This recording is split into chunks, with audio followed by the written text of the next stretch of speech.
We're live from Atlanta, Georgia, and it's the Brawlhalla Spring Royale. We've got not 6, 8, but 12 players here from 3 regions competing for their shots at bragging rights and that amazing trophy. We're just one stop away from our mid-season end Daytona, but first, these players have to show up and show off here in the ATL. Welcome inside the studio, everyone. My name is Win Ann, better known as White Sheepy, and I'm your host for the weekend. And of course, alongside me now are the one and only Duke and Sparky. Guys, how are we feeling? We're back at it again. It's our first live event in person since BCX 2023. I'm super excited. How are you guys feeling? I mean, I'm just like you, very excited, mostly for the level of competition that we're going to have. Like you said, it's been a long time since we've gotten to see cross-regional competition, so it's going to be really interesting to see kind of how things shook up. Personally, I'm really looking to this event as kind of a major marker for how the year's going to go, because Spring Royale last year is where the tone changed. That's where South America really started getting those W's, and since then, North America really hasn't been on the map. So this is that opportunity for North America to either show up or ship out, because North America might not be able to perform this entire year if they can't do it here. Yeah, everybody's had and formed their own opinions on the different regions and where they stack up by watching the online tournaments during the winter circuit this year, right? NA is washed. South America is the best region by far. EU is kind of right in the middle, but it's the godly gap, and everyone else is nothing compared to godly. Now is the first chance that we'll actually get to see how that starts to unfold, because of course this is the first time that we've seen these regions come together and play on land. It's the first chance that they've had this year to play against one another. So yeah, exactly like you said, this is going to be a very good indicator, not the only indicator, but a very good indicator for how the mid-season championship will go, the second biggest event of this entire year. And of course, like you said, setting the stage for the rest of the year, what people need to work on, who they will be facing throughout the rest of the year if they make it deep into the bracket, what matchups they need to work on. All things are really starting to unfold here at the Spring Royale. That's why this event is so important. Well, before we can dive further into like the players that we are going to be seeing here, let's talk about the format, because it's a little bit different this time around. So I know yesterday was our media day. We got to hang out with the players, got to interview them, got to talk to them, and they seemed like they had a great time. I had a little sneak peek of it. But let's talk about today. So today is going to be our round robin format, and Sparky, I'm going to look at you. Tell me about it a little bit. All right, so round robin, what is this? We normally just deal with double elims, right? What is this round robin thing? Round robin is basically like everybody plays everybody. So Guichibu will play every single other player. Godly will play every single other player. And then the results of that, just like in the past, will kind of seed them for what is next to come. And unfortunately, the bottom 2 seeds of that will be eliminated. They'll have to just sit in the crowd on Sunday and watch and cheer. That's all they'll get to do. But if you make it to Sunday, of course, there is a double elimination bracket. That'll be sort of familiar, but Seed 5 goes to the elimination bracket. Seed 6 through 10 fight in a redemption gauntlet for the last elim spot. So this is like 8 and 9 will fight. The winner of that will fight 7. The winner of that will fight 6, blah, blah, blah, as we move on. And then one lucky, very skilled, and very locked-in individual will get promoted to the main bracket and get to play that double elim. Yeah, I want to really point out that we have a redemption arc. So it isn't quite over quite yet if you make it into like the 6th through 10th placement in the round robin. You have redemption tomorrow. But also something new, something a little bit different that we're also doing for this Royale is that for the first time, we have a live audience sitting and witnessing and watching the Royale. There they are. Look at the gamers. Hey. These are the real ones here coming out, watching, and seeing the gameplay live and the competition live. So that's super exciting. That's definitely a first time for us. That's super cool. And then, of course, we got the new format as well. So let's talk a little bit about like what we can expect for the season, right? We got the Spring Royale. You were just saying how a lot of things are going to be unfolding. Dude, tell me a little bit about your excitement about what's coming up next, like mid-season. Well, yeah, as we've kind of said, this is kind of the stopgap right before the mid-season championship. So this really is kind of that stage setting to see who's going to be going into the mid-season championship. We've seen how the Royale doesn't one-to-one translate to these kind of big open events because there's a lot more competitors. Those people who maybe didn't earn spots to Royales but can still be sharks in the waters are going to be showing up to events like mid-season championship, and you could see some big shakeups, but that'll just be kind of that midpoint, and then we go into the summer circuit where we kind of repeat what happened in the winter circuit. Bunch of trials, figure out who's going to be going to that summer Royale or that autumn Royale, and then of course that all leads to our massive World Championship, BCX 2024. Get your tickets. That's right. Yeah, and you can see here that we're kind of getting to the end of our winter circuit. So Spring Royale, I know winter was a little bit ago, but Spring Royale actually marks the end of that first half of our winter circuit. Then we hit that mid-season. Then on July 13th through 14th, we kick off our summer circuit, going all the way through into Autumn Royale. Then, of course, the World Championship. So that's kind of like the outlook so far here. So there's a lot of stuff on the line, starting with this first Royale. Now, just because we mentioned a little bit about BCX, let's talk about it, because if you tuned in last night to the broadcast, you probably got to see the announcement for BCX, but just in case you didn't, no worries, Mama Sheepy's got you. So BCX is back in Atlanta, Georgia on November 15th through 17th, okay? So we got the dates locked down. Tickets go on sale at mid-season. So make sure to stay updated with us, and of course on Skillshot as well. Stay up to date with Skillshot and follow our social media for, of course, any future announcements and details about what's going on. But we want to tell y'all now about BCX so you guys can figure out your accommodations, your flights, who you're in a room with, you know, that kind of fun stuff, right? And then when mid-season happens, that's when you can get your tickets, right? So, also, I'm not done yet. Speaking about drops and things and more information, let's talk about merch, right? Let's talk a little bit about merch, guys, because we got lots of deals running this weekend. So be sure to head over to brawlhalla.insightcousa.com. Or I'm going to say that one more time, brawlhalla.insightcousa.com, because this is your last chance to get that winter season merch.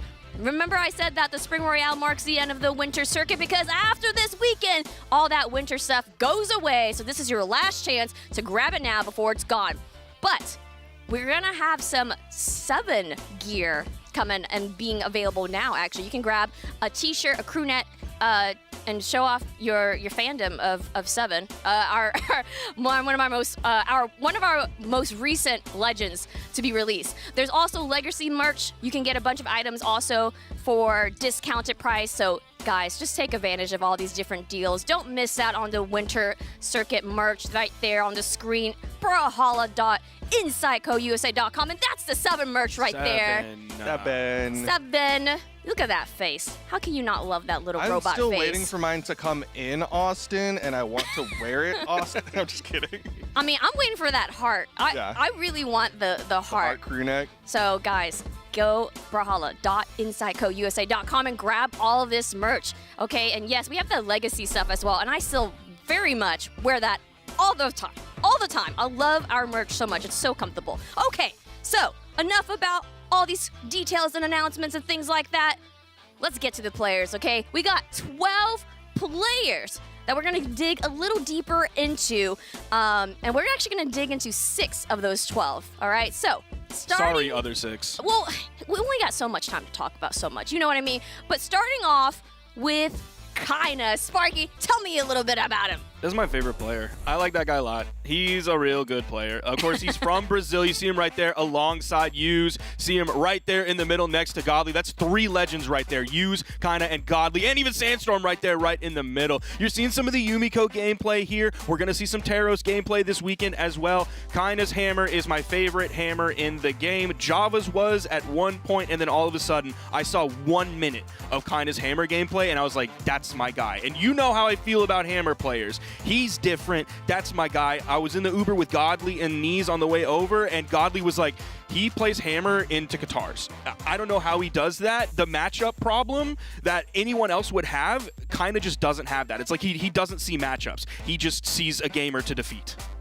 Yeah, and we talked to him yesterday, talked about how he himself thinks of himself as a hammer player. That's what he's going to be focusing on. Like you said, kind of known for that. Teros doesn't even really go hard on the signatures, even though you're going to see him use it occasionally. Really, he's just like, I can just hit really hard, and then eventually people are going to get KO'd if I just keep hitting them and keep succeeding in that format. And of course, he is definitely one of the biggest threats here. He's the top seed for South America coming into this weekend. He's definitely one of the biggest threats on the board. And you know it's kind of, he's a South American player. We're South American guys. Of course we Q ranked all day, every day. 314 games on the ranked ladder. 298 and 16 is his record. Duke, I'm going to do some quick math for you. 18.63 win-loss ratio. Ooh. That means every game he loses, he wins more than 18. Like in a row. Yeah. That is unbelievable for a gamer on the ranked ladder. The mental there is strong. Of course, the gameplay fundamentals are strong. He is one of the most incredible players we have in the game right now. I think he has a great legend pool. Of course, we're going to see a lot of Teros, might see some Yumiko. He could bring out the Val. He could bring out the Asuri. So he kind of has this somewhat evergreen legend pool that I think lets him to adapt to anything he's going to run into. Yeah, I mean, we did get to talk to some players yesterday about Kaina specifically, and one of the biggest things you talked about him playing Hammer into Katars. A lot of people are going to be really excited for that matchup of him versus Guichibu, which may or may not be happening on this stream here, but of course we've got this side stream, which will be having a bunch of other matches going on as well, just without commentary. Now, I know you guys really dug into Kaina, but there are other South American players here, and in fact, our world champion is also here. Duke, I want to know a little bit more about Yuz. Yuz, of course, like you said, the world champion, kind of the guy to look at when it comes to Greatsword. Yeah, Skeldra's here, but when it comes down to Greatsword, we're talking about Yuz. He's the one who really set this precedent of the other regions, South America and EU, being big threats to NA. Yuz is the first one to really knock down NA out of their win streak in the 1v1 scene, and of course, he propelled himself all the way into the grand finals of the World Championship, and he got that victory. Yeah, we know him for his Greatsword, but don't forget, he's also got a Vector. He has several characters that he's been very successful with. Like, he was playing the Vector for a while, then he was kind of swapping around. He went on the Fate for a little while. He was even on some Ezio. His Ezio is actually a higher level than his Fate is. So he was on like the Orb kick for a moment. But of course, like you're seeing the gameplay right here in front of you, he went back to the Jaehyun. That's who he's been playing. That's who he's likely going to be playing most of the Spring Royale here. He's been playing it in the trials. But it was in 2022 that Yuz had a really interesting run. He came out all of a sudden 7th at the Spring Championship. That was like his first top 8. Then all of a sudden 3rd right after that at the Summer Championship. And then 3rd again at the Autumn Championship. So he solidifies himself as top 8. Then all of a sudden 2 tournaments in a row, consistently top 3. And then at his first LAN, BCX 2022, one of the most stacked tournaments of all time after the pandemic, when everybody descended upon Atlanta, Georgia, he came in 9th. He almost got top 8 in the world at his first LAN, and it was at BCX. Yuz is an enigma in the sense that, like, despite being the world championship with so much weight behind his name, people still discount him in a way against Kaina. He doesn't do as well against Kaina, especially in online environments, but personally, when he goes into the offline environment, when he's in person fighting against his opponent, I think Yuz levels up. I really like the tug of war that Kaina and Yuz have going on right now as to like who is the best player in the region, with the mix of onlines and the mix of LANs as well. So let's talk about his ranked for a little bit, because he's different. He's not like the other South American gamers out there. 61-2 this season. So 63 games total, which is a shockingly low amount of ranked games for a South American player, but like, when you're the champ, like, you got it like that. You get the ranked pass. You don't have to do that because like, he's running scrims. He's running against all types of players in the region in customs. Well, talking about other champs, I gotta switch over to the EU region, and this person has been, I swear, undefeated. Literally every trial leading up to this. First place. Well, actually, it's Sparky. I was about to say Duke. No, but Sparky, I want to know about Godly. Look at him, man. Look at that's all that smiling face. He's right there in the middle next to Sandstorm, the NA GOAT, really the GOAT of Brawlhalla, but now Godly's the EU GOAT, and you're right. That is his goal for this year, is to go undefeated. Like, last year he won a lot of tournaments, and, like, there may have been at one point, like, oh, is Godly going to go undefeated? Blah, blah, blah. But, like, no, this year he's, like, actually focused on that and actually made the decision to, like, yes, that's what I'm looking for this year. The Royale. That's been the big bugaboo for him. He hasn't been able to grab the World Championship in 1v1, and he hasn't picked up a Royale victory. You know he wants that beyond just like the prestige of the event. It's something he hasn't gotten. And when you're a player at Godly's level and you're trying to collect all the Infinity Stones, you need all the Infinity Stones before you can do the snap and like make Spider-Man disappear. Yeah, that's what happened. Godly, it's awesome because Godly, if you ever ask him about like, yo, how come you still haven't won this thing? He's like, I know I can. It's just a matter of when, not if I can do it. Godly has so much confidence in himself as a player. He's someone you absolutely love and adore to see. So much fun to talk to as a player. He's someone who almost everyone wants to see succeed, but he's still, like you said, hasn't quite gone over that threshold of winning at a Royale or winning in the 1v1s for the World Championship. Now, I know a lot of people actually are keeping an eye on Godly. I mean, even yesterday during the pre-show, we had a lot of the players themselves being like, yeah, I think Godly's going to take it. So, I mean, there's a lot of pressure riding on him. So it's going to be interesting if he can rise to the top, just like what you were saying, Duke. It's like, it's more of a question of when. When's he going to take it? When's he going to be just first, undefeated, on top, and of course, be the GOAT? So, I want to talk about another EU player here. Oh, wait, can I add one more thing about Godly real quick? Yes, go ahead.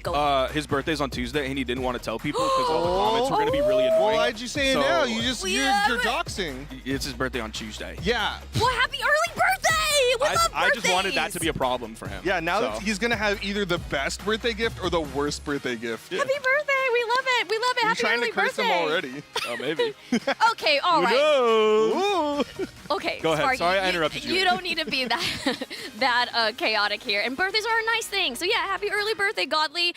So the next EU player that I do want us to focus on, and Duke, I'm gonna look at you. It's Skeldra, which I believe this is his first time being at a Royale. Yeah, this is his first time at a Royale. Whenever you have someone that's a newcomer to this environment, usually they're really awkward. They're really uncomfortable. They're like, I don't really know what to do. I'm not used to this environment where it's just me and 11 other competitors and we're kind of having to be together. But Skeldra's really embraced it. The way that he's talked, we had the interviews yesterday, we had him on stream yesterday, and he's really just been like a very comfortable, confident guy, and you absolutely love to see it. The thing that has me worried about Skeldra coming into today, though, is that his mentality is, I just want to play against everyone. I haven't had that much experience playing against that many people in other regions, so I just want to play against everyone. I just want to learn, and that's a great competitor's mindset, but it's not a winner's mindset. That's not the mindset Godly's got coming into this. He's saying, I want to win. Skeldra's saying, I just want to experience it. I just want to run up against people and see what happens. So Skeldra had an interesting run in like 2023 where, and again, all of this is in the context of like the level of players that are at this tournament, not like your average player. But for someone like Skeldra, like he kind of had middling tournament placements until DreamHack Valencia at Spring Championship in 2023. He was 17th place. He lost to Sarme and Pavelski, which like, yes, we know those names, but Sarme didn't top 8 that tournament. Pavelski didn't even top 16 that tournament. So at that point, like Skeldra's not even top 16 in his region. But somehow, 4 months later, at Valencia, he got 9th. He almost top 8'd when you added in a lot more competition from the other regions. Who did he lose to? He lost to Luna, who got 3rd in that tournament, was one of the best players in the world at the time, and also S-Grape, who got 5th. That was one of S-Grape's best placements of all time. That was like a breakout performance for S-Grape. So he's losing to people who are either one of the best in the world or having an uncharacteristically great day. So Skeldra leveling up at Valencia was amazing, but then right after that, he didn't even top 16 Summer Champs. and it seemed like that might have weighed on him a little bit. Since he got 5th at Autumn's 2023 right after that, he's been a regular top 3 placer in his region. Very impressive. This is like within less than a year, he's solidified himself as top 3 in the region. Yeah, this year he's had a lot of consistency. That's something that he's very confident in. That's what we talked about again yesterday on that pre-show. Make sure you watch it all. But I will also say one last thing is that he is kind of that great sword guy. He's one of those people that the great sword players have had their eyes on. I'm talking about Flambeau in the back, because when we were at BCX, he was like, yo, don't sleep on Skeldra. He's going to be that other great sword player, and we want to see him do well. So we'll see how well he can do coming in here. PR number 3 for EU, but I believe he was like the 2nd spot in points. Yes, for I EU believe coming that into is this true. weekend. We're great sword guys. Of course we match style.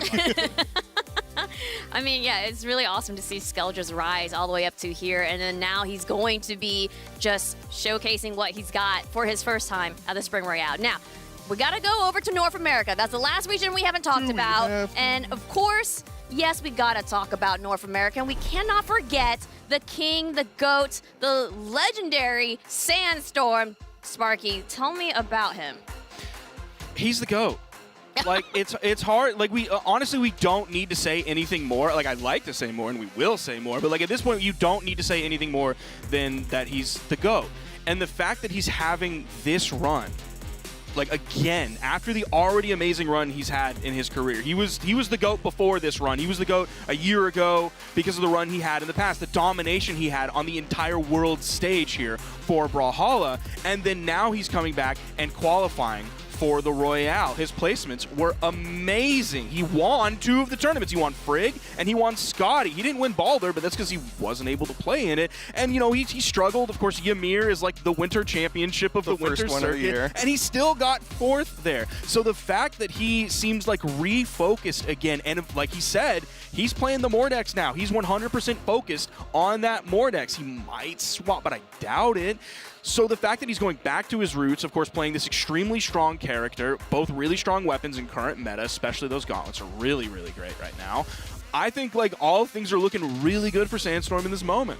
Yeah, I absolutely love that he's going back to the Mordex. I'm sure a lot of people who have been longtime fans of him have been just waiting for this moment. They're like, yeah, you're great on the Mirage. We can't fault you because you're just a great overall player. That's why you're the GOAT. But we want to see the Classic. We want to see this thing, this return to form for Sandstorm. One of the things that he talked about yesterday was that he's going to have to fight back that urge to change on Lost. That's something that he really struggled with last year, was he would swap on Lost so often. And this year he's like, no, I'm going to power through. I'm going to play this Mordex. The one other thing I want to say about Sandstorm is he seemed genuinely offended that more people did not say he was going to potentially win here, especially from his own region. He was very upset about that. I think he's got a little bit of a chip on his shoulder, but the question is, can he prove it here this weekend? I know, it's going to be really interesting to see how he performs today against what we, of course, know are these are the top players in their respective regions here trying to battle it out. Now, we got one last player to dig into here, and also a new face. I mean, he's been in the scene, he's been grinding, and now he's finally here for the first time at the Spring Royale. Dude, tell me about Guichibu.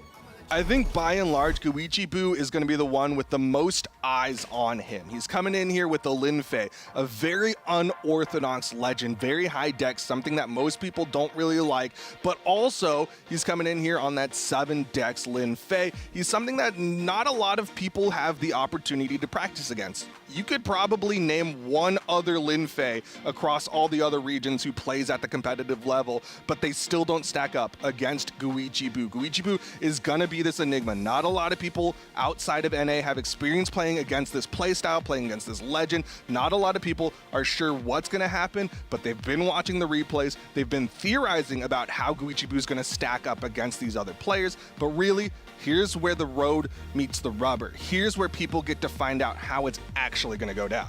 Now, Guichibu really had a glow up this year for sure. Kind of the way that Skeldra did, but I think even a little bit better than Skeldra.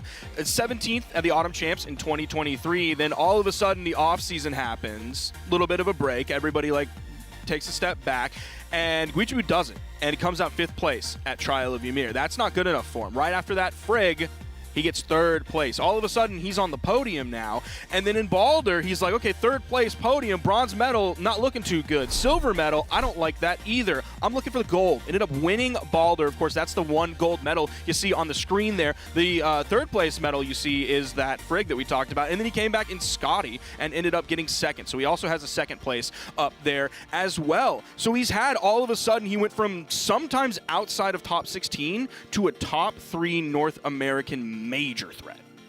Yeah, it's incredible to see just the rise, right, of Guichabu, because Guichabu's been playing and competing in Brawlhalla all the way back to a few years ago from what I can remember. So now that he's finally here, it's time to like prove himself. Can he push through and be on top, right, against all these amazing players? Now, we've talked about these 6 players. I know there's 6 other players that we couldn't get to. However, let's now talk about a little bit about y'all's predictions about maybe who's going to be on top, who's going to get that trophy, who's going to get the bragging right to say, I'm the best right now against everyone. So, Sparky, I'm going to look at you first. What were your predictions?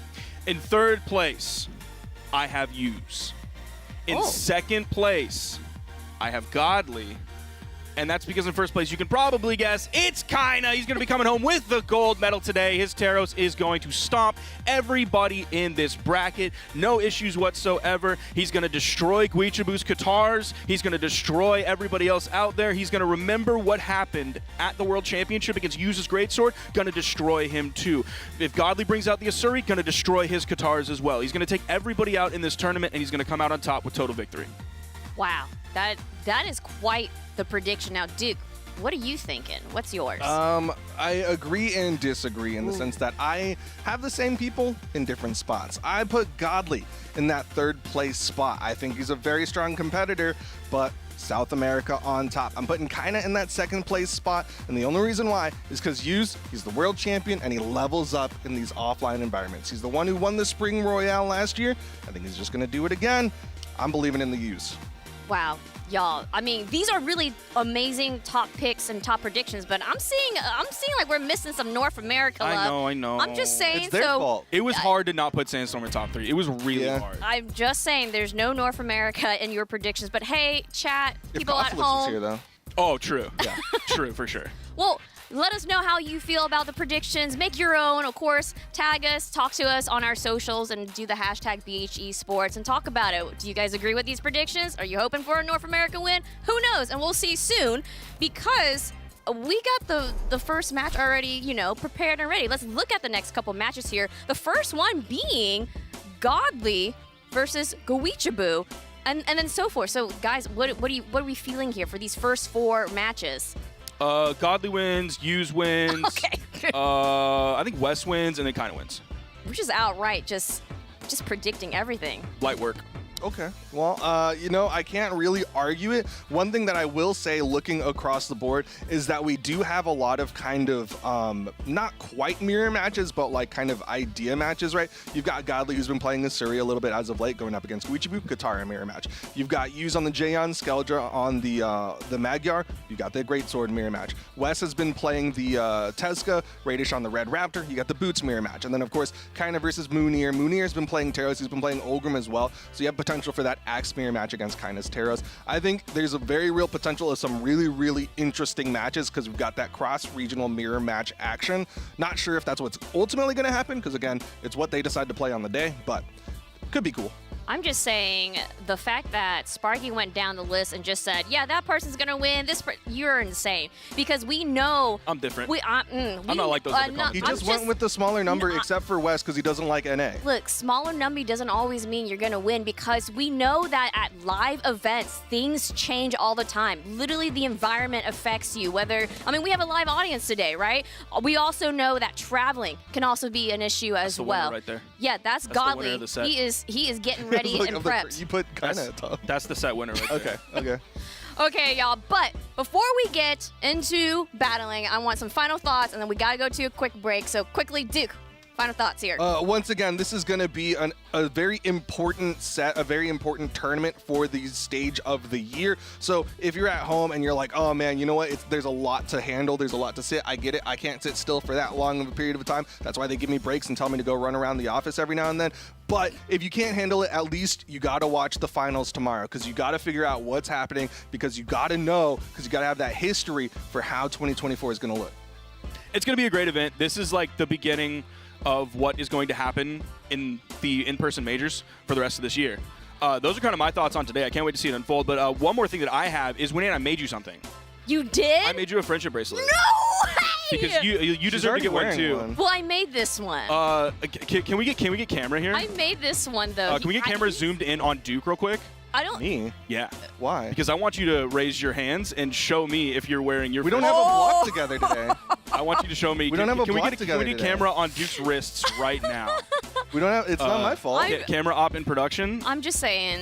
If we don't get it because They got players my are more back. important, Duke is not wearing his friendship bracelet. got that my I made back. for him.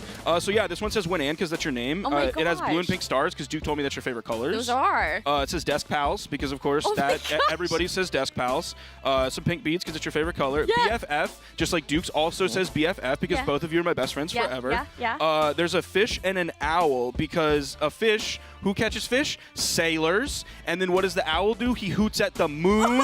Sailor Moon. This man. It says BH because that's what we do. And there you go. Oh my god! I think this is one of the sweetest things. Oh, don't fall Almost though. fell over.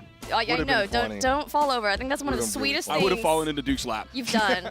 But look at this. Now I'm complete. Because I also made one with your beads, and now I have one that you gave, and I'm just so thrilled. So Yeah, thank Duke, you. Duke, hands up, Duke.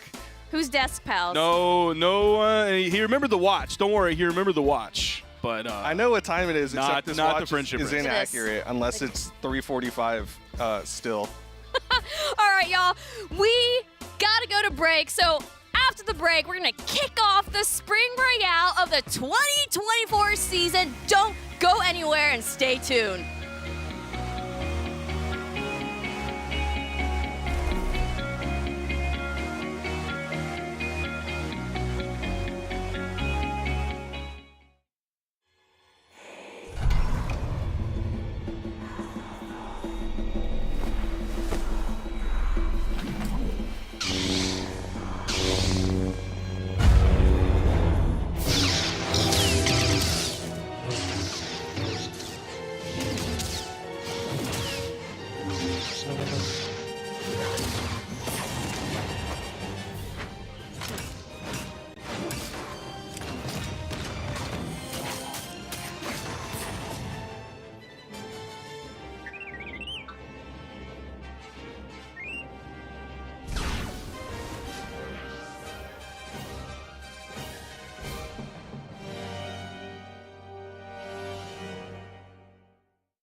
Oh, water.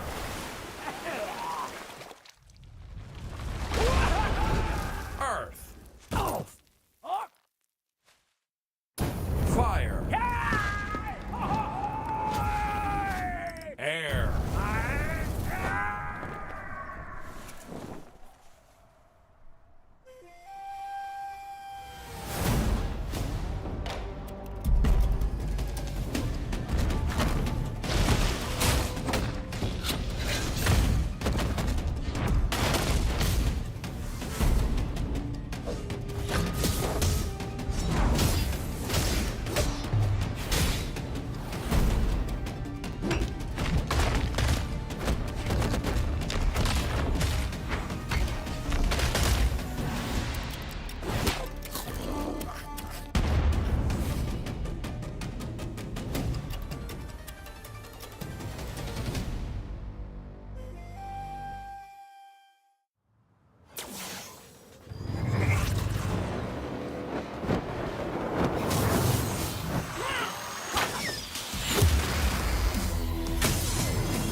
Welcome back, everyone. We're here live in Atlanta, Georgia for the 2024 Spring Royale, and I'm here with a new set of commentators. I'm here with Flambeau, Slow Motion. Y'all, how are y'all feeling today? I'm hype. I'm hype. Hanging out with the players yesterday, just kind of seeing the joking, the I'm gonna win, no I'm gonna win, and the back and forth. Like we're finally here. All the preparation, getting everybody here. It's time. Flambeau, your thoughts? How you feeling? I feel great. I mean, I got to sit down, got to do some really fun things with the players yesterday, and so today is more like we lock in, right? This is where everyone puts their fancy suits on. It's time to get business done as usual. I have my favorites that I'm trying to see win the entire thing, and I think one of my three will do it. They're all pretty safe picks. Okay. I just need to see things unfold now. Okay, well, let's actually start talking about this next upcoming match here. We got Godly versus Guichibu. Flambeau, I'm going to look at you first. Tell me your thoughts on this matchup right now. So actually, we were talking about this a little bit earlier in terms of, I think most people look at this matchup and they're like, yeah, this should be a Godly dub. But we were also thinking that for Guichibu, right, like as far as odds in beating Godly, this is probably the best shot that he will have. It's the first match of the day. I'm sure they've been warming up back there, but I think this is where Godly may be the most vulnerable. I agree. And also we have this, Guichibu has never been in the LAN. He has never sat side by side, had that instant connection, not having to deal with any connection issues. And we've seen players that have shown up to LANs for the first time that have absolutely dominated. So this could be a really good thing for Guichibu, but he has definitely got his work cut out for him going up against the #1 in the EU. And I want you to kind of just go a little bit more into detail about, like, what if, Guichibu comes out on top? This is the first match. We know Godly sometimes gets affected by travel. I'm just saying, what are your thoughts on that? Well, I mean, Guichibu, one thing that I didn't really consider is that I think on LAN, Qatars in particular are like a completely different breed. And we're talking about Lin Fei on LAN. Yeah. I don't know if Godly's ever really had to deal with that because that's like an exclusive to Guichibu. And it's Guichibu's Lin Fei. Like this isn't getting an experimental and getting some sweater, 24, 2500. This is Guichibu's Lin Fei, and he has brought this legend to such a play style that I have not seen anyone even come close to. That's incredible to hear. And yeah, we're going to see how that looks, that Lin Fei live here at the studio, and how Godly's going to go up against that. Now, we have a little bit more time to chat about these two. I actually kind of want to talk about just a little bit more about maybe your predictions about maybe who might take it on top of this match, or maybe even overall. So, Flambeau, I'm going to start with you. Okay, so I am looking for a Godly dub here. Okay. I need it for the Mandem. I think he can really go far here. I've been waiting for like the reign of Godly on the global scale, and that needs to start here. On the other side of things, Guichibu, pioneer of a legend. It's rare that we get stuff like that. Whenever I talk about Guichibu, I end up talking about players like I'm Llama or something who are like one-trick ponies, and they like make characters that are virtually under the radar suddenly gain respect. But I gotta give it a Godly. I have my personal opinions, and then I have what's on paper. Like, if I'm looking at it, would love to see Godly maybe be able to beat South America this weekend. But then I have this Guichibu story of I've watched him the past 3 or 4 years, and I've watched him get so good, and he deserves this spot to be here so much, and I'm so excited to see how he does today. Oh, that's so sweet. That's So- so sweet. So I'm being real. I'm just being real. I'm super proud of him. I think he deserves to be here, and I'm really interested to see how everything plays out this weekend. But if, I had to put money on the table, kinda. Okay. And for this match, we also have the audience, the chat, also viewer vote here, and it heavily leans towards Godly, 80% here, Guichibu at 20%. How does that make y'all feel based on everything you just said so far? It's looking good for you, Flambeau, because you wanted the Godly dub. Honestly, I look at these stats and I actually feel pretty good for Guichibu because I thought it would be more one-sided. Okay. The fact that Guichibu was able to get a convincing 20% there means that there's actually quite a few more believers out there than I think most people would be led to believe. Nah, I completely agree. I would honestly expect that to be a little more skewed than what it is. No, there's definitely people out in chat that believe in the Guichibu today. It's just really hard to pick one of these, and honestly, good job, viewers, of finding out who you're rooting for, because I can't pick between the two, right? Because I'm just that mother. I'm just like, I want everyone to win. I want everyone to have a good time. But literally, I love seeing players rise, and so there's something compelling about Guichibu. And I know he's rising up. We got the 23% at one point. Okay. And I'm just saying, look out for those, because they're hungry. The people who are rising, they're hungry. They want to win. They want to be on top. Now, Absolutely. I don't know how his mental is today. I don't know if you guys had a chance to talk about it, but it looks like the game is about to start, so take it away, y'all. Here we go. We're going to drop in. It looks like we're going to get straight into Demon Island, and Guichibu immediately grabbed that cannon, tossed it aside. It looks like he is wanting to lock in with those guitars and start racking up damage early. And this is interesting as well, because I didn't know necessarily what legend we were going to see from Godly. Has been playing quite a few. We've been seeing the Wushang a fair amount as well, but the Yasuri, I mean, we were talking about guitars on land. We're seeing exactly what Godly can do with that as an affordance here as well. And Guichibu really trying to get things started here, but so far it's relatively close. Yeah, absolutely. Definitely going back and forth here. Everybody trying to, get the feeling in that first opening moments of the game. Godly looked like a good edge guard, took that step back, going to go ahead and lay the signature down, and that is a pretty early stock for Guichibu. Godly's looking pretty good on that first stock still. Okay, let's see. Godly, honestly, playing like, I mean, this is the Royale, right? You can see a little bit more reservedness happening here. Guichibu getting a little bit wild off the side of the stage, but not really leading to any super precarious situations. But it seems like Godly is very methodically kind of pushing this advantage with, I mean, look at the stage control here. I mean, you can definitely see the respect in Godly's gameplay. He knows that he cannot give Guichibu any opportunities here. Oh, finally, we see a good string come out from Guichibu, but a great dodge from Godly right there at the end to stay out of the way of that recovery. Oh my gosh, yeah, Guichibu is not faring too well here in the Ditto, and honestly, it's one of those things as well where it's like, you don't really get to play a player like Godly very often. You're going to feel a little bit nervous. He's never played Godly. He's never. Literally never played him. And the first time's on land. Oh, there we go. Okay, nice. A ground pound off of the guitars is going to go ahead and confirm that stock off of Godly. Guichibu has to dig in deep here and try and get some of this damage deficit back in his favor. His Godly is working that great edge guard, going a little high on the recovery, giving Guichibu a chance to go back to neutral here and try and get a good starter set up. Oh, being very patient. That's something we don't see a lot from Guichibu either. Setting back, realizing he needs to be patient, but Godly's going to go ahead and get the advantage in that situation. Take him up the top, confirm that stock, and Guichibu's on that final one. Okay, let's see here. Godly going ahead and grabbing. Yet again, these guitars have been so difficult, really, for Guichibu to deal with here. I mean, there we go, the N-Light again. Wow, conversions and gravity cancel. D-Light gets a weapon throw as well. Like, he's starting to cook. Guichibu fires back, but Jesus. Yeah, we're seeing Godly get warmed up, as you said. We're seeing the higher strings coming out. We're seeing more damage in the interactions. And Guichibu is just not catching up to him at this point. Okay, Godly unarmed. In neutral. Nice Sair to keep the distance. Dropping right back in that sword, catching the landing. Guichibu is going to have a really hard time getting back up on stage here against this edge guard. He did find opportunity, but he caught that dare in the top of the head. There we go. Bread and butter, baby. Going to finish it up the top of Demon Island. Put Godly a 1-0. Okay, and you can kind of see the confidence there. Like Lin Fei, side sig, kind of a tricky one to punish, especially when Guichibu, known for kind of jumping and gravity canceling it a little bit above one character height to kind of catch you jumping or not. But Godly, just like perfect spacing, waits on the side, gets the gravity cancel D-Light, and just takes the game. So looking very confident to start here. We'll see if maybe Guichibu can make some adjustments, but so far that did just look like a kind of Godly-sided game the entire time. Now I gotta ask. So we know the type of guy that Godly is. Do you think that he's done his homework and he's been watching tapes and he did the study on Guichibu before coming here today, or do you think he's just like, nah, I'm just gonna wing it?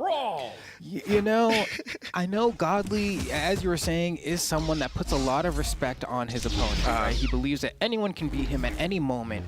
But in the same vein, like, there is a certain kind, I feel like most of his time is likely devoted to South America. Yeah. And that's so it's not such, Guichibu's not good enough of a player, but more so there's people who have been known to beat him that he's probably focusing on more. That's very fair, actually.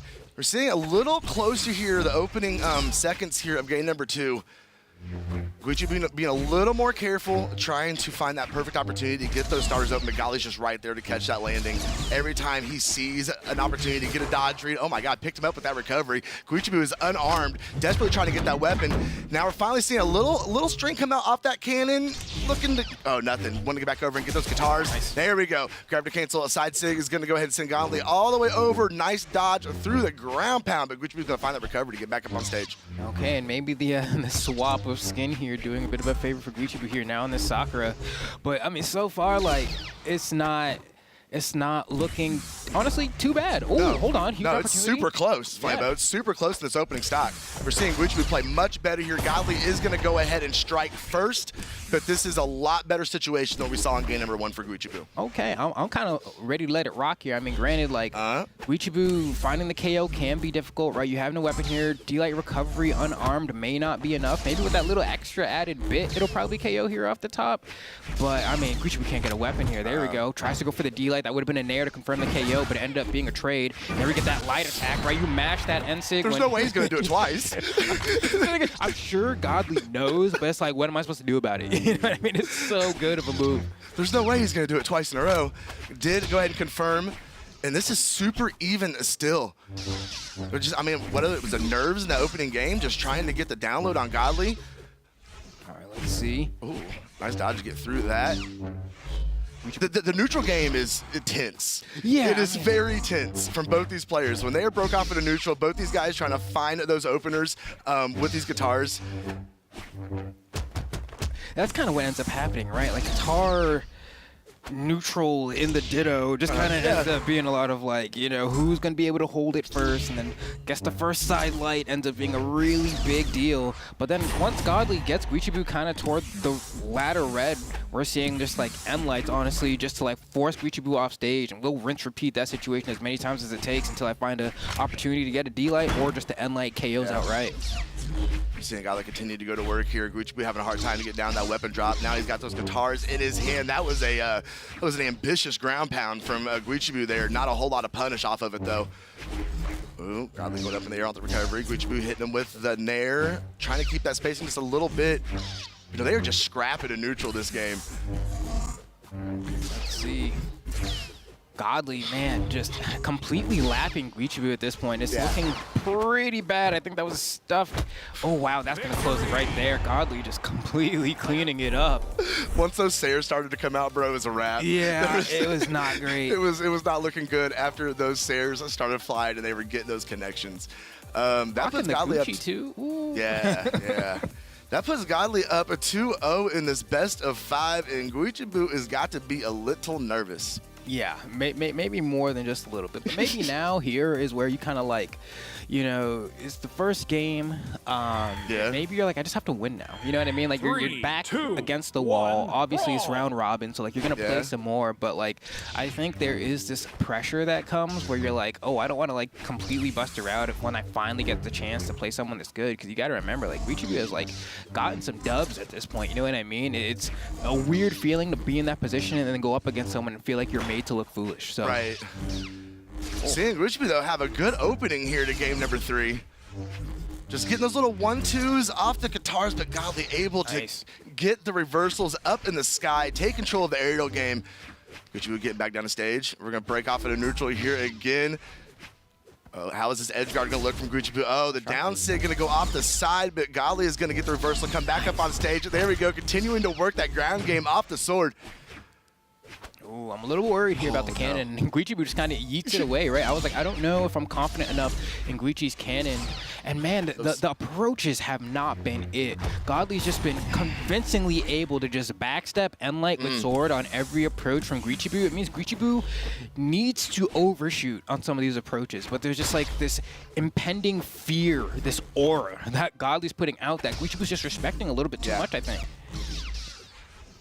There we go, Godly getting a couple hits over on the left side. Guichibu, though, going to reverse it with this signature, come up in the air with recovery, but Godly right there to hit it back. But there we go, a great signature from Guichibu, going to go ahead and tie those stocks up. This is definitely still doable here in game number 3. And that was the difference, I think, right? The last time we saw Guichibu go for that end sig, Godly's thinking, oh, he's going to do it again, got hit.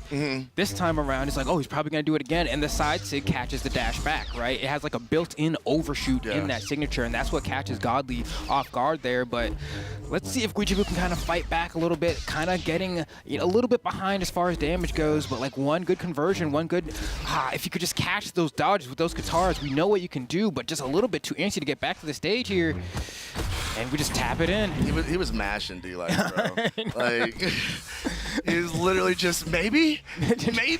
Something, just, can I stuff it out? Oh, man, unfortunate.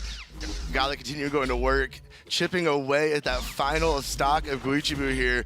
Fighting back unarmed, has that cannon. You better rock with it now, Guichibu. There we go. Great read, but Godly dives off the stage with the dare.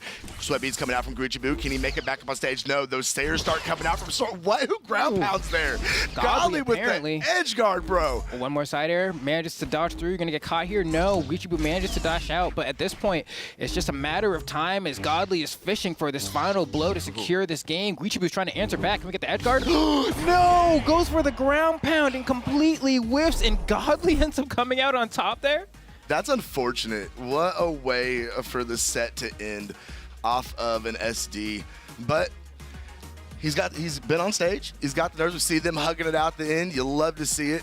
But he has now had the experience. He's been on stage. He has played one of the absolute GOATs, and maybe now he can settle down and get things done this weekend. Yeah, and there's like nothing wrong with losing to God. Right. You know what I mean? Like that is. Don't worry, fam. Pretty much everybody else is going to too. Like, yeah, no, for real. Yeah, for real. I mean, because that's the thing, right? Like, it's like who is gonna beat Godly, if anyone, and if it is, who that isn't from South America is gonna do it is the question. If anyone's able to do it, I don't know that we'll see it. I think Sandstorm has a good shot. Right? Oh yeah, Sandstorm's here. Sandstorm's here, yeah. Sandstorm's here. If there's someone who's gonna beat him, I think it's gonna be Sandstorm, but I don't want to count anyone else out. But that's kind of just like I think what most people are thinking here.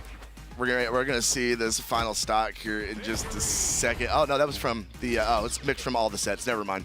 Yeah. I thought that was the final stock of that last game, that SD. He put it all into that ground. Ooh, that was nasty. It's gonna come up right here. Yeah, this is it. Yeah, he just pushes him off. Has a tough time coming down. Doesn't have a lot of resources.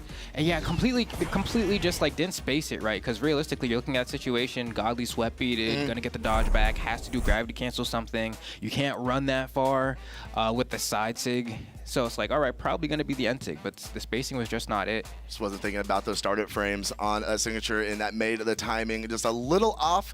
3-0 dub for Godly there to open up our stream sets of the Spring Royale. Whew.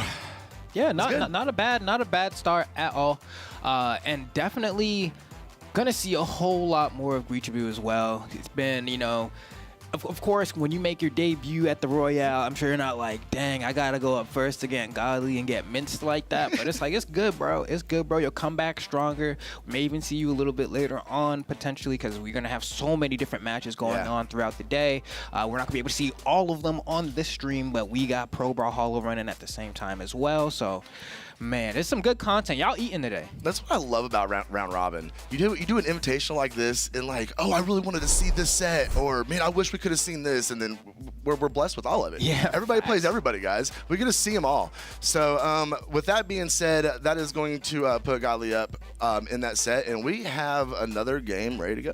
Yeah, no, this is gonna be good because it means the Great Sword Ditto is imminent, right? It is. Use and Skeldra are going to be going up against each other unless Use decides not to play Jaehyun. He could do that. He does have other legends up his sleeve. He does have other pocket picks, but I mean, he's been locked into that Great Sword for quite a while now.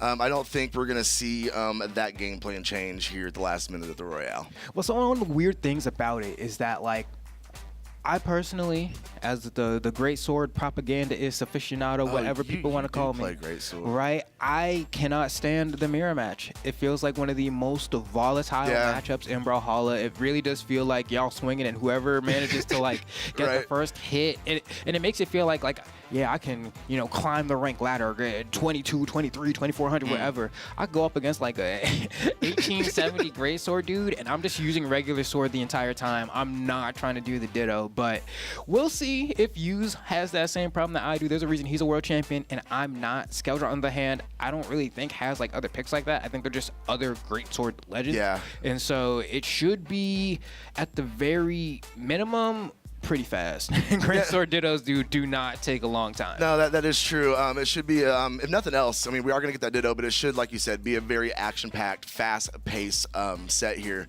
And I think this is one we've seen this matchup before, haven't we? Skelter versus Hughes. If it happened, it would have had to have happened at like on land. I know. Right? I want to say it happened at BCX. This feels familiar.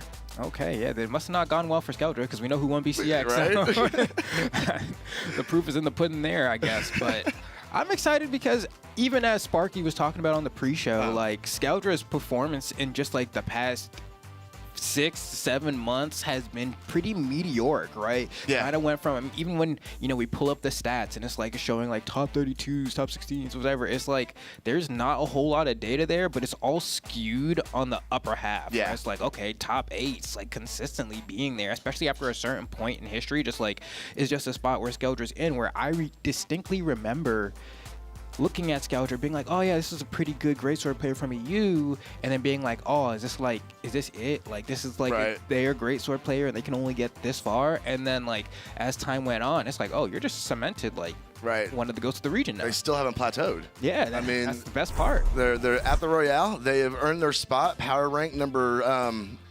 Is that overall or is that in their region? It's probably in the region. Yeah, okay, so power ranked 3rd in the region. So definitely, like you said, one of those players has been improving a whole lot. Sometimes, you get on a weapon and things just eventually click. You put hundreds of hours in and then you get on one night, it's like, oh, that works. And he has done really well with it. No, there is no lifetime history, so we have not seen that. I'm just tripping. No, I mean, honestly, that makes it even more exciting. Right. You know what I mean? And especially, like, I don't really know. I've had this hot, not very hot take where I say that BMG peaked with a Jae-Yun as far as greatsword legends go, and I don't know. I'm waiting to see if there's another one that can like match the amazingness that is Jae-Yun, but I feel like the signature kit is too good, the coverage is too strong, sword and greatsword together is too good of a combo that I'm like, you can take all other combinations you want. I think this is it, and so it's probably going to be a Jae-Yun ditto. I don't see a reason to go to Mako. I don't see a reason to go to Magyar. What about Arcadia though? Spear is so good right now. Solid, but Jae-Yun Sigs are still better. Yeah, They're still better. They're still better. It feels like you need to have like a broken thing to make it worth. When Mako got released and she could like super far with the Qatar down sig, right? Or before even a greatsword down sig on Mako got nerfed. Then I was like, all right, maybe there's a reason to play Mako a little bit. Or Arcadia pre the nerfs, right? That side sig on Spear was like KOing people and dragging them across the stage and like dark yellow to early orange, and that was super worth it. But then it was like, all right, that got nerfed. Right. The traps a little bit. It's like she's still good. But then Jae-Yun got the perfect stat line too, dude, right? And his drip's immaculate. He got one of the best battle pass skins. Like, can you guys guess who he plays? Like, I don't know if there's a little bias coming out here from Flambeau on the desk right now. I started this game. I was a Bryn main. Then I played Orion. Then I played Ogrim. All disgusting characters. Then I found myself in Jae-Yun. You have had a disgusting streak there, Flambeau. I'm excited. We got to talk a little bit as well because that patch preview dropped.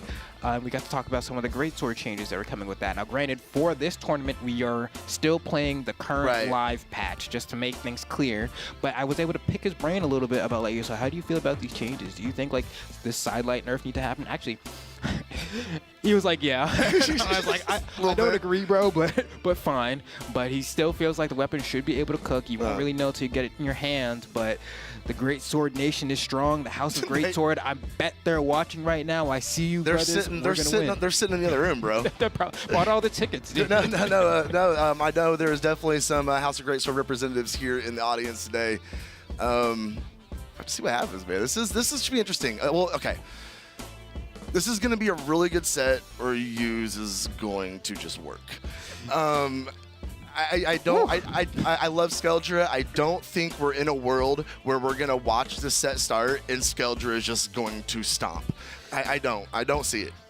I mean, I think the volatility of the Greatsword matchup will help a little bit, but we're looking at the viewer vote, and it is heavily skewed in users' favor, but still, honestly, not as bad as I would have thought. But really, that's just like, oh, you know, there's some EU people in chat is probably what that means, or some true Skeldra believers. And so, like, I want to see how it all works out. I think that there is something to be said just about, like, the fact that EU has this gap, right? We've been talking about the Godly gap, right? Whereas Godly, then everybody else. And I felt like Acno was like probably the second in line for me, at least. I felt like it was doing the best to like really test Godly. I'll agree with that. But Acno's like not here. And so that's something you have to think about. And then on top of that, it's like, well, if there's that gap and Godly consistently has lost to South America before, am I supposed to expect someone of lower PR to be able to defeat South America? I mean, I know that's not how things necessarily work, right? Like, skill isn't like a transitive property like that. But it's in the back of his head. Yeah.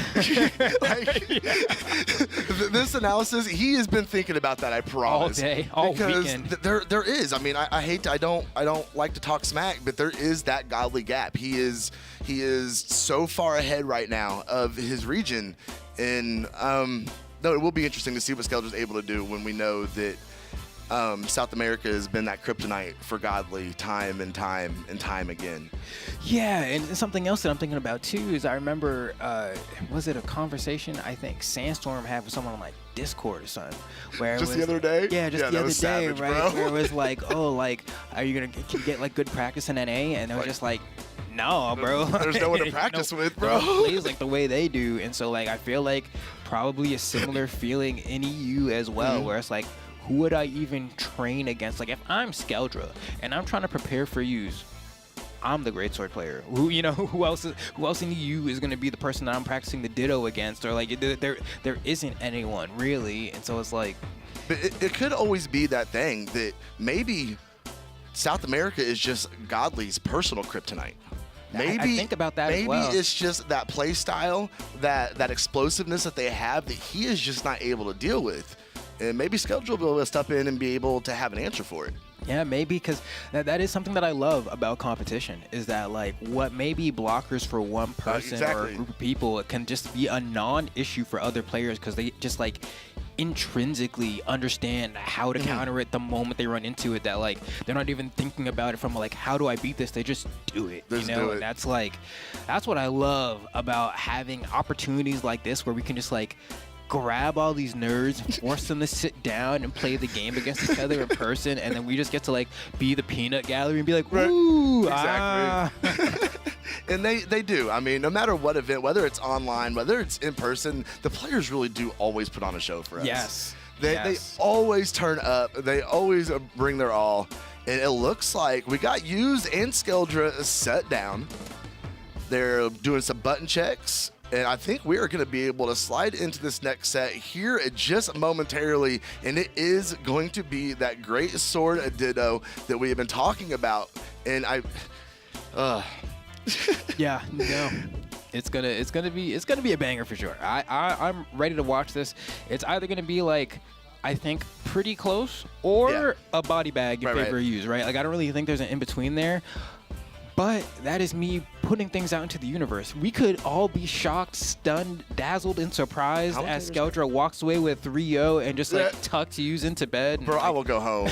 I will go home. I mean, commentator's curse is a real thing, and you may have just spoken into existence. But we are going to find out as we drop in here, and Hughes is going to be the first one to weapon up, and that skin on that great sword is very, very nice. Right? I mean, my boy Hughes is dripped out right here. Skeldra is using the skin that I use, though, and so I do have a little bit of a, bias in that regard. But one thing that I do think is a bit lucky here is that they both got a great sword as their first weapon, right? Because like that could have been someone starting with a regular sword, or both of them even. Hughes settling into a good edge guard there, backing all the way up. Skeldra was going to land halfway in stage. He's like, no, I'm still going to go all the way to the left. I'm going to get my starter. That was the wrong direction, Hughes. Maybe expect Skeldra to come over the top, try to catch that landing. There's a lot.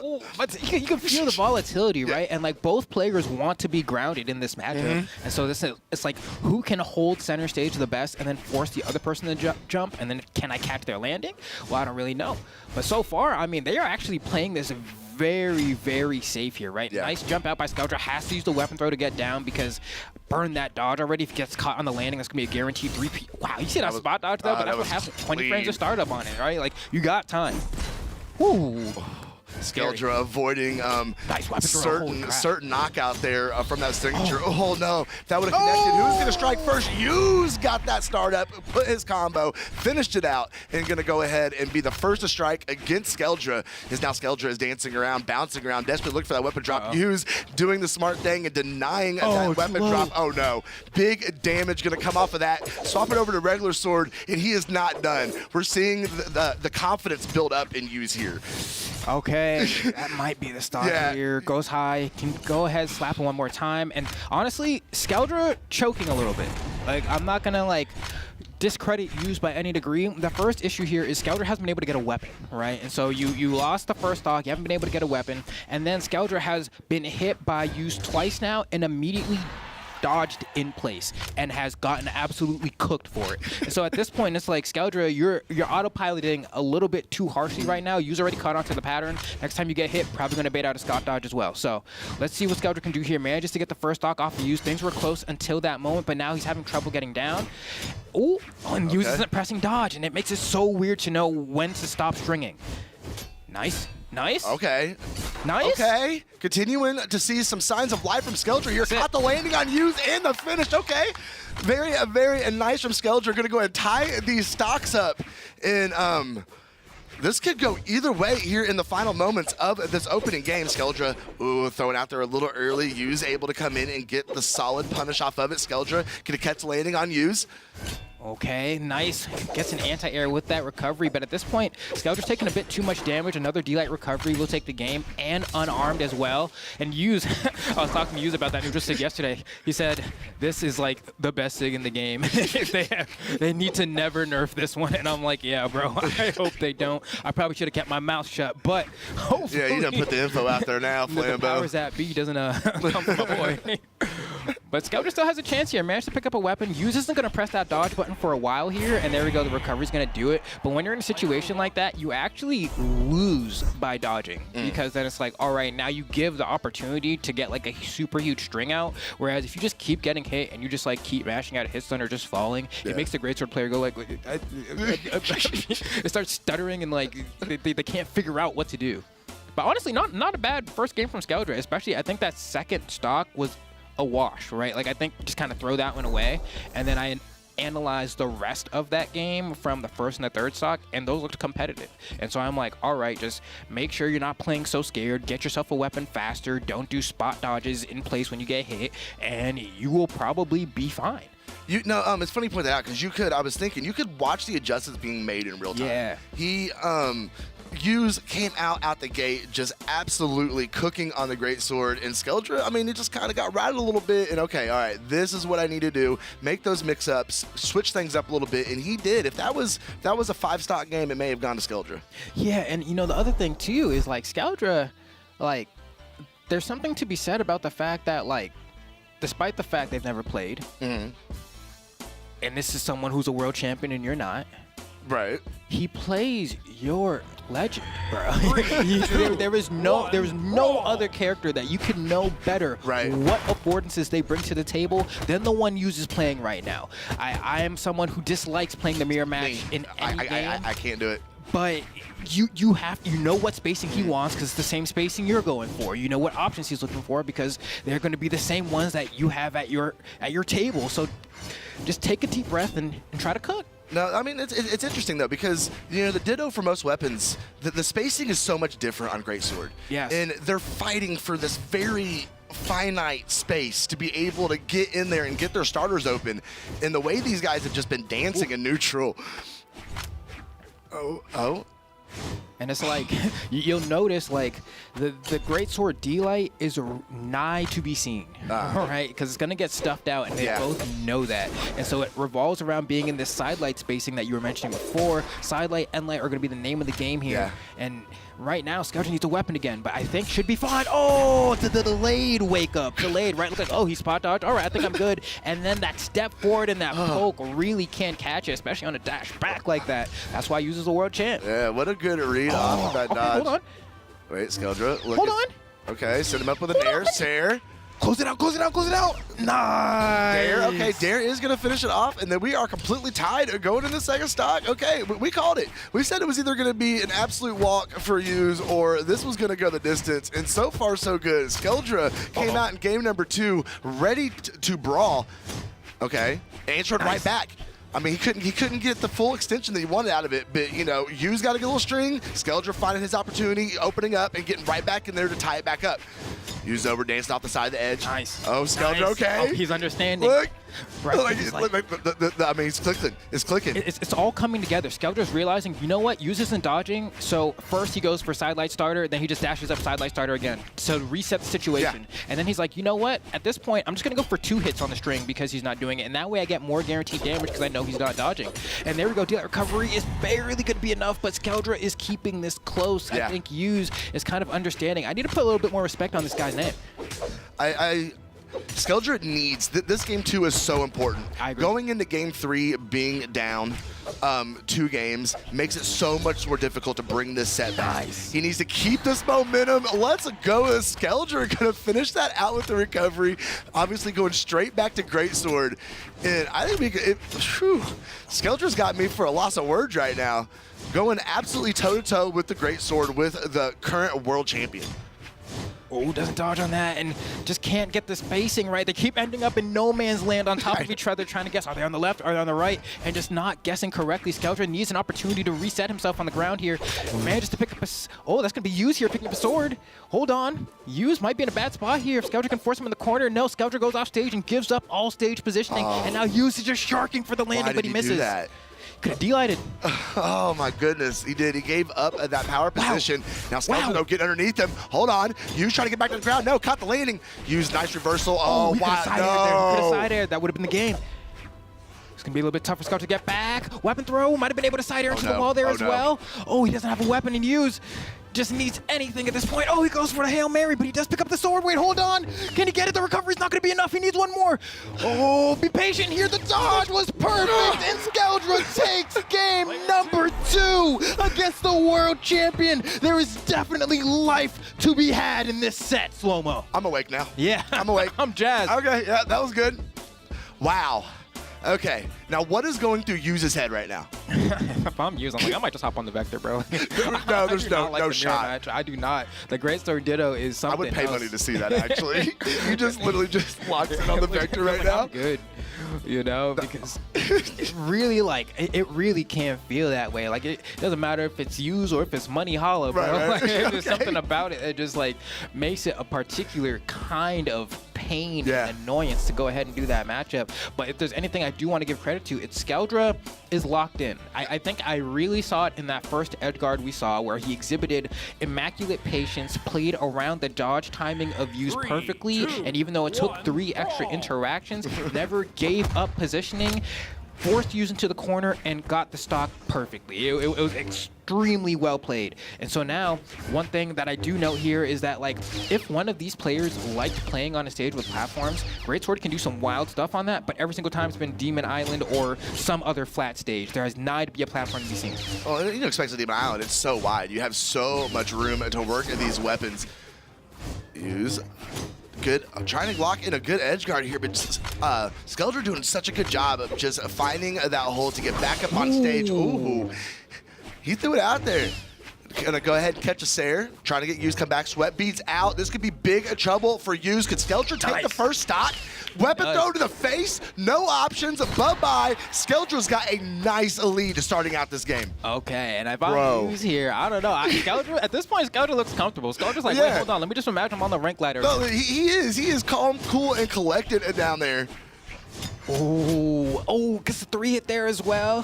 And that's big damage. Huge value for Skeldra here. Use just trying to regain his positioning. There we go. Opportunity doesn't get the spacing right on that dash end light. That would have been huge and probably the stock. And now Skeldra gets even more, getting these dodge reads. Goes for the wake up as well. Needs to catch the landing. That's going to be a guaranteed 3-piece. Should have done a weapon throw to cover himself there. Absolutely. But, okay, Use backing up. Dodge. I know. Oh, no dodge. They're not doing it. You got to do the thing. Oh, Skeldra catching that lady again. What is happening? Oh my God, Use isn't pressing the button. This is the way Kaina would play against him. I'm losing it. Bro, I know. Like, so this is the world champion right now. And Skeldra was absolutely working him in this opening, the first 2 minutes of this game. Skeldra finally being taken down that second stock, and you can see the desperation in Use right now as he immediately goes in, trying to rack up this edge guard damage. An arm Skeldra needs a weapon. Because I was going to say, Greatsword weapon starving you is all Use needs here to bring it back. And that's exactly what we're seeing happen here. Pretty much snagged the stock right here. I mean, Skeldra had it effectively a full stock lead, has yet been able to get a weapon, and that's going to be it. And now Use it just like that, now has the advantage. You can see the pain in Skeldra's face as he watched that happen to himself. Now Use, Greatsword in hand. Skeldra desperately trying to get to that weapon. Okay, going to put some hands on Use and send him out way off to the right side because he is so close to being knocked out. And there is recovery off the sword. Is going to go ahead and finish it up. And now it is about as close as you can get here in this final stock. Who is going to take that advantage going to game 4? Get that weapon, Skeldra. Why are you letting him pick up the weapon? Just continue to starve him. Do exactly what he did to you on that last stock. Back to him. Now you're giving Use the opportunity to potentially cook, potentially read your dodges, and bring himself back into this game. But we'll see what he's able to do here. Skeldra with a slight damage lead, but I would have felt so much more comfortable if he was starving Use at the same time. Now you got to play this game of how do I land versus him. Oh, hold on. Opportunity. Skeldra gets to manages to dodge that side light. Goes for the down sig. Huge read. Could have been the game right there, so I respect it, but you got to hold this center. Nice read. It's not going to be enough. Goes for the sword here. D-light recovery territory. Maybe N-sig as well. The side air hits. I don't know if Use has enough to get back from here. Way. Ground pound? No, just goes for the down air. Keeps it nice and simple, and Skeldra is up 2-1 against the world champion. Last year's world champion. If I'm Use, bro, I'm putting the J in down for another day, bro. I'm putting them down for another set. It's like he could probably do it. I think he could do it. But just picking. I think one of his other characters would make it easier for him. I honestly believe that. I think the Greatsword Ditto is something you have to practice and study specifically. It's its own thing. But he's committed to the bit. He's committed to the bit. This might be a mistake for Use because Skeldra is just he's got the download. He's got it figured out. He's the world champion, bro. I won't give, you know, I mean, this dude be fighting Kaina and Loras and West. Like, this dude is a monster, right? But how does he do against Kaina? I'm just saying, you know, like, he shouldn't. I don't know, man. This is stressful. I think he could do it, though. Like, definitely, he was able to win a game. And that game he won was convincing. Even in that last game that we saw, that second stock, again, was very convincing. Use understands how to push that offensive aggression game so well. But on the other side, Skeldra's been like eating, sleeping, breathing, like just inhaling Greatsword for the past like 7 months. Like, that's true. It's a different beast. And he is showing us that beast today. I'm flabbergasted. Oh, hold on. This is what? That's rough. Oh wait, that was good. That was good. Use, I expect it to be a little more flashy. but it was just exactly what needed to get done. Get that last dare in there. There was no, gravity cancel D-line into ground pound. Like, he just tink, got him down there. Skeldra scaring the SA out of him. I like it. Just making him say, you know what? Keep it nice and simple. Save the Sazone for another day. Right. Skeldra, though, trying to go up into the air after Use. Use obviously trying to bring him back down to ground, looking for okay, Sarah from Skeldra gonna take Use away off stage. Oh, came in a little shallow there. Luckily, he was able to get the side of the stage, bring it back up, swap it over to Greatsword. Use right there to catch a landing, but he had a dodge, played it very, very well, and got the first stock confirmed off of Use. Okay, so just like that, we have Use in a pretty commanding spot here. One thing of note is this time we did put a platform on the stage, and I think it is making a difference. It is giving Use a spot on the stage to go ahead and seek a refuge if he does not want to land directly on top of Skeldra. Also, something else that I noticed is back at BCX last year, there was a set where he was playing against Kaina, and it was like, how is Use going to win this one? He started playing more floaty, more down airs, more nairs, more recoveries, stopped trying to play this kind of like, oh, let me get these long strings on the ground, and instead let me just kind of try to swat you a little bit. And we're seeing shades of that in this matchup as well for Use, and it's been working really well. Skeldra hasn't really been able to find an answer to that. We're going to see Use force him to the corner, and then what's the answer going to be? Better watch out for that side stick if you're Skeldra as well. Ooh. Yeah, ooh. Oh, that might be it. No, manages to jump out, but you get side aired here, you lose your stock. Okay. Ooh. Ooh. What a dodge from Skeldra. Oh my goodness. We're going to game 5. Oh yeah, absolutely, 100% Skeldra. No, you just got to go next, brother. You just got to go next. And we are, I did not expect it, but you are 100% right. We are going to game of 5. You can Use, you see him nodding, understanding what he needs to do, and what a transformation between game 3 and game 4 for Use.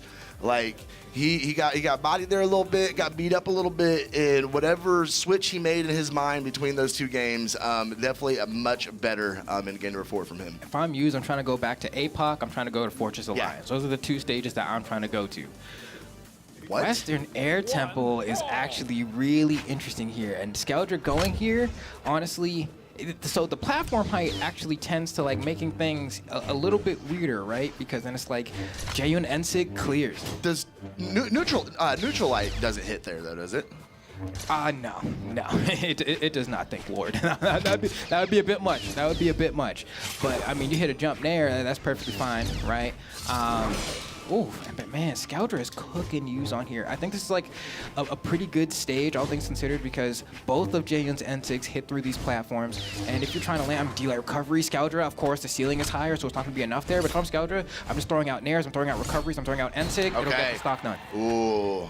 That was a really good opening from Skeldra. That is about as good as it could have been from him to start out this game. Use fighting back on arm, now has regular sword in hand. Oh, Zwerch, he needs that great sword. Skeldra gonna pick the lane. Great patience, a step back. Okay.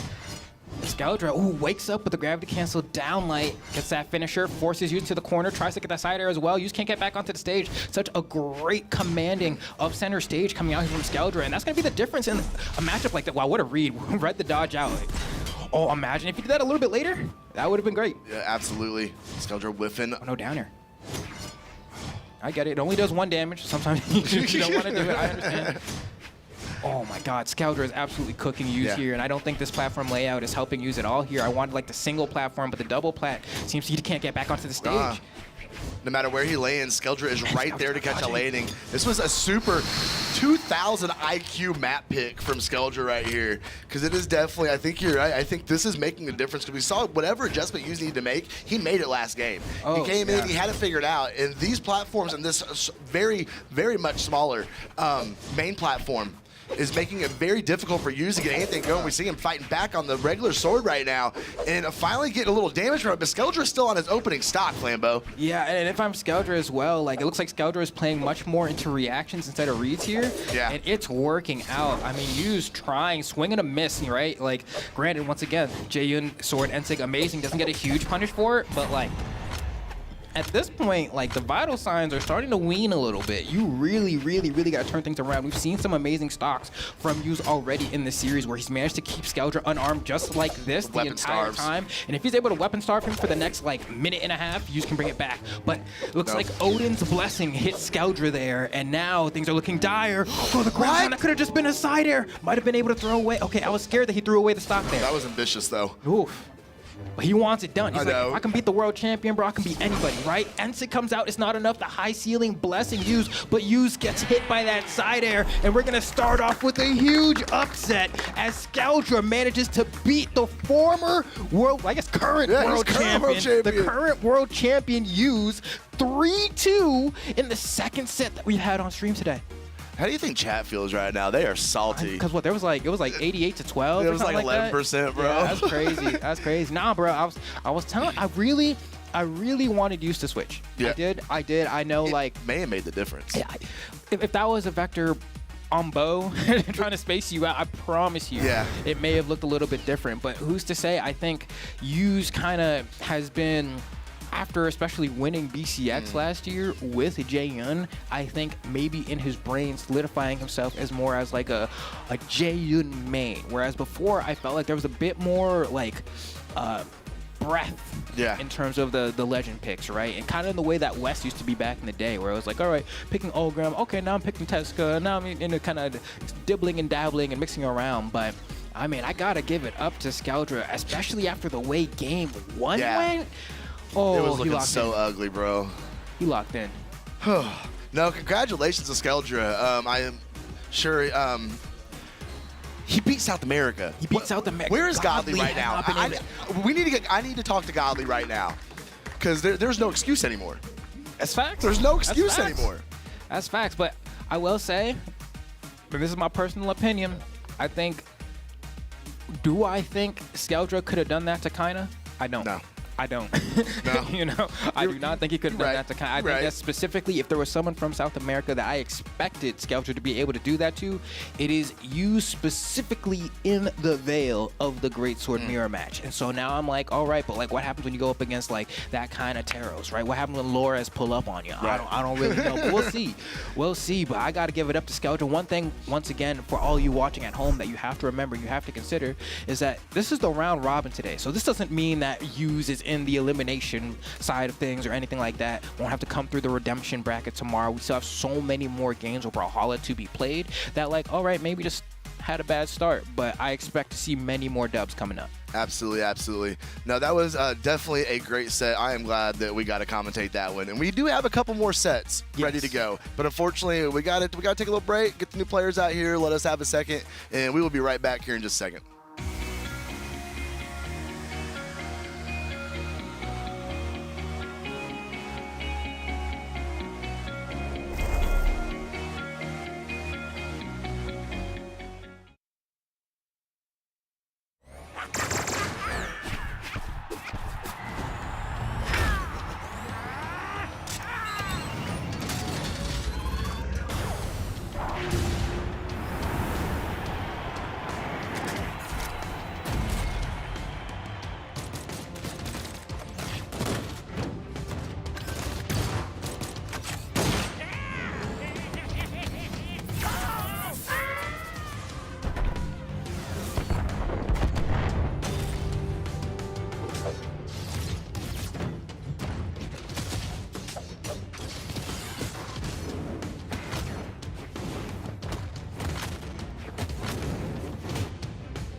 Did you think you could keep me out? I can't tell if you're sweating or crying. You're stronger than I thought. I'm not cheating, you're just not trying. You're so predictable. I'm Loki, and you're who again? Lord something.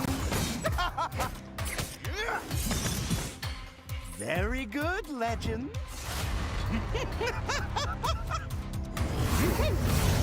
I think he likes you.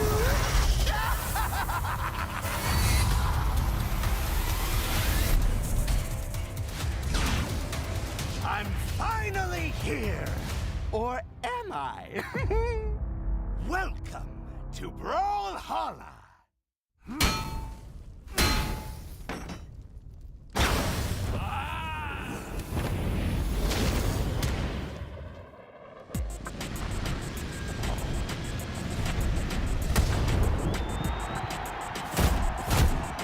¡Esto es mi cuadrilátero! ¡El jaguar pone las reglas! ¿Quién sigue? ¿Te faltan pantalones?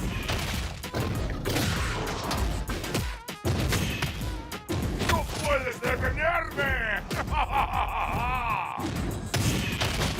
¡No temo a nada! ¡Nada nos puede detener! ¡Somos imparables!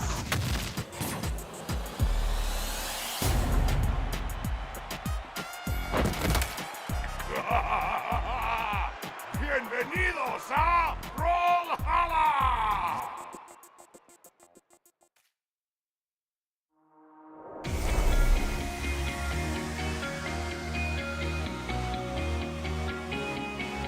And we are back with more of the Brawlhalla 2024 Spring Royale. We're going to hop right into the action. I'm Flambo, joined by Slow-Mo, my goat.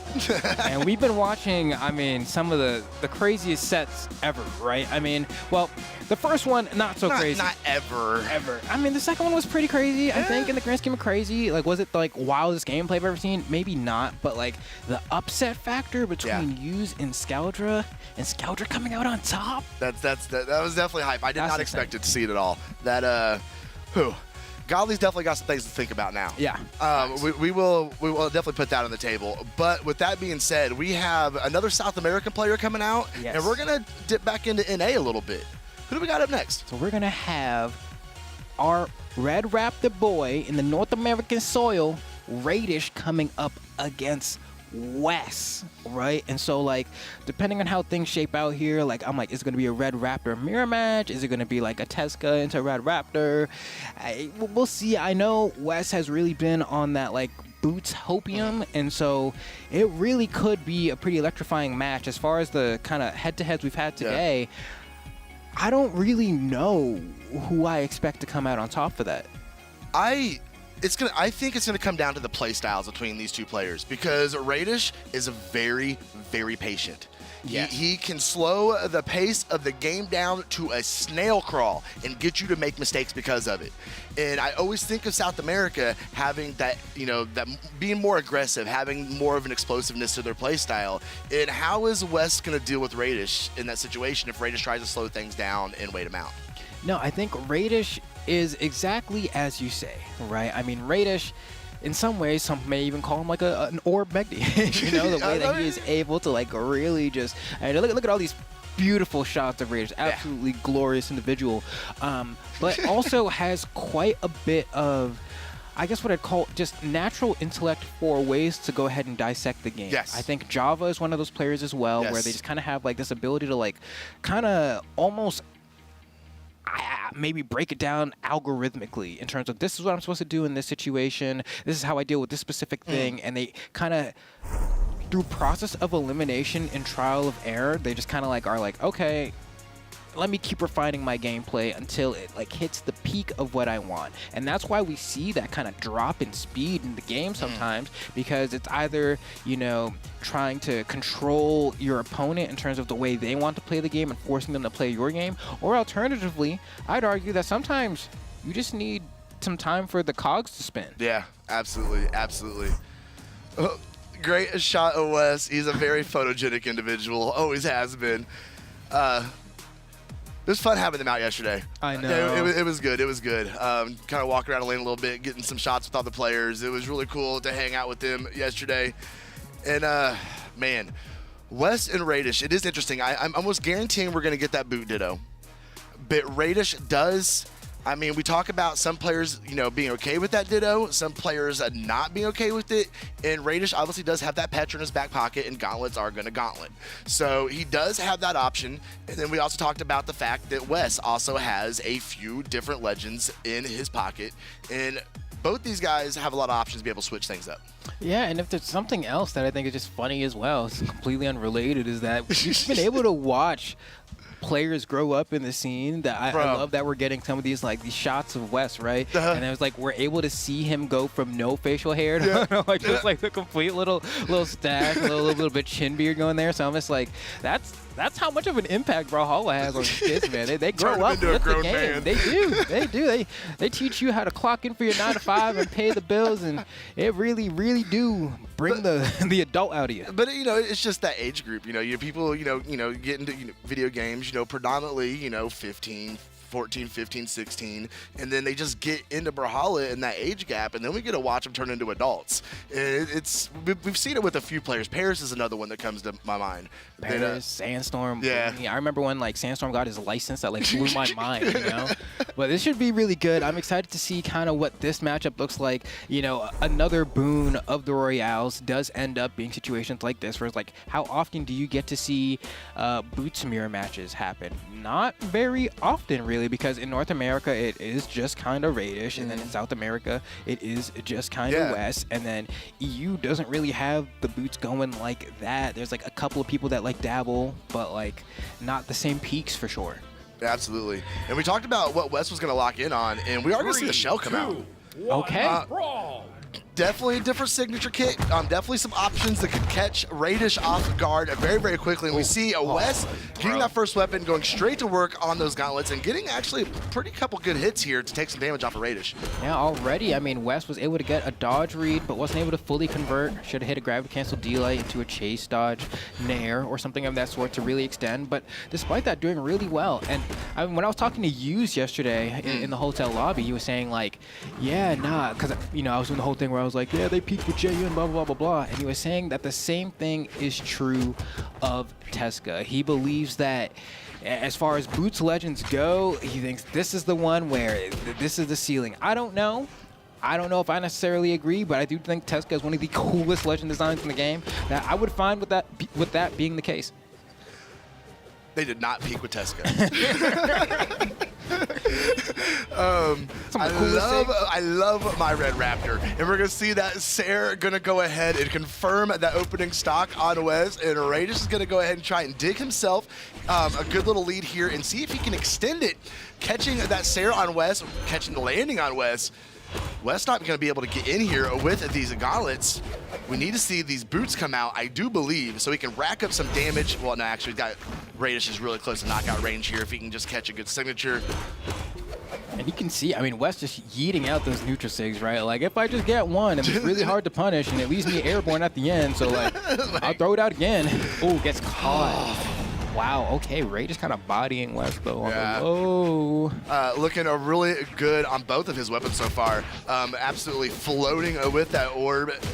And we're seeing, oh no, Wes, that doesn't, you gotta fight back, bro. Yeah, I know. You've got to fight back. There we go, finally. Getting the knockout on Radish. He worked for 2 minutes for that knockout. I know, yeah, that's we teach them how to be adults, we teach them how to clock in, but not necessarily. They get the paycheck, but they are not doing diligent work, right? Definitely struggling a little bit here. Wes trying to find these openings. This is looking like this is going to be a Radish game one. We'll see how much Wes can really do to bring things back. Maybe a quick stock here if we get a little cheesy one. No, can't chump check Radish there. Not enough damage racked up. But Wes is swinging back.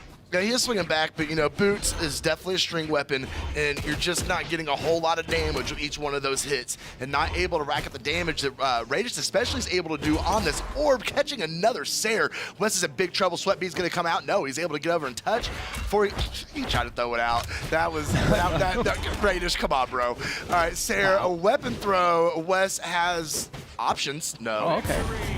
Radish going to go ahead and pretty easily confirm a game number 1. You can see it. Getting a little nod out of Radish there. And hopefully Wes has got an answer for game number 2, bro. Yeah, that did not look the best, for sure. But honestly, Wes looking relatively unfazed there. I think that game 1 kind of escaped them a little bit. Radish came in with the game plan and just executed it, and I think that's one of the more admirable things about Radish's game plan is that just like he just does it, you know what I mean? Like, and then it becomes a problem when it's not working, but he always has a clear plan that he comes in with and he just executes it and kind of lets that be his autopilot until he comes up against something that forces him to be like, oh, let's slow it down. How do I adjust my plan to counter what you're doing? I think a lot about, you know, the way he's able to adapt. I think about back to the Trial of Ymir when we had, you know, Radish and Java in Grand Finals, and that Dusk Red Raptor matchup, and the way it just went to a halt. Yes. It was a great battle, but the way they are both able to adjust to that different tempo just impresses me every time. Literal timeout. Right. Like, slowed it down to a crawl. And here, I mean, Wes, you know, especially South America, not really super known for doing that. They've had like a couple shades where they slow things down, but those are only in like on specific patches. Otherwise, kind of known for stepping on the gas here. So Wes's answer is likely going to be, how does he figure out how to rush down Radish even harder? How do I make sure he doesn't have the space to think about what he's going to do next? And so far, Wes doing an immaculate job. He's like, you can get hands anyway, away from the stage, toward the stage. I'm gonna make sure I get you. I really thought he was going to try and sneak a ground pound in right there on the corner stage. I really thought he was going to try and get that 45 goofy angle and send him flying, but nice.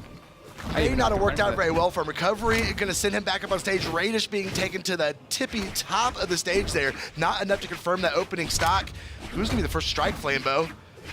And you can see for Wes, it's like, I just need one recovery, right? Ooh, over, right? Extends super far with that side. It chases you down, bro. Oh, man, yeah, it gets those Jaguar claws on you. And just like that, I mean, Radish, ooh, eating a little bit of extra damage here as Wes keeping Radish starved. Radish trying to just kind of waste time on this platform, right? Like, this is part of the game plan. I don't have a weapon. Where's the safest spot on the stage I can go to buy time until the weapon spawns? But Wes, luckily, in a spot where he's been able to consistently starve Radish and actually get a hit there. What an option. The weapon throw up at the top. He knew he wasn't going to be able to get the recovery. Got the dodge with that weapon throw. Wow, wow. Okay, they went on opposite sides. Yeah, that mixed me up a little bit. Big recovery from Radish. Is going to go ahead and confirm.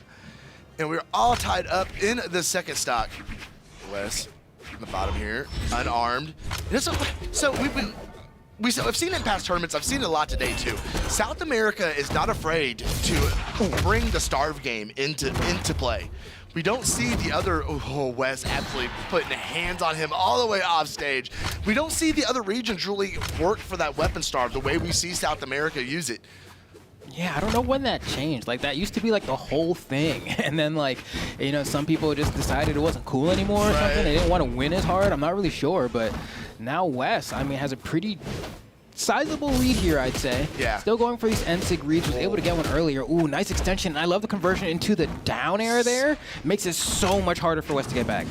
Oh, Ghost Rider. Wes unfortunately saw that coming, but that was a great safe option from Radish. I mean, even if it missed, Wes didn't have a whole lot of ways to punish that. Oh, and Orb is such a hard weapon to get in on because so many of the attacks are just so safe, right? You see Radish whiffs that downlight. What is Wes supposed to do about it? Throwing out these down airs while retreating. What is Wes supposed to do about it? It's all based off positioning prior to the hit coming out. Throws out that side tick. Just beautiful like that. Punish. Very nice. Misses that nair though. Oh, Radish not able to get back down there fast enough to get the punish, but that Sair is going to put some hurt on Wes. He needs to stock so bad, Radish does, if he wants to take this game and take the 2-0 lead against Wes. Weapon throw, perfect. Ooh, the delay, but he couldn't find any option after it. Okay, nice patience there, and I actually think maybe Wes thought that was going to bounce off the platform or something like that, but not going to be the case there, and there we go. Radish manages to convert that to a reverse recovery off the top, but Wes really sitting pretty here. Whatever weapon Wes gets next, you're really just kind of looking for like a D-Light recovery. Oh, okay. I don't know who that was for. That was for the homies. Oh, Wes, weapon throw out.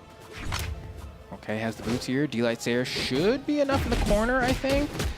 But D-Light recovery will not KO off the top quite yet here. No. and that won't either. Hard to get a knockout off of just light attacks, off of those boots. Do we side sig?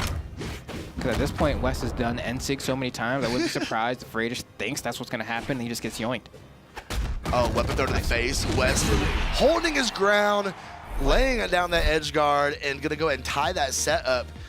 Whew, this one might go the distance. That was really close. Yeah, no, I think Wes definitely just took a deep breath and then played game 2. I don't even know necessarily that there was like a huge turning point. I feel like game 1 was kind of just a wash, and then he hopped into game 2 and he was just like, bro, just don't freak out. And then just kind of played his normal game. I didn't really feel like Wes really had to do much there other than stay steadfast with his decision making. This is going to be a tense game at number 3. You can see just the sigh, letting that air out from Wes as he waits to lock in to this next game against Radish. And I don't think we're going to see any changes. I think the shell worked really well. I don't think we're going to see a change from Radish. I think we're going to see that Red Raptor all day long. Yeah, I feel kind of similarly here, where it's like, there's not really much of a reason to swap over. Doing pretty good, you know, getting good damage in with the boots, finding those knockouts with Orb. Oh, no. Ooh! He puts himself in that position every time, and Wes is right there like, oh, you're going to come in at that distance? That's fine. I got the answer for that. And hits it every single time. And Wes almost stealing the stock with that one. If Radish wasn't able to get that boost recovery and get that chase dog. Oh, Wes just stole it right from under his nose. Said, just give me that stock, man. He literally stole it. What a reversal. Radish didn't see that one coming at all, and now we see Radish in a very difficult situation. Almost a full stock advantage for Wes. Radish, though, getting some good attacks in here. Oh, Wes throws the weapon. We're going to fight unarmed. Finally going to go back and get those gauntlets. And this is Wes is like, I have the lead, bro. You do something. Right, exactly. Nice. Again, managing to catch Radish with these snares off of the reads after the sidelight. And that's going to be tough for Radish. Radish at this point is trying to slow things down. He's like, I want you to come to me so I can punish you. And Wes is being very, very diligent. They're just showing a whole lot of what I can really only call like discipline. Yeah. In terms of just like, I'm going to play this game the way that I'm supposed to play it. Radish, one of those players that I always say I think plays incredibly well with the lead, but when playing from behind, it just kind of looks at you and is like, give me reasons where I can hit you for free. And you're just like, no. You know? I've actually never noticed that. Yeah. He does not do well when he's behind in a game at all. That is good observation there from Flambeau on the desk. Radish reaching off stage. Nice dare. Gonna go ahead and hit Wes right in the top of his dome, send him down to the bottom of the stage. Here we go, Wes. You know, if you're Radish here, you tend to, you know, kind of win a lot based off of patience. Can I force my opponent to try to swing on me when they don't need to? Right. And that may be the case here where Wes gets a little bit too precarious. Like, why are you going off stage there, right? You almost lost your stock for it. Granted, able to get back on stage. Some of this is that South American pride, I think, in terms of just like kind of ways they want to play the game. But luckily, I mean, this unharmed.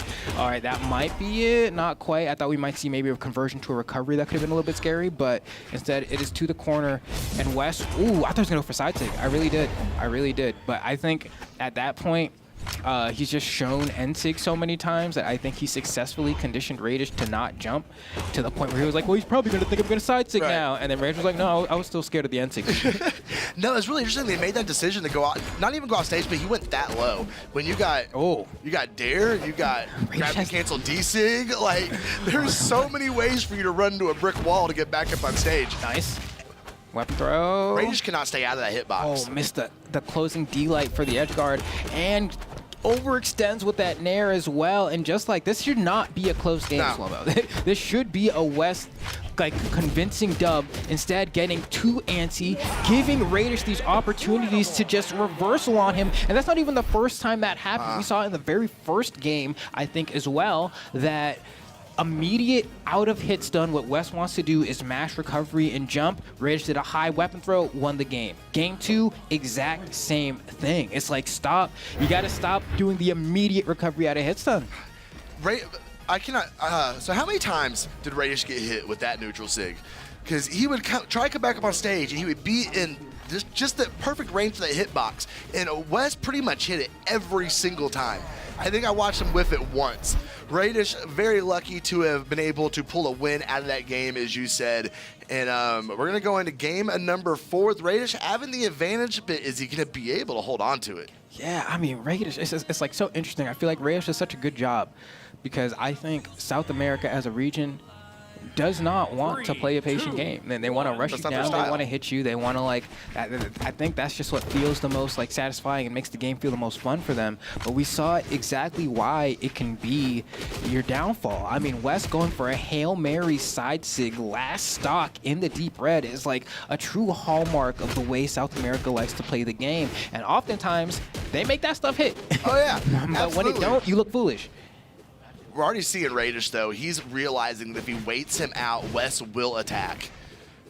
You can see the Edguard come out, see if he can put some pressure on Wes to get him on stage, try to catch him with the side air. Nothing to be found, though. Ooh, nice dare to get back down the stage, put a little more damage on Wes. And we're finally seeing some boots come out from Wes. I feel like we've seen mostly just gauntlets so far. Oh, no. Oh, another ground pound. It's going to be enough. There is no way he's going to get back up on stage unless he grows some wings. And that ain't going to happen. That's tough. That is tough. So what happens there is Wes goes for the weapon throw up to cover himself. It hits the corner of the stage a little bit, so it goes at a diagonal, and it means that it's not covering the ground pound from Radish anymore, so he doesn't get the guaranteed wall touch, which just completely ruined his ability to get back. But almost gets the retaliation right there. The silent recovery is not enough. Throwing out this N-Sig, it's not getting the job done here. Oh, and Radish, huge opportunity. Oh, goes for the ground pound. Do we get a reversal here? Get the nair. Already got the touch, though, so you have to do more. Do you like ground pound? Oh, can't quite line it up. Now, Radish went down. He went underneath, hoping for another recovery. Looking at very good. West needs to confirm the stock, and he needs to do it immediately. He's giving Radish so much bonus, so much extra credit on the opening stock, and the lights are getting very, very dim for our boy West. Yeah, it's looking like it might not exactly be the best time for West here. It's South America. I mean, we've already seen 1 loss from South America in U's, and we might see 2 for West here if he's unable to force the game 5. Still needs his first stock. That should have been a recovery. Okay, manages to get it anyway because of the gravity cancel spent on the side sig, so we can go for the side light recovery for the extra guaranteed KO there, but still a lot of work. The amount of N-Sigs that he's throwing out that are getting punished, like Radish is, it's not like he's not getting punished for it, you know what I mean? Like Radish is hitting him every time, but he just keeps letting it rock. And at this point, I'm like, he's in the white, dude. Like I don't understand. Like, it's not going to KO. It may throw him off stage, but even if it does, it's not going to have enough force to really put him in a threatening position. So I'm just a little bit confused about some of these options from West, but despite that, is still kind of inching back a little bit. He's definitely trying to. I'm right there with you. I'm just watching Wes's movement in just the light attacks he's throwing out and just trying to figure out what the game plan is. I don't want to say he's like panicking and mashing, but you saw like just 3 nairs just out there for no reason.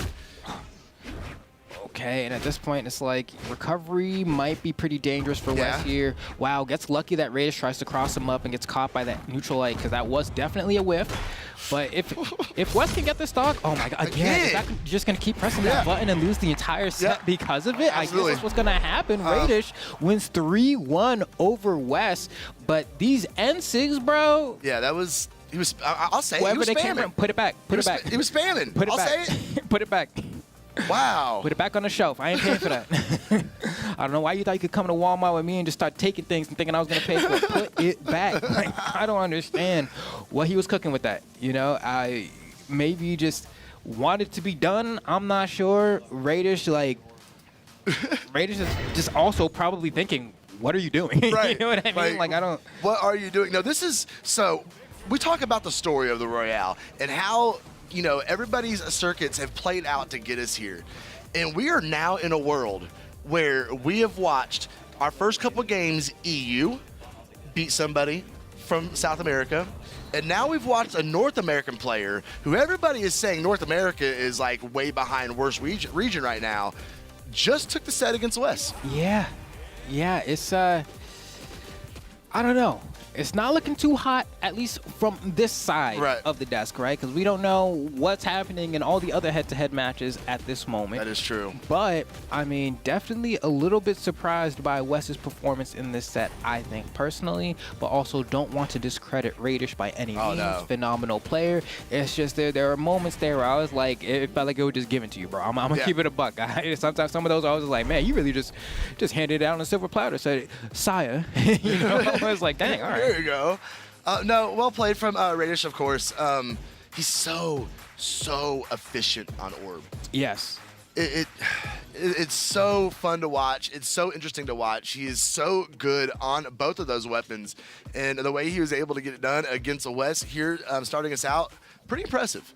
And the cool thing about Orb as well is that it allows people who want to play the weapon to kind of like optimize in a way where you don't have to vary too much from the thing that you've memorized to do, right? So it's like, oh, I get the punish here. I'm a side light, D light, nair into something. You know, maybe it's a recovery, maybe it's a side air, but like there's not a whole lot of mix or sauce a lot of the time. It's kind of you do the same extended punish, maybe a weapon throw to kind of shake things up, and Radish is really able to just notice how far he can push his advantage, do it, and then position himself for the next interaction. And that's where he really, really gets people, is that it's not like he's doing these super flashy, long, extended orb strings or anything like that. It's, oh, you gave me your dodge, I do a really long combo that's guaranteed, and then I put you in a really bad spot, and then I get rid of your stock because of it. Finished it up with a side light there, bread and butter. It finishes it up every time. Whew, there's that beautiful, beautiful trophy.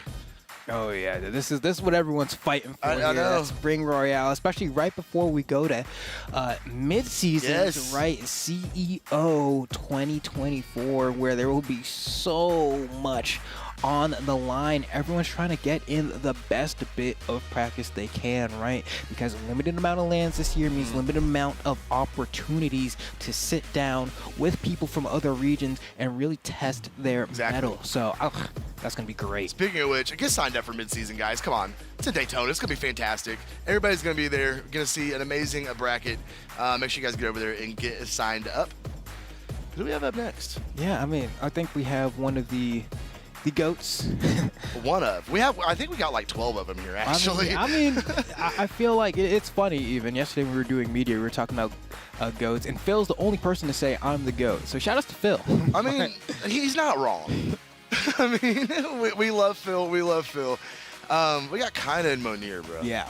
Kaina, I mean, the player to watch, I think, for a lot of people. The question of the weekend is going to be, it's kind of everyone's looking at the respective regions and they're like, Kaina, Sandstorm, Godly, right? Like, of these three, who will come out on top, if even, because there were eyes on Yuz, there's eyes on Lores, and the other regions, there's other players. Other players are here. Other players are here.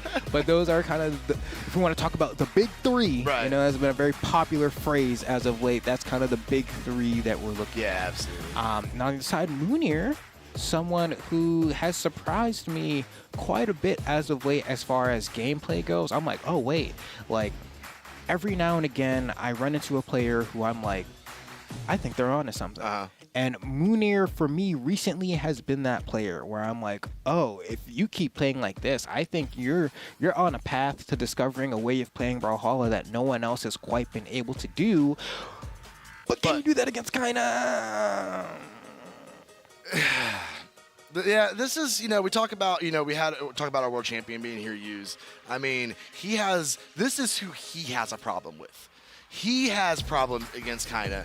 And Monir's going to have a lot of work to do, but, I mean, one thing that's been proved so far that nothing is guaranteed in this round robin today.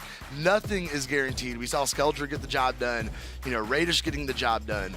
And I'm very interested to see how this set goes out because man, who's going to be on and who's not?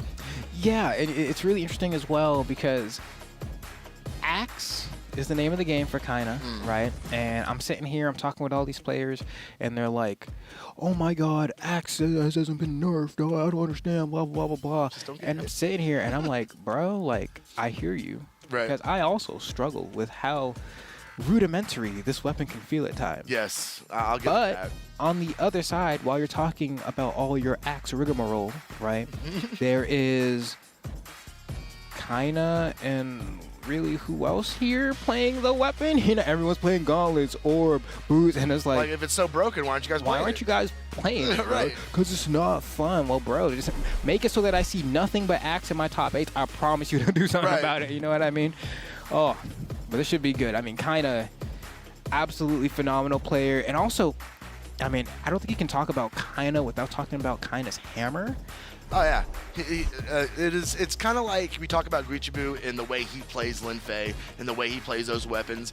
That is the same thing for Kaina in the way he is able to pilot this heroes, and especially as you said, that hammer. Yeah, I mean, like, because that's the thing, you know, I'm scrolling through Twitter and I'm looking for the sickest, most awesome Brawlhalla clips because that's what I like to do in my free time. And it's like, okay, cool, you know, Qatar half pipe into offstage Sarah, that's cool, I guess, or like, you know, whatever. But then I see a Kaina hammer clip and I'm like, I have never seen the stuff that you're doing happen to people before. It'll be like stomp and the jump stomp into recovery onto the platform stomp and down. I'm just like, how are you even? I thought DI. What?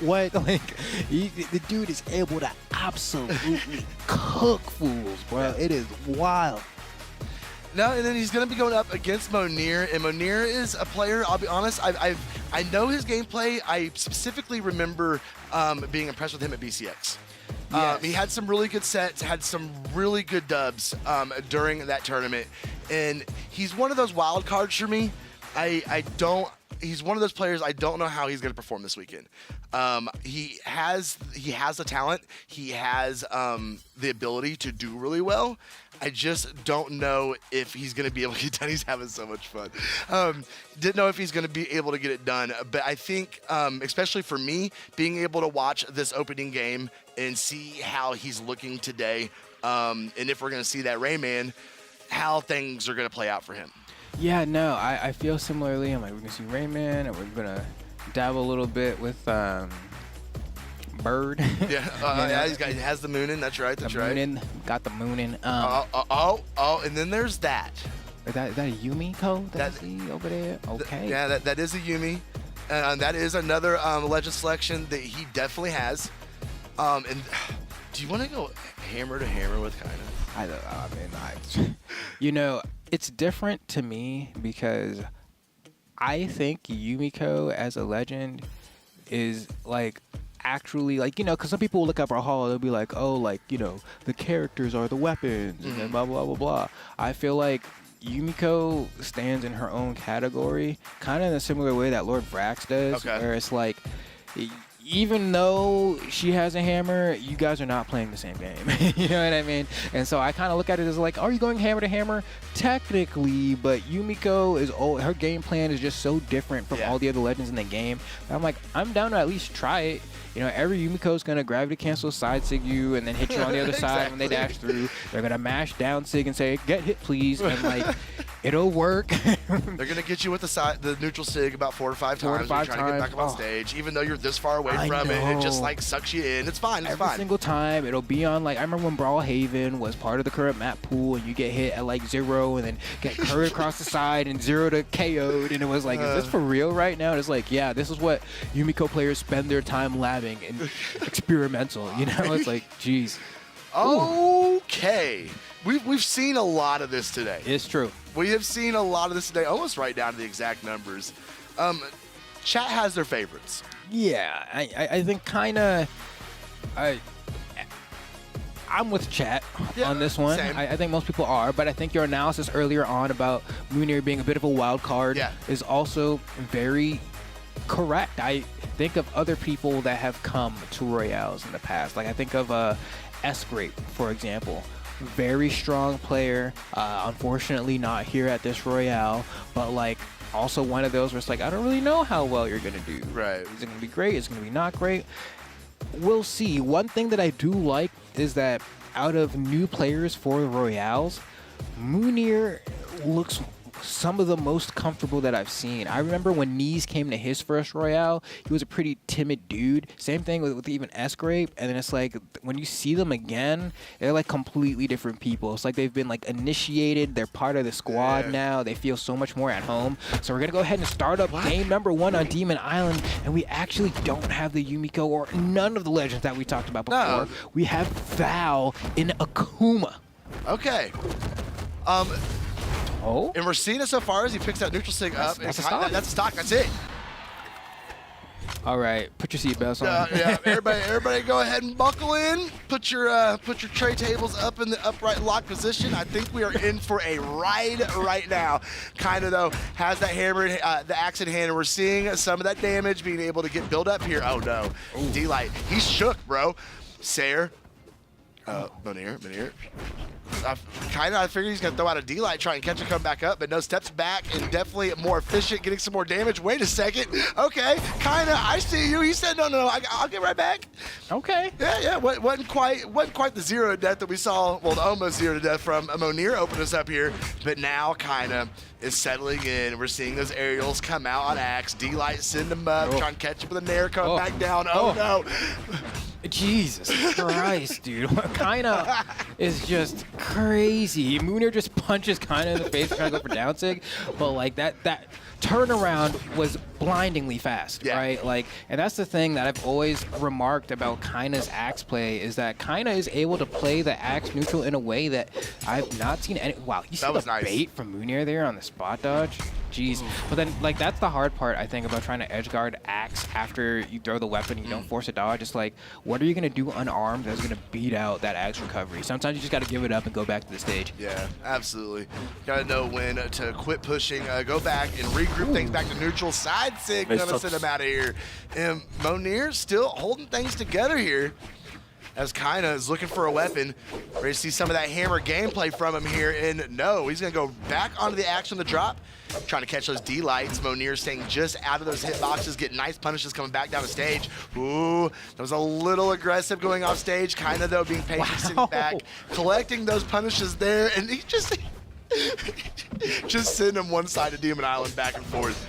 Oh, Munir's cooking. Wait, what? Oh my God, Munir snatches game 1 from Kaina just like that. And that's what I'm talking about, slow-mo. When I'm like, this dude is playing the game and cooking in ways that I feel like I don't see other people do. In that punish alone, I saw shades of Zinker and shades of Java, right, combined to make that entire sequence, right, where it's like, all right, we get the extended to the ground pound, to the bang, to the chase. The chase felt very Java-esque, and then the side sig was the little Munir dash of Sazon. That was the let me tuck it all in, bring it together against like, and kind of the way kind of swung back after losing that first stock, also admittedly blindingly fast, was extremely convincing. Kind of already got me to a spot where I was believing like, yeah, this is gonna be a kind of game, and then just like that, Munir's burst power is incredible. He's unarmed now, as I kind of continue to rack up damage here.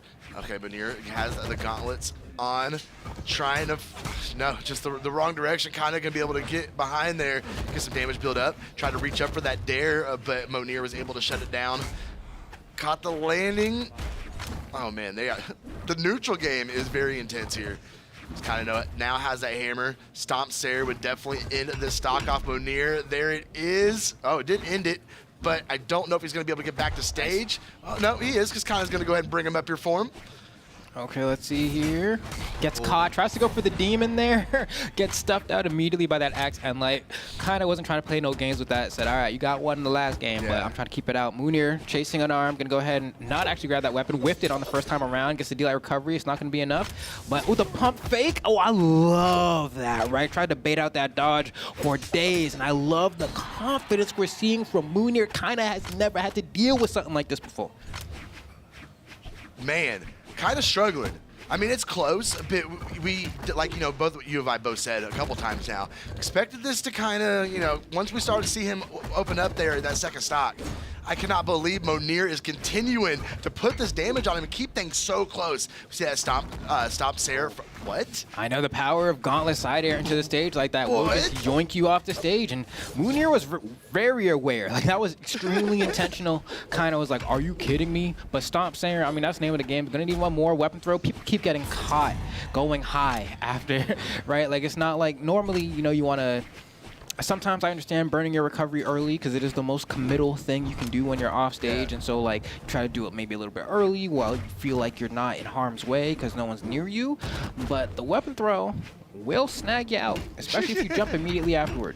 Okay, now we're seeing kind of get into a little bit of a rhythm here, though. Oh, almost got that. That recovery is maybe a frame or two off from connecting. Yeah. Kind of gonna have. Well, that was Yeah, that was. It was trying to Hail Mary that weapon throw there. Monir, though, has the power position, trying to reach down with those dares. Couldn't find anything. Kind of now unarmed. Reached up with recovery. Still nothing. Oh no, oh no, this might be bad news for Monir. Catches the recovery, gonna go ahead and get that stock off, but he has got to play perfect here in this final, the final parts of his stock, because he is, in the day, you're not just playing against Kinda, you're playing against Taros. Oh, again. Oh, if that weapon throw hit, it would have been the exact same repeat of that first stock we saw in game one. But this time around, kind of not allowing it to happen. Munir being, you know, one Stomp Sayer might be the name of the game, especially now after that Nair adding that little bit of extra damage. Munir waiting for this weapon. It's going to be a sword. It's going to be easier to kind of... Oh, that's not going to KO. Foul defense. Not on Demon Island, though. All right, one more hit and you're gone. Down air's going to KO you.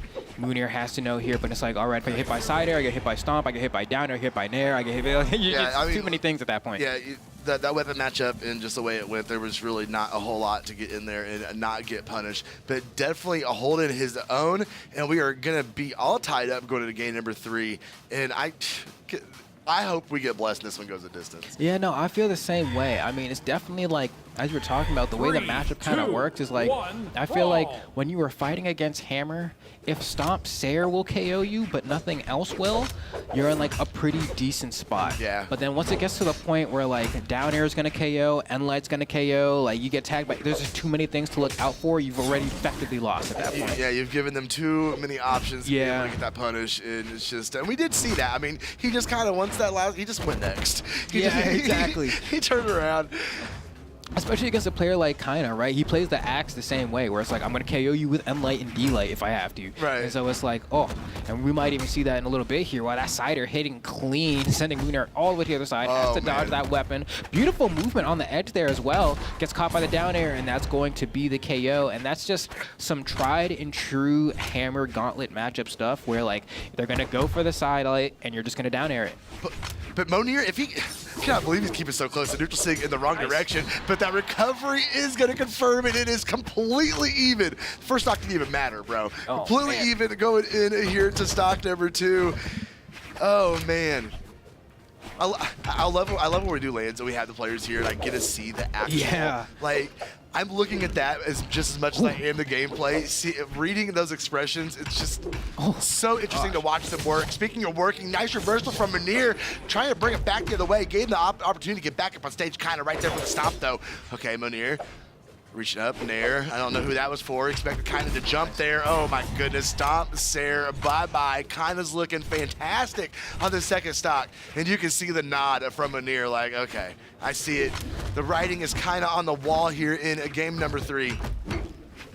Oh, and Munir, I think the difference here is I think game plan revolves around using the same tools over and over and just being very precise, right? Yeah. Precise and consistent. Meanwhile, Munir kind of gets beat up a bit and then kind of goes for what I can only call like X Factor type plays where like if it works, the stock is gone, but sometimes it can kind of feel like consistent Hail Marys, right? And so over time, it's going to lead to a kind of victory because Kinda's going for a Stomp Sayer, down airs on whips like that. Kinda knew that neutral sig was coming. Oh, 100%. I mean, look at that face. He's like, yeah.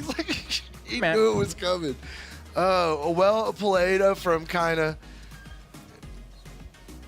He's definitely interested in what he's looking at right now. He's like, I got to blink a million times, bro. I'm like, you need help? Does he need some Visine? Is he okay? I'm going to tell you, when you're staring at these screens all day, they will dry your eyes out, brother. Like, it's bad. Sometimes I'll just look away from my computer screen and my eyes will just start bawling. Like oof. What does Monir need to do? we need to see a swap. I don't think the Akuma, unless that is just the game plan for the weekend and we're not going to turn away from that. But it's not working against Kaina anymore. I think it's like a matter of you need a game plan. You need a game plan. I don't want to say Munir doesn't have a game plan per se, but it's like Kaina clearly does, and it's just doing the same things more and more, and just like winning over the war of attrition over the long haul. Meanwhile, on the other side, Munir is like, you know, he tries to find a cheeky thing he can do to kind of snatch it. It's like the kind of stuff that would work really well in a best of 3, but not necessarily in a best of 5, right? But if we're speaking in that matter, I mean, Munir already lost the quote-unquote best of 3, right? And so it's like you really got to come up with some new gimmicks, or... And I was hoping that he was going to have some better luck on this Petra. You at least have, I mean, I always say she hits like a freight train, bro. Yes. You can rack up damage, especially when you're going up against, you know, a legend like Taros that's putting out so much damage. Munir just not able to find any rhythm here. But, okay. 3 unanswered attacks from Munir. Caught the landing on Kaina. We'll call that 4. But Kaina right back to those snares. And Munir barely staying out of the way.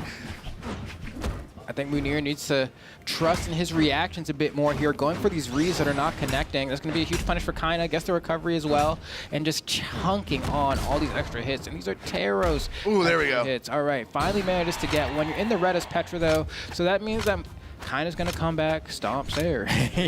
Maybe even throw out a down sig if an axe is queued up next. I don't know off memory what weapon Kaina has queued up here, but this is great damage from Munir. It is an axe.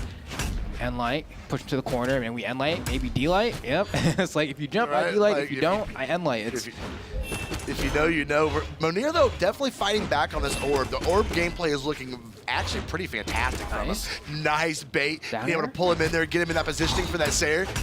That was Munir's edge guard right there. Didn't line up the down air properly and kind of lost advantage, and then now also losing the stock because of it. But also a little bit like why you touch the wall there, you refresh all your options. Why click the one that commits? You know, it just does a really high recovery and kind of like, okay. Easy peasy. Munir, though, that dare. So fast, right? Bro, I have never wanted a game 5 as much as I want a game 5 right now. This is such a good set. Munir swapping it over to the Petra. Might be able to get it done with here. We're in this final stock. It's all evened up. It doesn't get any closer than this. Is Munir backing up on the left side? Kind of nice catch. Catching that jump. Kind of another nair. Oh no. He's racking damage now. But here we go. Munir. Ooh. He wanted to get some extra damage. He didn't just go for the side light Sayer. Wanted a little more off the top than that. Kind of, though, fighting back unarmed. Oh, no. Flambo, this is coming down to it, bro.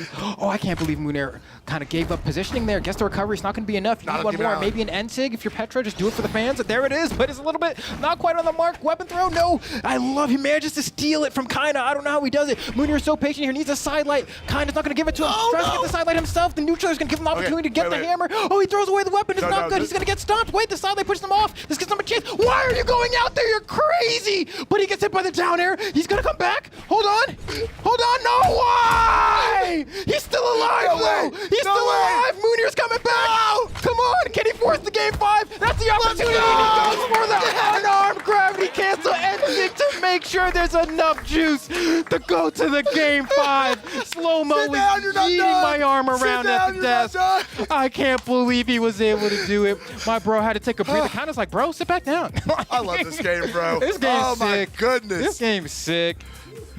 Oh my God. I need you to talk. I gotta breathe for a second. That was absolutely phenomenal from Munir there. I honestly, I clocked him as done. I clocked him. There were too many scary moments in that end of that game 4 where I really just, I could not co-sign some of the decisions that were made, but you know what? That's why he's here making the comebacks. That's why I'm over here sitting behind being the peanut gallery. I didn't mean to snatch you up, Flambo. Oh no, I'm perfectly fine. I love it, dude. I love Brawlhalla. Oh man, it's only game 4. I know. We get one more, and it has been an absolute battle. Where was the gravity cancel D-light into ground pound? Where was it? The game was over. It was over. Okay, here we go. We definitely got to stay on the Petra. Definitely got, and he's going to. We're gonna get a color swap. Okay. I'm scared. We're in an apocalypse. This is not a more fitting place for the final game of this set. You spend a lot of energy making a comeback like that. Yeah. And it's not uncommon to watch someone make like a crazy comeback like that and then just have nothing left, right? Right. and then like this game ends up being the kind of stomp, right? Doesn't look like that so far. It looks like this orb from Munir is the difference, right? I think was able to find the right trick in the bag. Oh, that ground pound was so close. Oh, this is bad. Still has a recovery. No. Orb recovery. Oh, that's fine. Orb recovery. Okay, hold on. I know. Yeah, Munir should have started with this orb, bro. I'm telling you. But Wow. But could the orb have lasted the whole set though? I don't think so. You know what I mean? I think kind of would have made those adjustments. I don't think the Petra was going to be good for all 5 crazy. games. Man, Munir is willing to counterpunch in positions where I would never even consider. Not only is he willing to counterpunch, he's willing to counterpunch and whiff. Oh, no way! The instant transmission didn't work. What happened? I think How did he know? I think kind of Maya got a dodge in there. But that D-Light is going to go ahead and send Monir up to the stratosphere. And all he needs is just, okay, side light Sair. Side light Sair. I don't think. Oh, D-Light recovery's not enough. Tries to go for the reverse recovery. It's hard to punish. So yeah, just go for it. If it hits, it hits. If it doesn't, it doesn't. Oh, side air. Yeah, just enough. We love that Petra Force. We do. The freight train really coming in clutch there. All right, we are all tied up on the second stock. You guys already know. Oh, no. Monir. No, punish him, kinda. Okay. Uh-oh. See, with South America, you never know if he's going to let him. Oh, he's not coming back. No. Oh, you let him come back? Are you kidding me? Get over there, punish it. Nope. Could not catch Kinda coming back up on stage. Uncharacteristic drop from Kinda. Yeah. Monir racking up some really good damage here. Kinda, though, catching that landing. Oh, being so careful. Ooh, oh, that didn't hit. Wow, got a haircut. That's insane. The cleanest fade, bro. Set a #1 on the sides. Okay. I cannot believe how close this game 5 is. This is insane, Flambo. And they were on top of each other literally the entire time. I know. Ooh, man, this is stressing me out. My blood pressure is rising here. Munir looking to close out this edge guard. Oh, the chase. If he did the recovery the other direction, that might have been a stock. The dare the other direction might have hit Kinda. I'm sure my brother, please. No, don't go. Why? Oh my God, the Hadouken didn't hit.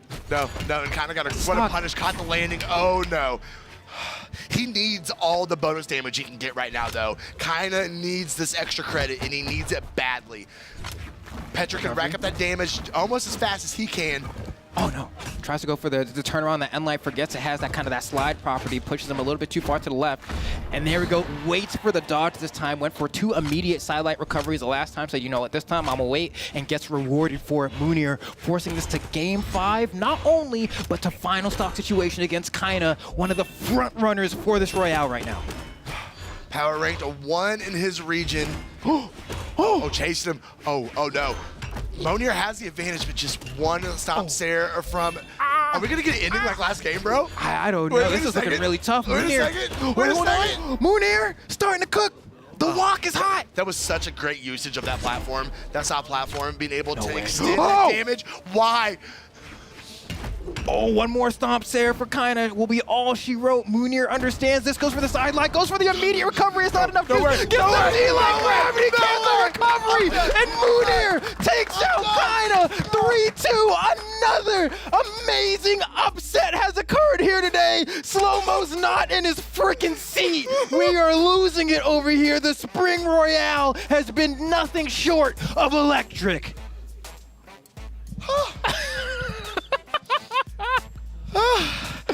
Ain't no There's no shot. What universe are we living in, Flambeau, as I try not to fall to get back into my seat? What is happening? What is? It's that X factor I was telling you about in Munir, right? Who goes for the gravity cancel D-Light there? Literally nobody. You know, Kinda wasn't looking for it. That's why he got hit. And he did it on the Petra, baby. I know. We're so back. Oh, man. So bad. That's wild. I don't know how many radars Monir was on this weekend, but my man just said blip. Oh, man. He beat Kinda. He beat kind of, He but beat consistency is the Kinda. name of the game. I don't know what the rest of his spread looks like in the head-to-head. You know what I mean? So it's like, yeah, you beat kind of, but are you going to be Sandstorm? Are you going to be Loras? Are you going to be Used? It's like, I don't know. I can't wait to see what that bracket tomorrow ends up looking like. Godly's got to be sick sitting over there in the costume, bro. Godly's just sitting there in the wings like, I think I'm going to throw up. Yeah, he's got a bag in front of him. He's over there just ill with himself. Congratulations to Monir. I don't want to take anything away from him or Kaina. That was such a hard-fought battle. It came down to the very last fraction of an interaction there at the end. Both of those last two games, that was crazy. We're seeing them hugging it out. You love to see it. We're just getting started, bro. I'm losing it, dude. I'm losing it. I cannot believe what is unfolding here right now. This is why I'm here for it. we do this. Yes. You know what I mean? This is why we play this game. Absolutely. This is why we have these events, and this is why we need lands as well. You Yes. know what I mean? That kind of execution, that kind of level of just like diligence and accuracy just doesn't quite hit the same on a online tournament. No. So. No, it certainly doesn't. That was wild. Can I just like chime in here Yeah, real quick now? please. Because I've been Please. sitting here, I've Yes, been sitting ma'am. here, I've been watching and everything, and literally, I think Moonir like blew everyone's mind to take it to a game 5 and like just holding out with that Petra and saying so strong and beating kinda PR number 1. Yeah. In South America. Right. Okay, I'm just gonna say that out there. And you literally did lose it. I want to also confirm what Flambo said. Okay, Flambo was out of his seat. Was not in his seat at the end of that match. It was wild. And this is why we got Lance. I love it. My heart rate is up. I love it. That's so good. I mean, I'm here for those stories. Yes. And man, Monir, my brother. Are you kidding me? Can't figure out how to leave the airport, but can figure out how to beat Kinda is insane. He said it. He couldn't. Getting to the hotel was a trial. But not Trial of beating Moonir. Kinda. No, But not beating Kinda. He got it done. Holy crap. All right, guys, I gotta grab your final thoughts before we go into break because we just started. Those were just the I first don't 4 have matches. any. My mind's over there. What are you Okay. talking about, Sheepy? Let's just kind of recap what just happened because those were just the first 4 matches of the round robin that we got to see on mainstream. Of course, more matches are happening on the other Brawlhalla stream and everything else. But Flambo, thoughts about what you just saw? Look at this lineup. Look at all this right here. Look what we just saw. So it's like weird because like we came into this, and granted, I keep saying I don't know what the rest of the head-to-heads look like, but we came into this and we're like, oh, so like South America kind of just got it like that, and then we're looking at this graphic and like it really makes me sound stupid. It really does. But I'm sure they're getting dubs in other departments, but as far as the stream has been, it's not been a good look. It really is. Skeljo 3-2 against South America Use. Wes, Raiders beat him 3-1. Kaida losing 3-2 to Monir. What's going on? I'm convinced we're in another universe right now. I'm convinced. I'm inclined to agree. I don't know if we need to like walk back to the door a couple times and try and shake things up or something. But I'm just saying, this is why we love it. This is why we love the live events. This is why Spring Royale really can change up everything. We have your top 12 players here, and things are still just cooking up. All right, guys. So, like I said, we just went through the first 4 matches for today, but we got more action to come after this break. We'll see y'all soon. Don't go anywhere.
Water.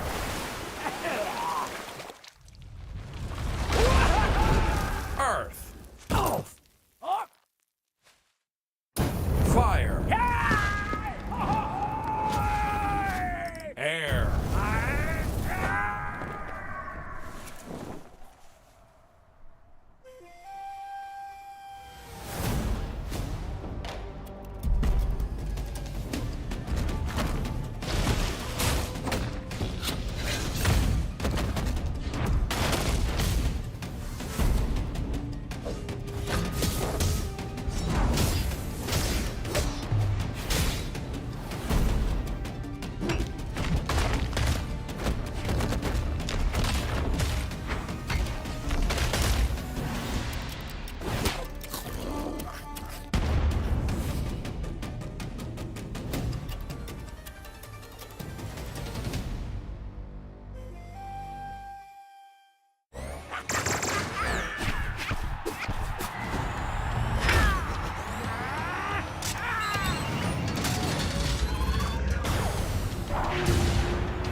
You almost died from a broken heart, so I installed a new one.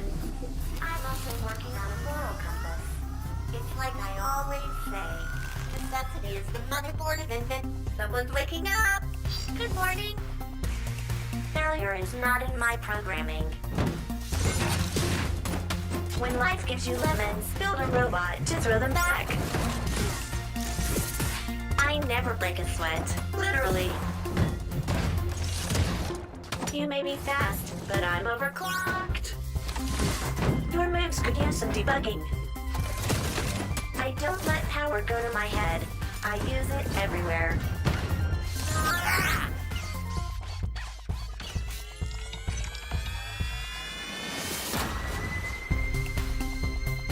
All I need is a wrench, and a plan, and a power source. Welcome to Brawlhalla.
We're back at the Spring Royale here live in Atlanta, Georgia, and the players are battling it out in a round robin, and we got two new commentators at the desk.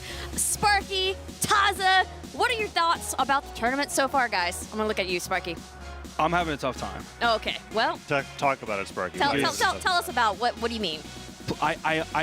I'm mad, but I'm not mad at kinda because I understand that players make mistakes. Oh, okay. And players are human, and that's part of what makes it exciting. If everybody was perfect all the time, it's not fun. There's no risk there. And Taza, what's your rebuttal here? What were you thinking? I'm having a great time. Yeah, that was a lot of fun watching backstage. I know that you were not having a lot of fun watching it backstage because Kaina is your GOAT, right? But somebody had to get Moonir this weekend, and it looks like it's going to be Kaina. Moonir's record was looking a little shaky. So explain that. Explain what getting Moonir means. I mean, okay, this is like a thing that the North American players were talking about last time at their Royale, because Moonir, that was his first Royale, and everybody was expecting him to like go 0-9, and then he got the one win, which was over Luna, which was the top seed of the bracket at the time. And so now in my head, I'm going, okay, Moonir's going to be at this bracket. No one's going to expect him to do well, but he's going to beat somebody that he had no business beating, and this time it looks like it was Kaina. Yeah, you think he'll get another win? Moonir? Yeah. I certainly think the potential's there. Like I don't think he's gonna get one victory and that's it, right? and then we were talking about how like, oh yeah, everybody in Europe is beating South America except Godly, and that's what's happening this weekend, because I think that was Skeldra had the win over Hughes as well in the Greatsword Ditto. So really, there's just this bracket.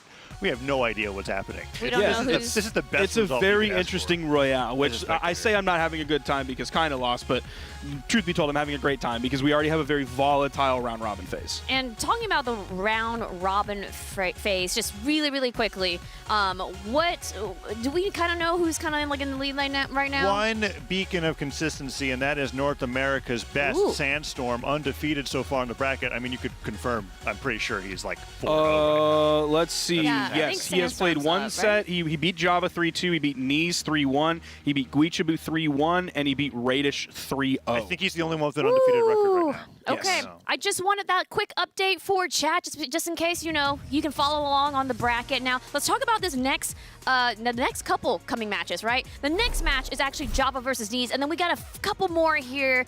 Guys, your thoughts on what's coming down the line here? Are you gonna do it again? Let's see. Do it again. Knees wins. Do it again. He's doing it. Faster. Probably Skeldra. Yeah, Skeldra wins.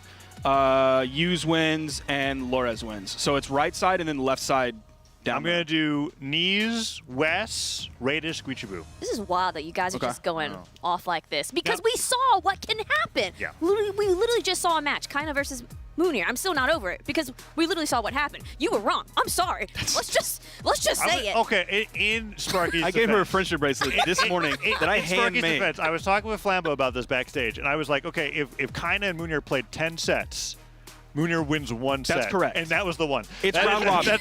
That's what happened. It's round robin. When I put my head down on the desk, I that's think what I they had to run that say. back. Kaina's like right at 3-0, but Moonir got the win that counted. That was in that round robin. So Well, let's now focus in on this next match. Literally the next one, Java versus Knees.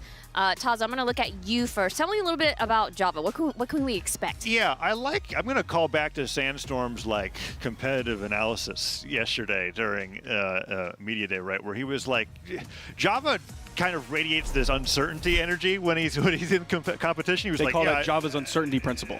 Is that what it's called? I thank you. Wow, that's amazing. There's a scientific thing where called that. you can kind of feel that he's very good at the game, but he's not very confident in his ability to win brackets, and he literally says that to people, and then he goes like, well, it doesn't make sense for me to say if somebody else is going to win except for me, so I guess I'll win it.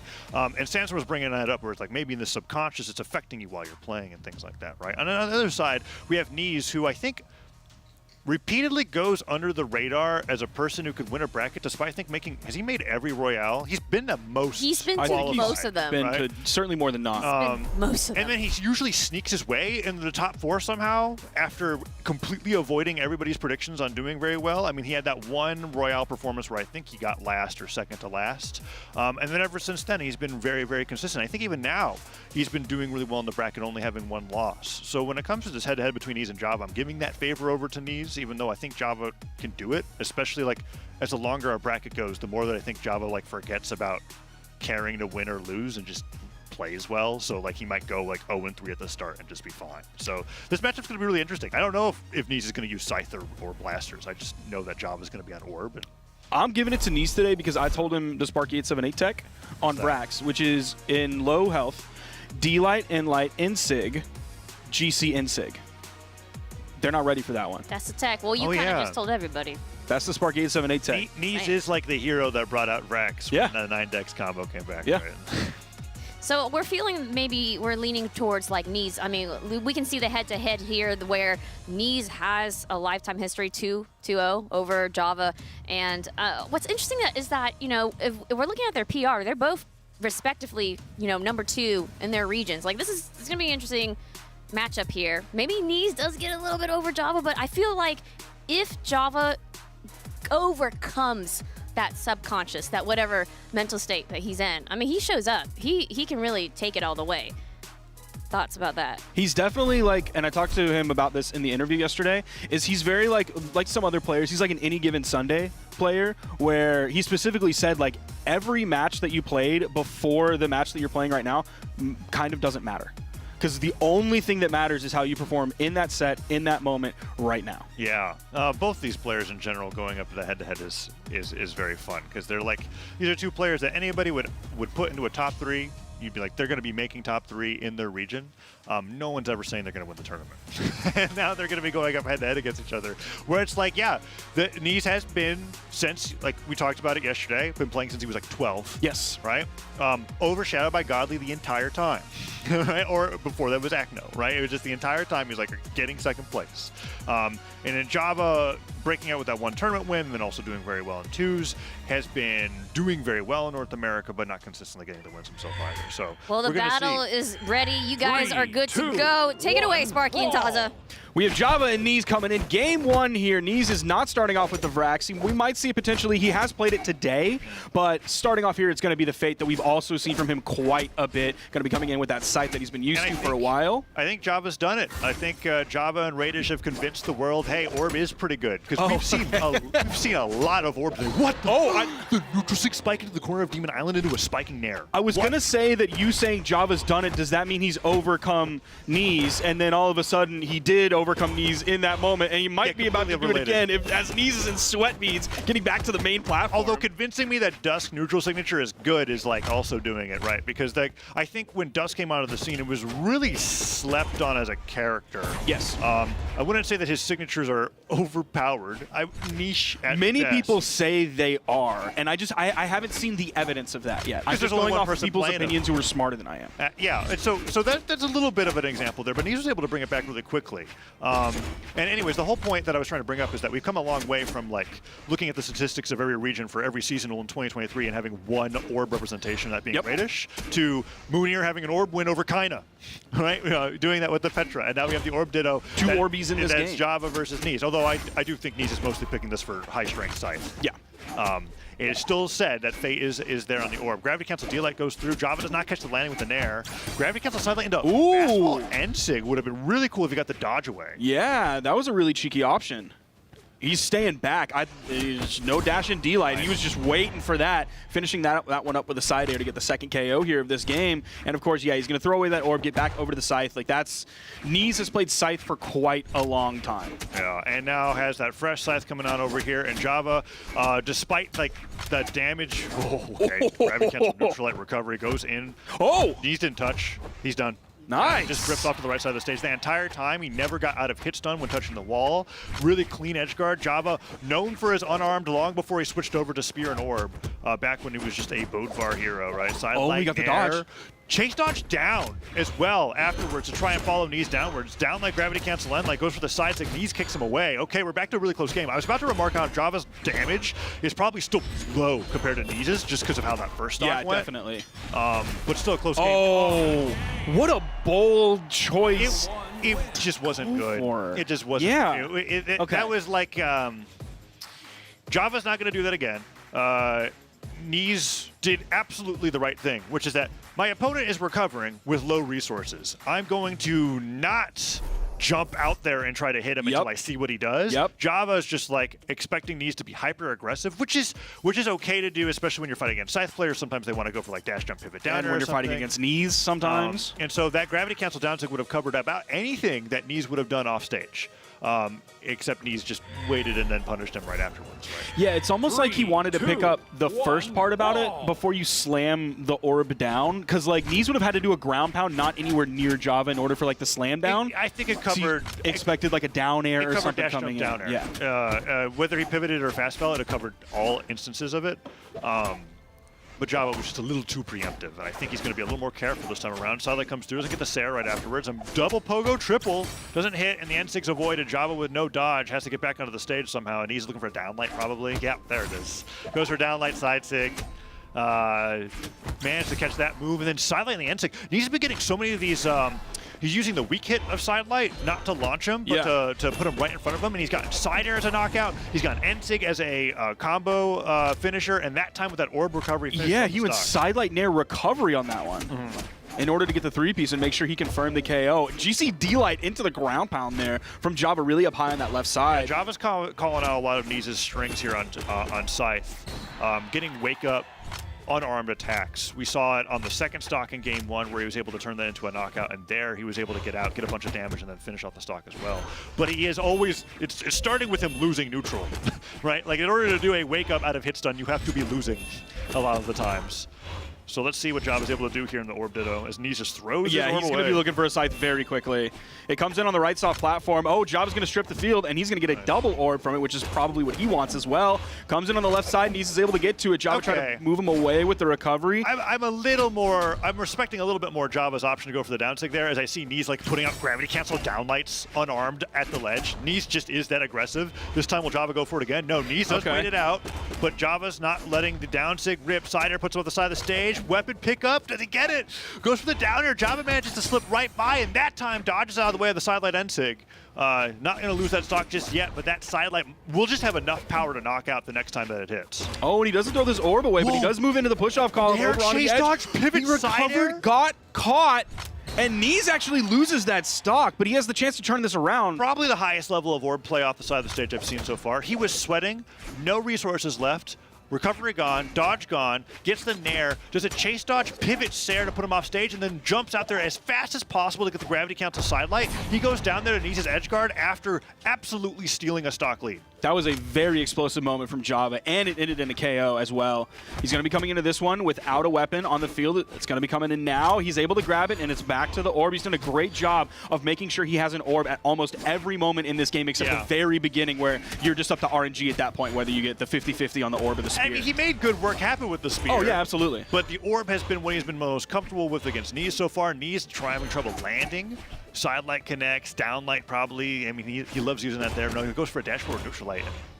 It doesn't work out. Yeah, he gets so much damage for it. Almost immediately from that. Knees has to be careful here. Oh, dodges, waits out and dodges the gravity cancel and light. Spear picked up, sidelight waits it out, but Knees does not spot dodge in place. Pogo weapon throw. Oh no! Java doesn't get the pickup, and the side catches Java going for the wake up.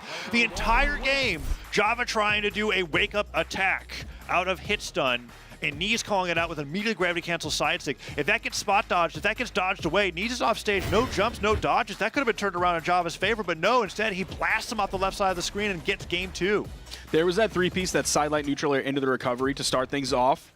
Java, he went low with this one, then went really low and got hit with the big boot. Take a look here. Dodge went through. Oh, Java was so confident that weapon throw was going to work. Okay, he did wake up dare. Yep. Oh. I guess he just wanted to go low as fast as possible. Does that work if he was like trying to play around like a jump down air? I feel like a lot of options in that situation beat wake up dare. I didn't know that's what that was. I thought he was like trying to gravity cancel downlight or something. No, I think he was just trying to get like down below Knees as much as possible. Scythe is so good at covering below. Dude, it's good at covering like everywhere. Like, are we gonna say like, oh yeah, it's good at covering below? What about nair? I'm just saying usually down air is like what you're worried about. Right? No, falling nair would work. It's just tough. Being off stage against Knees' side is tough. And he ends up getting caught for that. And he's gone for that D-Light side stick a couple times. He went for it on the main stage. Of course, he's doing it for like the minimum charge time, not only to get a quick attack out, no idea what that was, but it also gets like that shotgun blast, which covers in front of you a little bit above and a little bit below, as opposed to holding it for the full charge and the beam. That was the most punishing thing for like what may have been like a misinput side stick I've ever seen, like a 4-hit unarmed combo. Sidelight delay, downlight does not hit Knees, spot dodging in the air, and Knees just goes right over to his side. Down sig. I don't know what that one was. That was a okay, Java. Gravity cancel Enzig, weapon throw, delays the charge on the throw there a little bit. Now he's fighting off stage. Do you like ground pound? He can make it back. No, okay. Just ends up touching the blast zone before he could jump. Java takes the lead in game 3. Very strange opening to this game with those signatures with the GC side sig on the top and then the signature from Java over super low and on the right. Even if Java or Knees was ground pounding in that moment, he's not going to move fast enough to fall in to that signature from Java. That corner pressure was fantastic. Java manages to get through it. Chase scary. Up. He does drift to touch the stage. Endlight puts him off the right side. Java avoids the gravity cancel side light, gets the Endlight chase dodge side air. Java's so good at making the most off of those offstage neutral airs. The gravity cancel side light gets the strong hit on the way out. Takes the stock. Knees barely takes any damage. Evens it up 2-2. Yeah, Java was doing a great job of sticking to Knees like glue over on that right side while they were in that extended edge guard. Nair, side air, goes for gravity cancel downlight, recovery, just cover his edge. Okay, Java manages to get through the downlight, waits him out with a pivot end light. Is he even gonna go to a weapon at this point? Picks up the orb, finally does, but I think the majority of Java's damage this game has been unarmed. Nice down sig. Spikes him off the left side of the stage, waits out the gravity cancel down sig of all recovery options. So smart. It's crazy because like, that's not really what you're expecting Fate to recover with. Downsig to touch the wall, but Java was ready for it anyways. I think Java put himself in a really good spot where he had the down air option pretty much no matter what Knees did. Like, Java has incredible reaction time, so he could either turn to the right and throw the down air at the wall to get like that dodge, or even if he did like a GC side signature to move far, but he could also do towards the blast zone with the down air if he wanted to, if like a spot dodge came out. Dude, his ability to put damage on Knees on the edge, on the bouncing off the wall is so good. He's so consistent with it. Off of the nairs, he gets the side airs, and then right afterwards he's always able to follow up off of it. The neutral light catches his landing. I don't think he touched the ground. Yeah, he's sweating. That's it. That stock goes away, and Java fast falls off the left side of the stage. 1-1 once again. Knees one game away from taking this 3-0, but Java with the most solid lead we've seen so far, unless, gravity cancel downlight goes through. Can Java make it back onto the stage? You know he's going to go out with a downlight. He wants to fight him unarmed when he gets hit this much.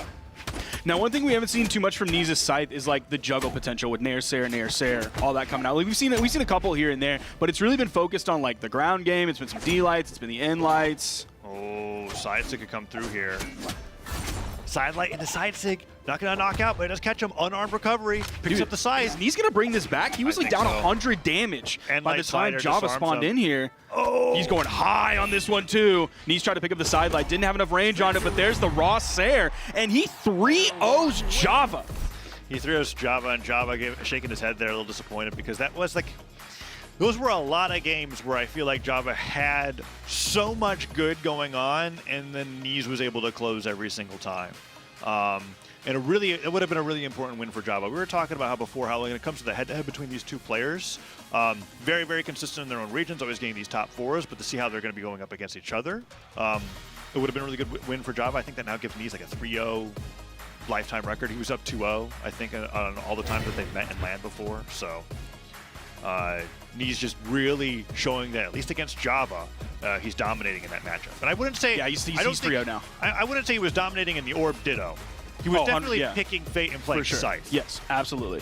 I mean, even the signature uses that you saw coming out, like the GC Orb side sig, did absolutely nothing. But with the Scythe in his hand, like we saw, the side sig took 3 stocks throughout that entire set. I think there's one that actually, like on its own, took the stock, which we just saw there in the replay. But and then there was the one over on the left side with the D-Light side sig. Yeah, and the Knees was so consistent with his edge guards there. Java had amazing disadvantage state play. Like he would be losing so many neutral interactions and then get so much damage on his way back to the stage. But the thing that I really wanted to highlight was that, like, yes, he was really only getting damage in on Knees after Knees opened him up.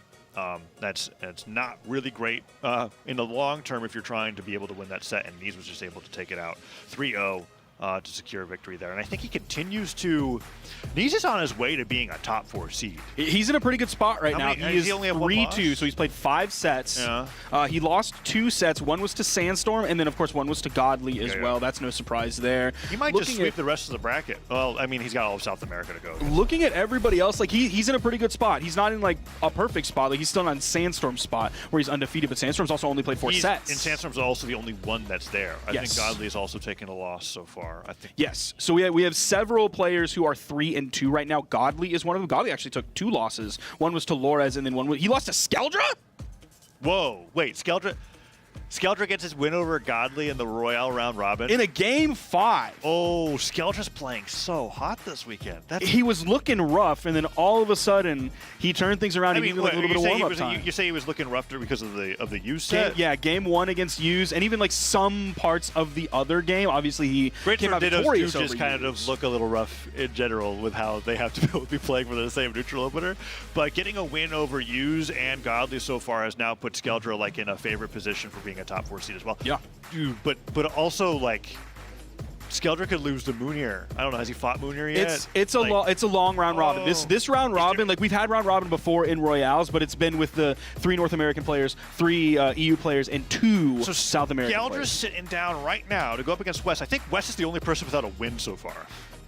I think West might be vying for bottom seed right We're waiting for the bracket to update because he did play Lores, and it's still coming in at 1-2. But everything I else would is a loss. imagine that Lores won that. Yeah. So if we go off of that, then yes. West has played against Kaina, who he lost 0-3 to, Use, who he lost 0-3 to, Radish, who he lost 1-3 to, Guichabu, who he lost 1-3 to, and then Lores, who I'm imagining he lost 1-3 as well. I just love thinking about the state of this round robin because it becomes that much more crazy with 12 players over 9. It's a big right? table. Imagine if we took the 1,000 players that enter a 1v1 and we made them all fight each other Please to no. determine seeding. Right? That would be the entire esports season. It would be BCX, and BCX would be round robin. Out robin. a way to get it in a day. we can get that on a Sunday. We can get that done. No, I'm just thinking because that's what they're doing. They're playing for seed. Yeah. Everybody here has no seed. They're coming in. Everyone's fighting each other, and at the very end, we look at that result and we say, who did the best against everybody in the whole room? And at this point, it is just 3 regions fighting against each other to see who's going to be best to go into the actual tournament tomorrow. That's what makes this format so exciting. And then you've got the 2 and what makes it threatening is that, like, yeah, there's 12 players in a room, 10 of them get to go there. Your chances are pretty high of getting in until they're not, right? And one of the players that we've got coming up here, as we're seeing in this lineup, is Wes. Wes is right now on the chopping block for being one of the 2 players that's not going to be able to compete in the gauntlet. And the bracket did just update. He lost to Lores 1-3, so he is 0-5 right now. 0-5 against the board of players. That being said, Skeldra has a really strong start. Every win that you get, and when you go up against a player who has a record like Wes does, 0-5, Wes doesn't just suddenly become a bad player because he lost 5 sets against the best players in the world. You have to worry about like, okay, this is a matchup you should win, but if you don't win it, it becomes that much more tough to get the seed that you're looking for. Everything is so crazy. So yeah, Skeldra right now, definitely the favorite going up against Wes, but I look at Wes and I go, yeah, you have the power to decimate anybody here. I remember watching you destroy Sandstorm in the Boots Ditto in Valencia. I remember seeing that 3-1. I know you're really good at this game. This is going to be an interesting one because there's no way Wes and Skeldra have fought before. Now, if Skeldra could take out 2 of the 4 South America players here, as well as Godly, I mean, is he suddenly the EU favorite over Godly? Because Godly's 3-2 right now. No, bro, it's Godly. Like, relax. Relax. How can I relax? There are more sets to play than there aren't. Can you check the head-to-head between Skeldra and Godly right now? What is it? Let me look at that. It is 3-0 in favor of Godly. And then in games, 9-1. Skeldra's only ever took 1 game against Godly in his life and just won a set. Yeah. I have no idea what's going to happen. Wes versus Skeldra is going to be interesting because, like, yeah, Wes is 0-5, and that's not a good look.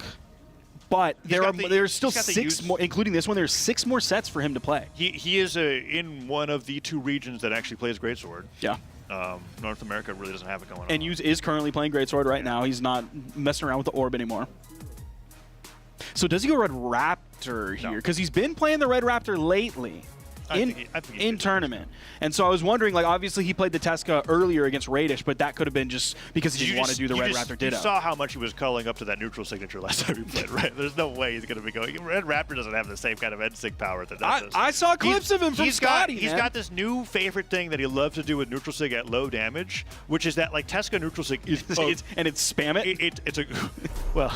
In his words, he said that on the show yesterday. I'm not being rude. It's a very aggressive-looking sig. It spikes off stage, and then... At low damage, the distance goes nowhere, so he's been using the N-Sig to bring people off stage and then doing a gravity cancel, D-Light, chase, dodge, and air to bring them even further off stage. And we saw him succeed with that a few times, even though he hasn't won any of those sets on stream.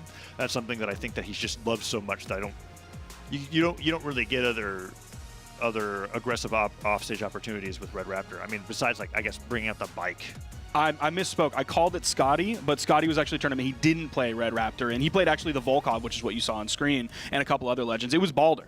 And I saw plenty of clips of him chasing people out to the edge and then hitting a neutral signature on boots, or a down signature on boots. All right. I mean, that's just how Wes is going to play. He right? definitely has it if he chooses to go with the Red Raptor. It's a toss-up. But almost certainly Teska's his highest reported legend by far. Oh, absolutely. For this season. Absolutely. Had like 32 games reported. I can tell you the level right now.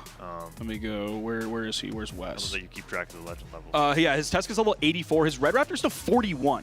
So he's put some time in on the Raptor. Yes, but not to it's be not confident to go against Raiders. You don't consistently gain the same amount of XP per level to go from 40 to 80. Like it That's takes correct. a while to level. That's so correct. That's an impressive leveling there in that Teska. We've got a 70% viewer vote in favor of Skeldra right now after hearing us talk about those. I mean, when you beat Godly and Use in the round robin, and then if you're a ramp-up player and things are getting easier and easier, because Skeldra, I'm checking out Skeldra's social. He was like, I'm not feeling too good this weekend, guys. Yeah. He's one of the, and so like we were talking about like the whole idea of the subconscious and how that affects your play and stuff like that. And Sandstorm saying, oh, if you're not going in it with the competitive mindset to win, then what are you actually doing? But Skeldra's over here beating some of the best players going, I feel like I'm playing at a 4 out of 10.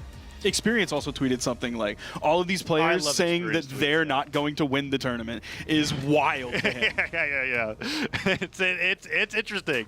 Saying, I mean, it's tough because you look at the board of players and it's 12 players who were like, okay, well, I would be fighting this guy for 5th at any LAN, and I'm going to be fighting all of them in a row. So it's going to be the Teska starting out for game number 1. Here we go, Sparky. Game 1 between Skeldra, greatest greatsword player in EU, possibly of all time right now after that use, but we still have the rest of the tournament to go through. We're going to be starting off on Skeldra's favorite. This is just a greatsword favorite, being over here on World's End. And West with the Teska open up the gauntlets. Back-to-back neutralites coming out from Wes. Wes's boots are really good. We'll see if once we get a weapon spawn on the field, I mean, both players might be moving over to it, so Wes can pick up the boots and Skeldra can pick up the greatsword. Four moves that come through here. I'm feeling a neutral signature, Sparky. Where is it coming at? Okay, Wes. Oh, he gets hit off the right side of the stage. There comes through. Weapon throw.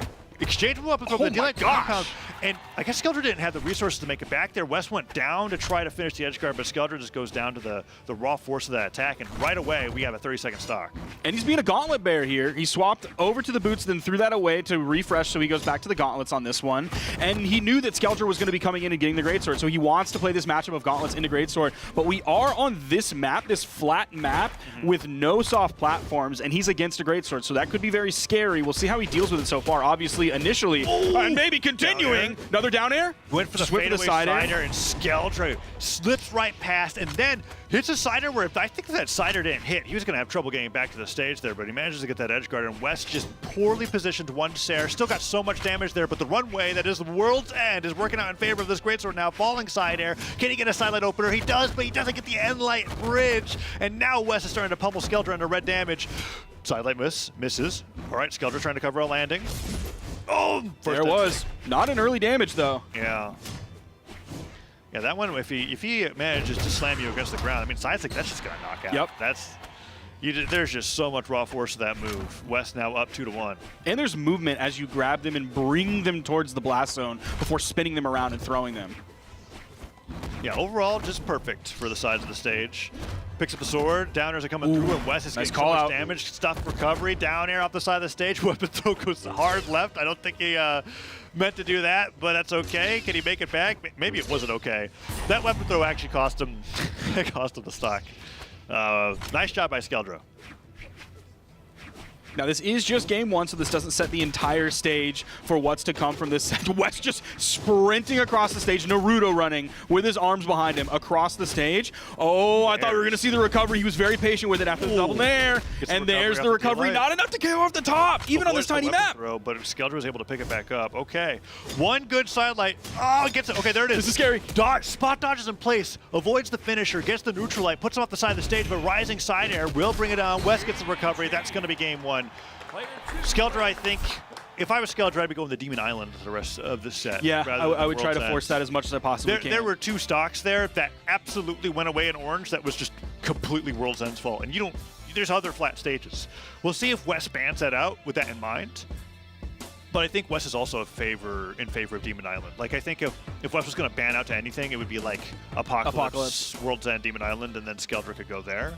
But he's taking a moment to think about it, because that game one was, I would say, West favored. Absolutely. West Skeldra was had just some able to really like good be on top of him so often. Skeldra wasn't able to like sidelight and back up, sidelight and back up, sidelight and back up like he could if we were on a Demon Island, where he has a lot of room to play with. He doesn't have as much room to play with here on this smaller stage, in addition to the closer blast zones that you were talking about. All right, let's see what we got. Skeldra seems to want to favor these blast zones as well. We're running it back to World's End. Starts off with Sword again. If he hits his finishers, he will get these stocks just as early as Wes is getting them, right? Yeah, but that's a tall ask.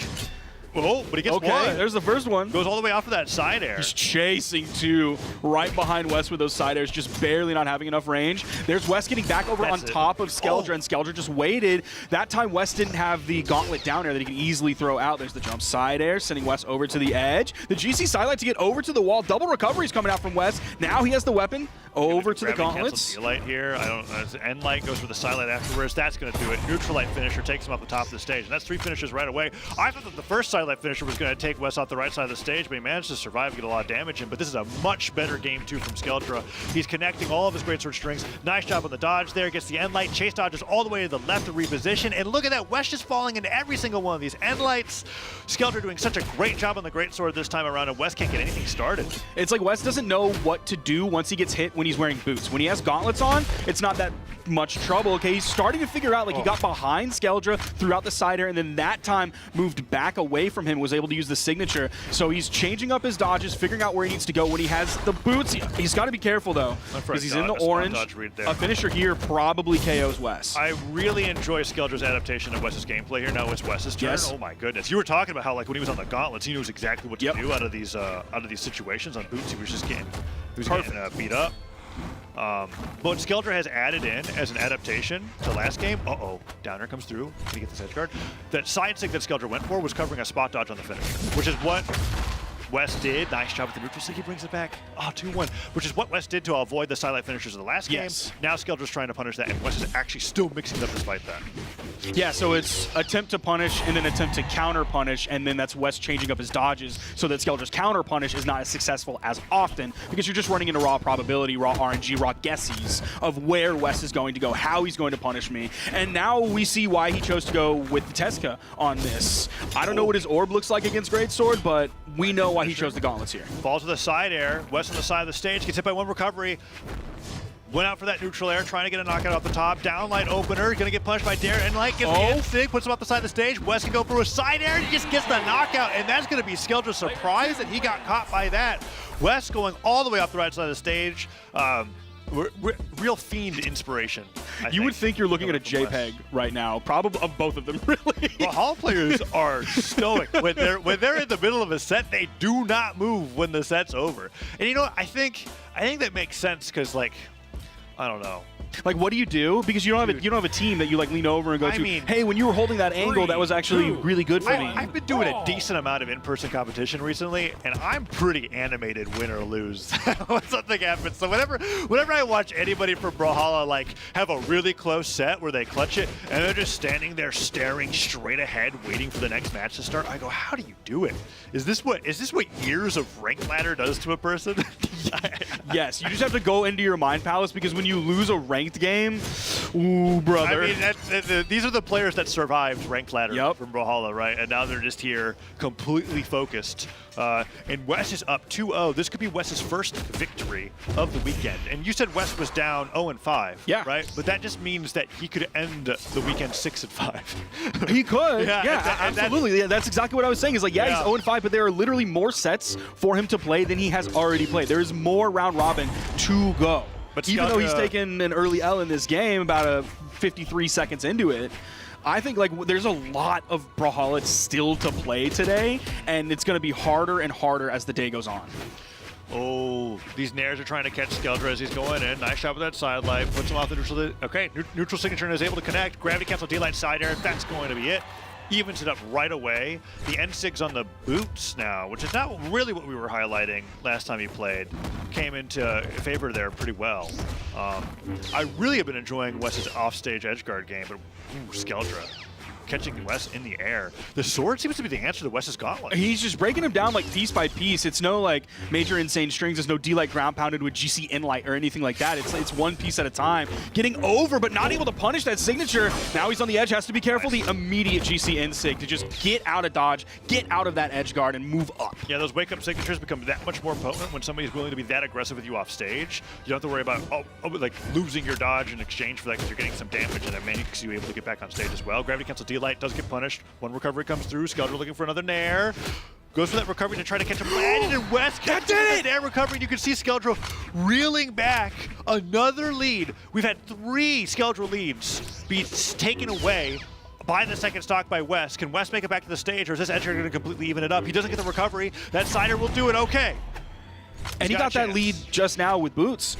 That was a double nair into the recovery. He was so patient up there, played his cards so well, and got the super early KO off the top because he was behind, and obviously we saw he was in super KO damage right after that. It's going to take 3-piece there. It's going to be a quick 50 damage put on this stock. Yeah, Skeldra now off the right side of the stage. What has he got?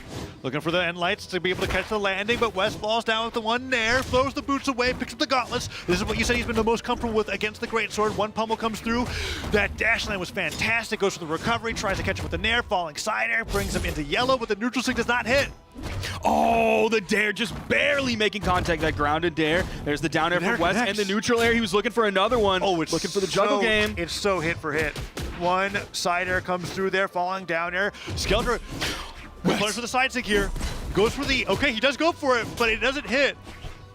Weapon throw is going to cost a bit. West goes for the edge guard. Gravity cancel side lane. What is he going to do? He's just weapon starving. Picks up the boots, but he gets nared right away. And Skeldra's going to go for the recovery? No, he goes for the side lane instead. What's going to do? He doesn't starve the weapon. It's so close, Sparky. Skeldra was too close for him to safely starve that weapon. Sent over the edge, even off screen. Weapon just throw? with that, the weapon toss got the dodge, and the recovery not enough! Surviving. He has to get one more hit. West goes for weapon throw nair. D-Light recovery comes through, and Skeldra clutches game 3. Almost takes the headset off in celebration. Barely holding on. Wes almost got that.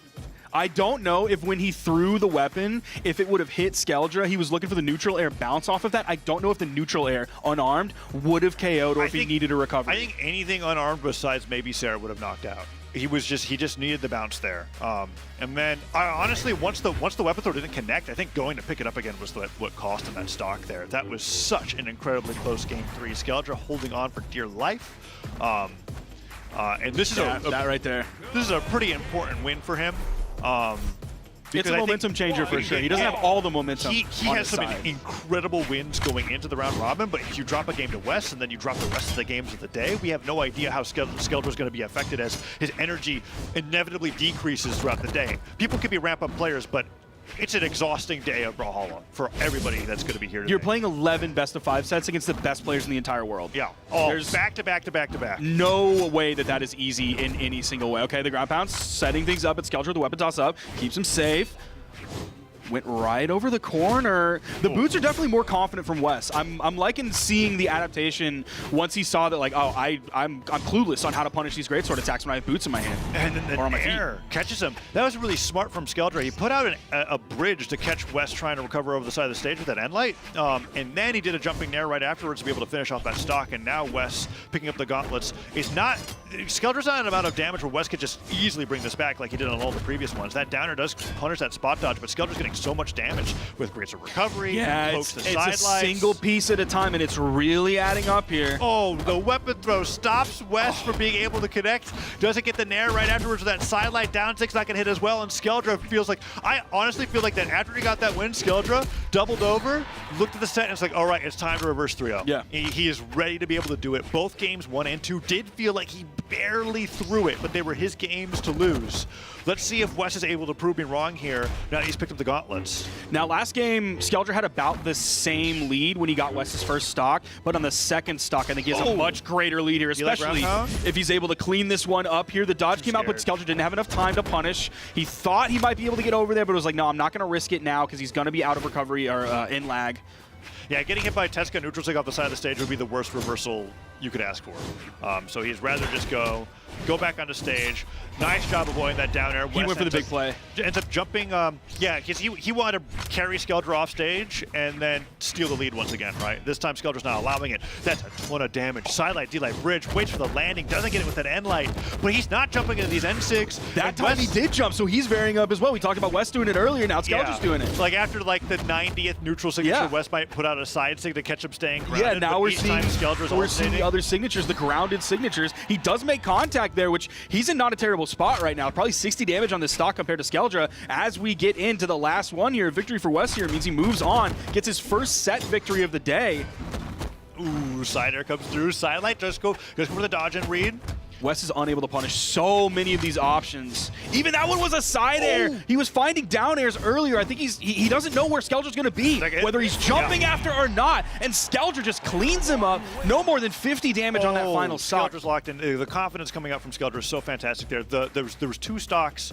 Actually, there's plenty of stocks where he was going for either a sidelight. It's a sidelight opener if he's on ground, or an N-light opener if he's landing on the air. He hits the bridge, and then afterwards, he almost treats it like a gauntlet sidelight. Where the amount of time that he waits to be able to follow up with an air recovery is really reminiscent of that for me, where you're hitting that gauntlet sidelight, and then you're like, okay, am I going to immediately just let the finisher rip, or am I going to go for a recovery or an air or whatever have you? And that recovery caught West double jumping away after the bridge, and he had nothing to be able to deal with it. And now West is like, okay, we need a change of scenery. Skeldra's finally wound up on World's Skeldra's End. sword is going crazy right now. He's playing so confidently and finding so many hits. He's been untouched yet. Almost has West in the red. Oh man, D-Light goes for ground pound. Okay, Skeldra's actually playing with a lot of confidence. Yeah, right now this is great. I love being able to see this. Oh, these are maneuvers that he did not bust out for all games 1 through 4, and this is when you do it, right? Because you don't have time to do in-between game adaptation anymore when it's game 5. So if you want to break out the JU neutral sig for that first time in a best of 5, now's the time to do it. He hit that neutral sig and he straight up looked into the camera like Jim from The Office. Yeah, I mean, Skeldra does like getting those screenshot bits, thinking about the first time someone dash lands out of a greatsword string. But now look at how far he's come right here at the Royale. Oh, and he got so much damage on the West. You cannot be taking a neutral light finisher from Greatsword, especially at the end of everything else. Nice wake up with the D-Light, gets the recovery, just enough damage to take him off the top, and West is not even an orange yet, but still at a little bit of a deficit here. He's got to play really great on these boots. This second stock, though, compared to last game, like, the lead is much smaller. Oh, down air. Okay, this is bad. Skeldra low on jumps. West doesn't go for the edge guard. Oh, he hits the down air, interrupts the recovery. He did touch the stage, and he has a weapon throw to be able to cover his way back to the stage, but West did a great job bringing the damage back, and now Skeldra's just trying to corner West, and West just kicking his way right back into center stage. And it's Skeldra with the sword here, and we haven't even really talked about how we're on Fortress of Lions. First map we have with a soft platform here, and neither of them have really used it. Touched on West being like, okay, Skeldra, you figured out World's End, so he's trying something different. Skeldra is the one that I feel like is actually using the platform the most. Yeah, West hasn't like hardly touched it whatsoever. A lot of sword neutral sigs benefiting from it. He went for the side sig, where on Jaeyun you get the air property instead of the earth that you knock up when you're using it in the air. And now West is on his last stock of the best of 5. Let's see if he's able to even things up here. He's looking for D-Light recovery. No, D-Light neutral light puts him off the right side of the stage. Let's see if we can get the edge guard here. Fade back side air would probably knock out. Puts up the down light instead, and Skeldra is able to clip him with that neutral air. There's the down sig. Throws him off the right side of the stage, and we had about like 200 damage too much for that to knock out, right? He didn't need to go for the edge guard, though. That was the important thing. You saw him move over, but then he moved back. He has consistent KO options when he has the boots. He didn't need a massive play. He didn't have to force a dangerous edge guard. Objectively, he didn't need to. Yeah. For sure. But it's all about what makes you comfortable playing the game, right? Like, so we'll have to see what happens here in this last stock scenario. Now West on the gauntlets, which is what he's been preferring against the greatsword so far. Nair does not connect. Switches over to boots. Ooh. Nice job waiting out that chase dodge, but falling sider puts off the right side of the stage. Sidelight goes in for the Nair after the N-Light bridge, pokes him off the right side of the platform. So many sidelights are coming through here. Another Nair hits, another Nair misses. I thought West was going to get recovery. West just wants a hit so bad, and he cannot find a single one. Skeldra swapping over the sword, cleans it up instantly, and in game 5, Skeldra beats West with the reverse 3. Yeah, that was a clutch game 3, so much so that Skeldra had to take a breather into some of the most confident play that I think I've seen from Skeldra after that. He got that game and he went, I'm going to win this. And then West just was not able to keep up.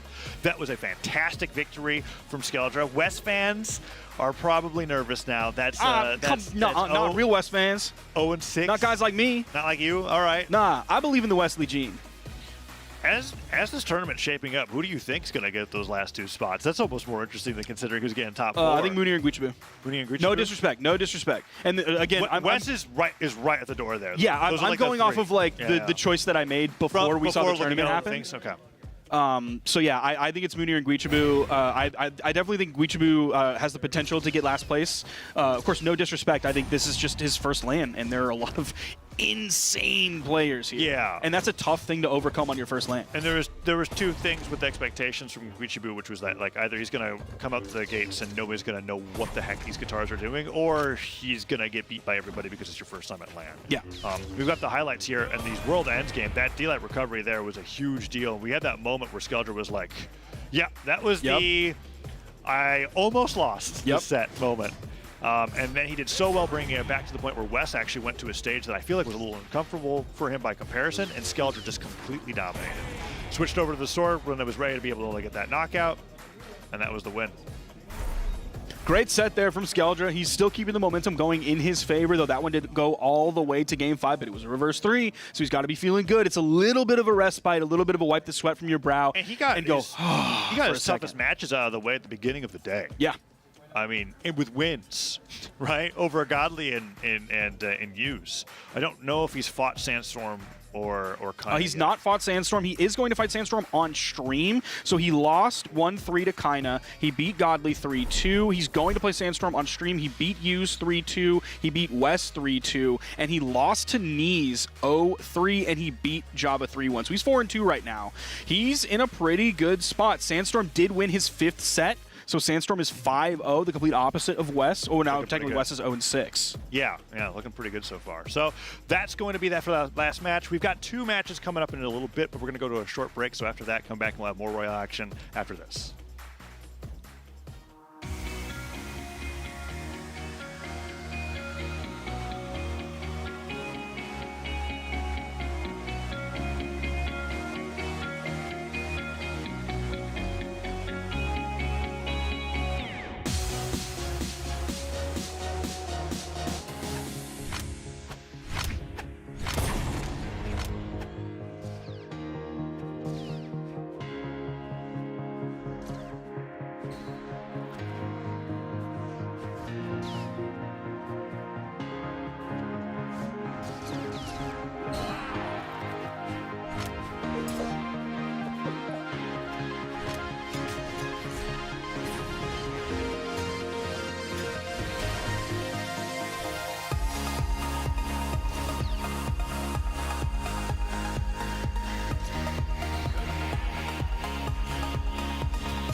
And we are back here with the round robin phase of the Spring Royale. We have 2 more sets coming up for me and Taz's block. But before we get into that, Taz, I made you something.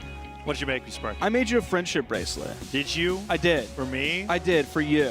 What makes this so special for me, Sparky? It's so special because it's personalized for you because, one, it says Taza, which is your name. That is my name. It has a blue and purple stars because those are 2 of your favorite colors. Those are my 2 favorite colors. Yeah, purple beads because it's your favorite color. BH because that's what we do together. Oh, yeah? There's an elephant on there because you're stubborn. Elephants are stubborn? Yeah. Is that like... That's a thing. Is it a thing? We talk about that. Okay. DK, and the D is in blue and the K is in purple because you play blue DK and right. he has a purple tie. That's right. It says travel with a smiley face because you and I used to be travel buddies. There is a starfish because you love large bodies of water, specifically the ocean. I do. And then desk pals because that's what we are, and I made this for you. Oh, thank you, Sparky. You know, I was like...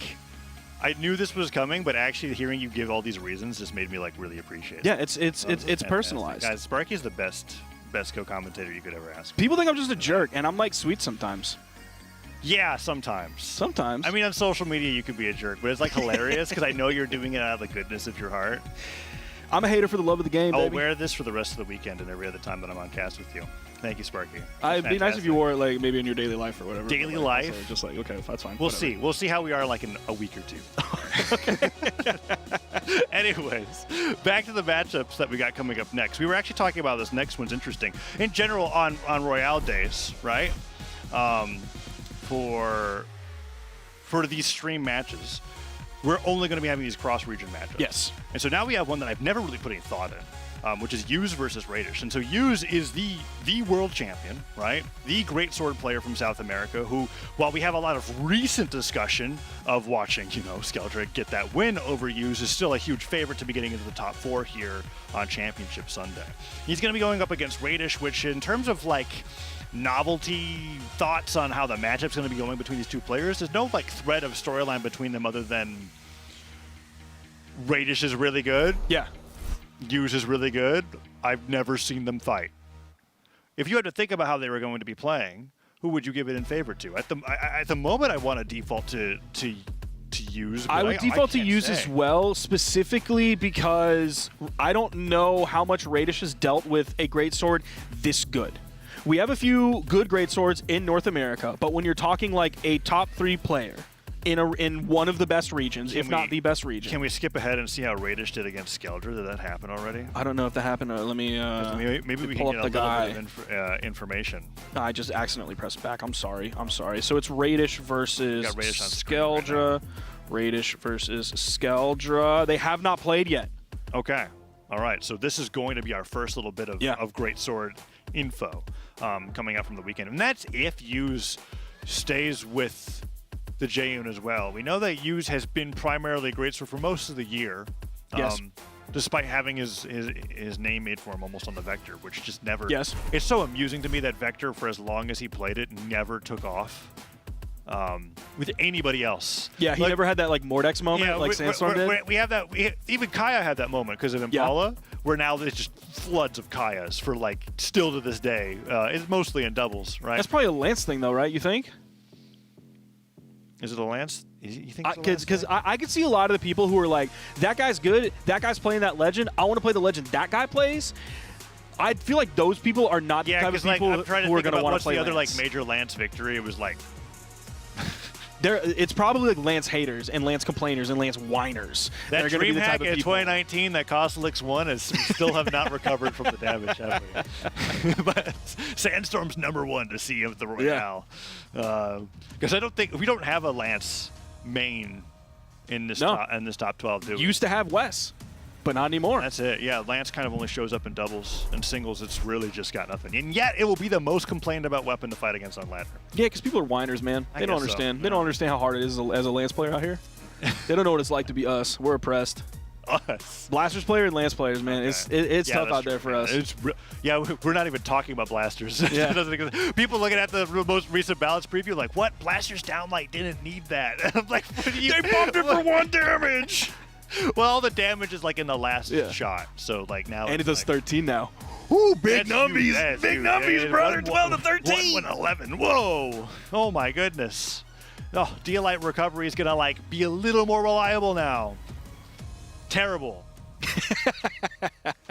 But in front of us right now, I'm surprised that it is this even, 58-42. No disrespect to Radish. We didn't give viewers with all of our yapping an idea of who to vote for. Yeah. Right? That's I feel like the average Twitch chatter would look at World Champion and be like, that's the guy who's going to win. I think the average Twitch chatter looks at the players on the screen and remembers who lost last. Okay. And then they saw that you lost, and then they went, I don't want to vote for the guy that lost me my channel points. Because you know how many people in chat just like went back to 0 after that? Yeah. Probably a lot. So everybody's just kind of like, I don't know about this use guy. World champion, sure, but my channel points last year lost like 2 hours ago. I think the spread there is pretty decent. Although I don't know if that's just like South America favor, but we're just going to find out. We're going to game number 1 here. Radish on the Red Raptor. Use opening it up on the J-Yun. Game 1, Fortress of Lions. Here we go. So we'll see what Radish is able to do with the orb, which is going to be, of course, his primary weapon, at least going into this. See how he deals with the Greatsword. He's getting around behind, throwing that side air, just like we saw Wes do earlier with the boots. That was one of his popular ways of trying to punish like the sidelight opener. Nair hits, falling with the weapon though. There's the orb that he was looking for. We were talking about that. The only true RNG on weapon spawns, that very first pickup. And now Radish has control over how he wants the rest of the weapons to play out for the rest of the game. Trying to get anything other than a falling side air here, and uses just controlling the field. So one thing that we may see Use do here that we didn't see as much versus like the Skeldra matchup previously is like Skeldra was very grounded, and this was something that Flambeau talked about during. Oh, he tried it. He tried it. Tried to stall there with the ground pound so he could get over the wall, didn't have enough movement. But something that Flambeau was talking about earlier was like Use at the World Championship was like doing a lot of aerial gameplay as well. Like typically we talk about Greatsword commanding the ground, don't go to a long flat stage against There's actually Greatsword. many ways to play the weapon, right? And one of them is just side air 17 times. Side air, Nair is really good as well. You get a little backswing of that attack. Slow startup, but honestly a very solid move. Recovery's not going to knock out just yet. But yeah, Use does have a much more hybrid playstyle from the Greatsword compared to what we've been seeing with Skeldra, which was just a ton of side light and neutral light openers here, right? Let's see if Radish is able to get this edge guard. Nice down air, bounces it off the wall. Orb down air, one of the most versatile moves in Brawlhalla, with how you can change the distance and what it covers and the angle of knockback based off of where you are and your timing when you throw out the move. The ricochet gives you a lot of freedom. The 45-degree angle gives you a lot of freedom. The range gives you a lot of the freedom. And it's one of the few light attacks where you can act while the move's out. Yes. Right? If you use it fully in the air. Recovery's coming through here, and Radish doing an excellent job juggling Use. Goes for the end save, but Use goes to the left-hand side. Hits him away with that side air, and the recovery catches him one more time, gets the weapon out of his hands, and he puts up the bike side stick, runs him right over to the right side of the stage, and he takes him down to 1 stock. Okay, Radish is doing a great job of dealing with Use so far. Use is going to have to figure something out because, like, staying on the ground and trying the side lights or even the in lights, he's going to struggle a little bit. That time, Radish gets behind him, throws out this side light. Ooh, Use tried to turn it around, but Radish continued to the left. Ooh, the down air trying to combo into the Nair, but he was a little too slow. Side air into the pivot recovery, tries with a neutral air. That Nair into Nair is going to true combo off the top. Radish shaking his head a little bit after that one, but he's going to come right back onto the stage. I think boots are primed. No, orb ready to go. And that's Radish doing such a great job sticking to that one weapon that he's known so well for. Nice try with that neutral light. Side light, side air puts him off the right side of the stage. And let's see what he's going to do again. Side stick comes through. Doesn't catch him, but Use can't get anything started. I still just like rarely ever see anybody able to punish the orb side signature. I mean, when someone plays Red Raptor, it's fast and it's really a repositional tool, right? I think it's even better than a Suri side sig in that way. Oh, definitely. It certainly feels faster. I don't know if it actually is, but it certainly feels faster. All right, let's see what he's got. Goes in for the down sig, catches him on the dodge in. What a fantastic use of that move. It's deceptive because the explosion makes it look massive.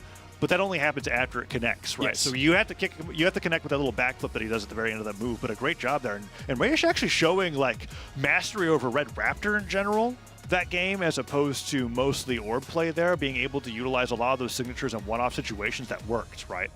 He wasn't relying on the boots down sig. I don't think you think of boots down sig for Red Raptor in general. I don't think of like Radish for the down sig either. Yeah. The clip I was talking about that I saw from Balder of Wes, it was him carrying off screen and then doing a GC down sig on the edge with the Red Raptor. But in terms of Radish's Red Raptor, he has a level 100 Red Raptor. He also has a level 100 Petra.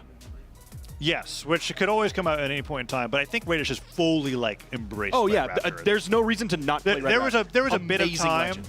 There was a bit of time where it was like it was so new he would play it until losing and then go back to Petra. But at this point, I think it's his best character by far. And he was ready to make the swap over to Red Raptor. I couldn't quite confirm this, but the timing does line up to where the second Red Raptor became legal in tournament. Went for the down air there. You stayed low. The second Red Raptor was legal in tournament. Radish, boom. Yeah. Instantly on the Raptor. Right, and it was mostly in doubles that he stuck with it, and it took him a little bit to be fully embraced as his main. But now it's just one of those characters that come out where I'm like, okay, this makes the most sense competitively for you, right? Teska comes out, that's Wes's main forever, right? It's the same case with Red Raptor here for Radish.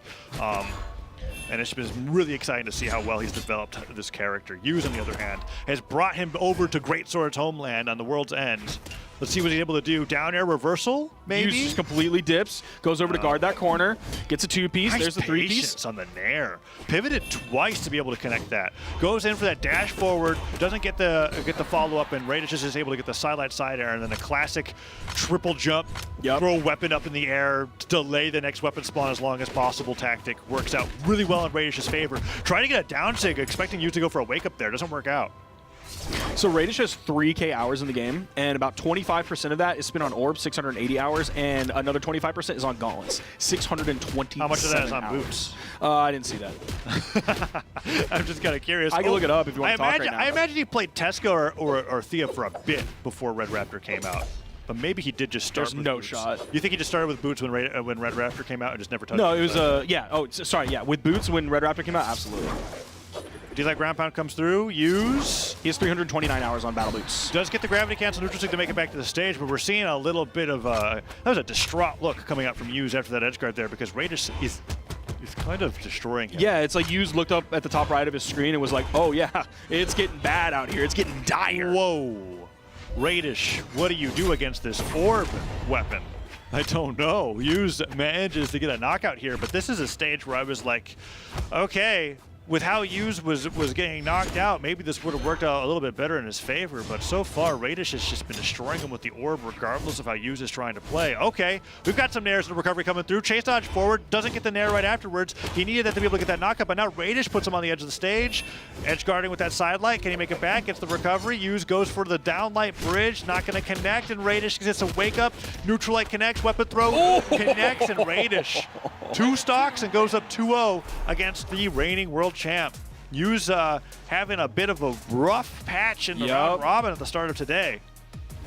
I wonder if Wes is looking at this and maybe kicking himself a little bit for not attempting the Red Raptor against Yuz because he did play against Yuz earlier, lost 0-3 and played 2 games of Teska and then 1 of Val. That shit.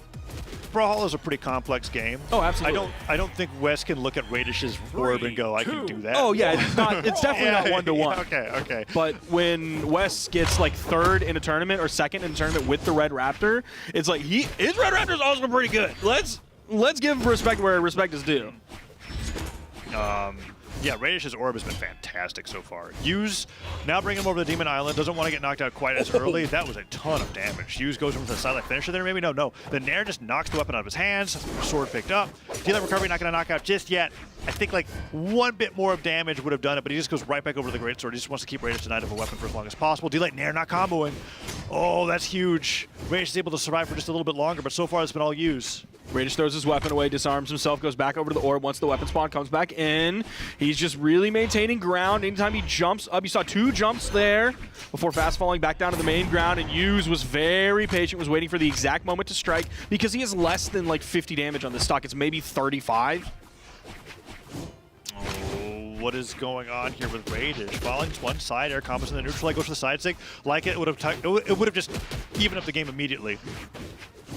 More sidelights coming through, down air, bounces him off him once, gonna get it again. Nair, spot dodge, trying to get a reaction out of Yuz, doesn't find it, and Yuz manages to finally touch the ground with that down air and tag on even more extra credit. So far, so good for Yuz. Radish is not very much of a boots down air user. Are you just saying that because you saw 1 down air happen and you were like, whoa? I've only seen like 1 or 2, and then one of them previously was like a Hail Mary. Oh, maybe now we get the down air? Oh, well, if he tries here. Yeah, he would sooner throw his boots than go for a boots dare. Neutral stick connects, catches Yuz going for a high recovery there. and evens things up nicely. With how that first stock went through, I think Radish can be pretty happy with this game state. Yeah, I think he's feeling a little bit more comfortable, definitely with the way he wanted to weapon starve. He waited for like a while for Hughes to spawn back in and actually threw the weapon at Hughes, who was spawned back in and then picked up the weapon. Usually it's like the triple jump, just like you said, swap out way at the top, and then the person spawns back in. Just that little delay. But no, Radish tried to push it as far as he possibly could. So I think he's feeling, even though he's behind, I think he's still playing with a level of confidence. Oh. He's playing the level of confidence. Okay, there we go. Down air, goes for ground pound right afterwards. Hughes makes it right back to the stage. That's a punish. Did he even touch the stage? Oh, the side sig. He should have just waited out that dodge. I mean, he really wanted that knockout. That could possibly cost him the stock here. He caught him on the ground with the sidelight opener, right, before he was able to touch the stage. But the momentum from that diagonal dodge was just a lot, and Radish was able to make it back anyways. Nice oh, recovery. I thought he was going to go for the side air. No, he went for the recovery. Gravity cancel D-Light will take him down. That's a 2 stock for Hughes. I'll tell you what, Radish is not going to go back to that stage. If he does, I think he's making a critical error. Yeah. So he probably won't, exactly like you said. Of course, we saw that GC D-Light at the end there. When you gravity cancel a light move, you automatically get the finisher version of it with the greater force stomp. Slightly weaker, slightly less force, but still a very strong move. 544 damage on Greatsword, 16 on Sword. Yeah, let's get off of the Greatsword runway, please. If you're Radish. If you're a Hughes fan, you hope that Radish just kind of like falls asleep in Banning and just like kind of smashes the keyboard and leaves World's End and Demon Island up. Maybe there's a strange like solar flare that changes like one photon, which flips a transistor in the code, and you end up going to the... Yes, I know that you like your 16-star runs.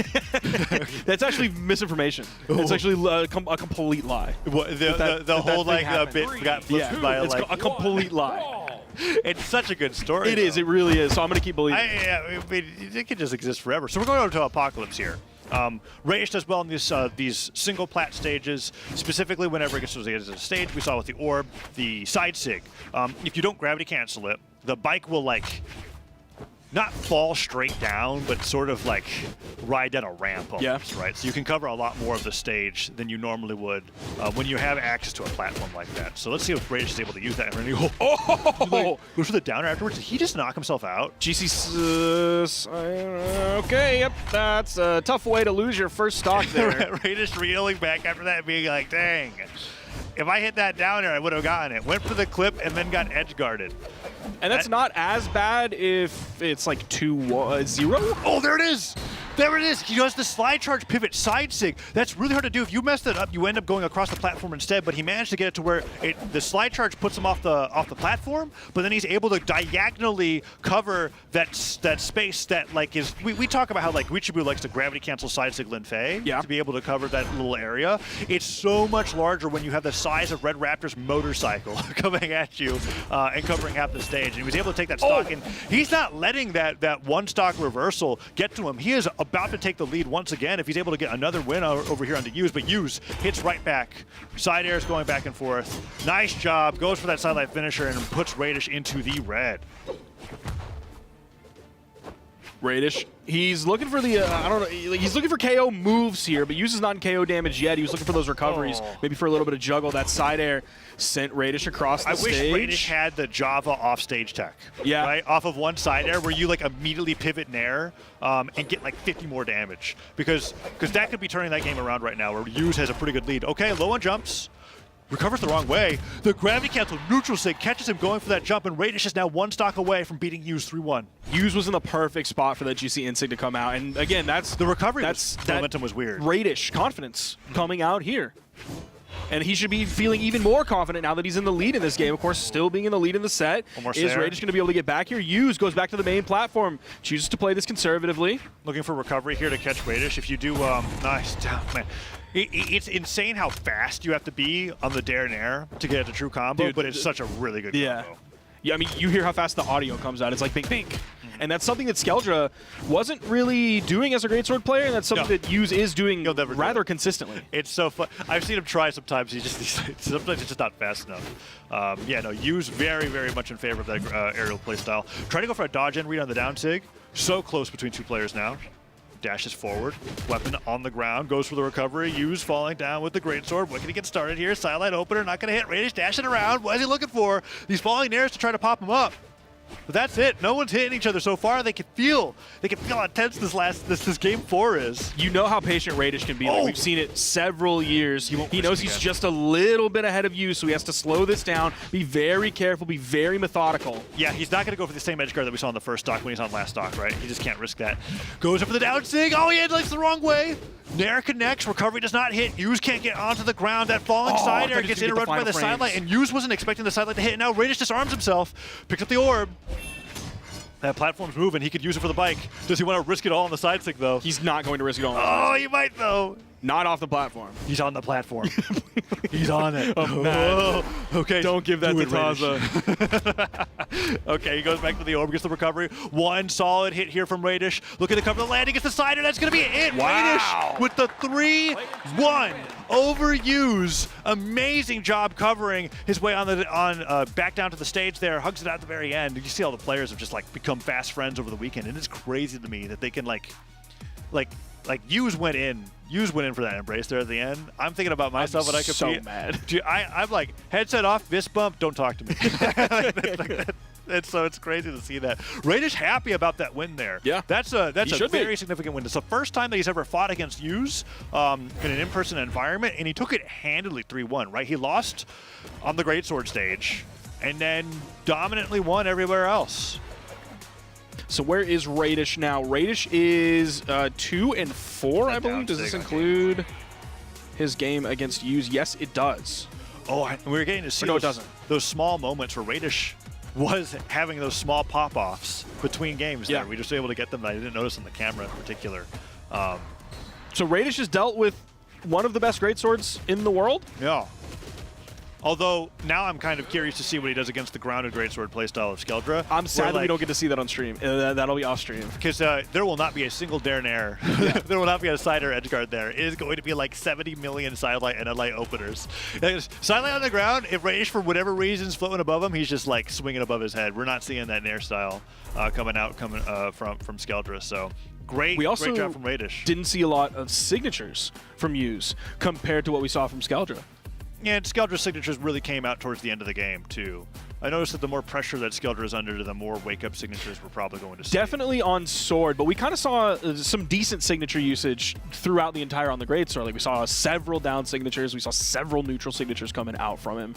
So, we have two extremely good greatsword players here of Skeldra and Hughes, and they both play the legend and the weapon. It's completely defined to the region too, I think. Or I want to say region, but it's just they have solved or figured out how to play this weapon that not a lot of people have thought about this hard in their own ways. And I don't even know if the best greatsword player is somebody who can do both.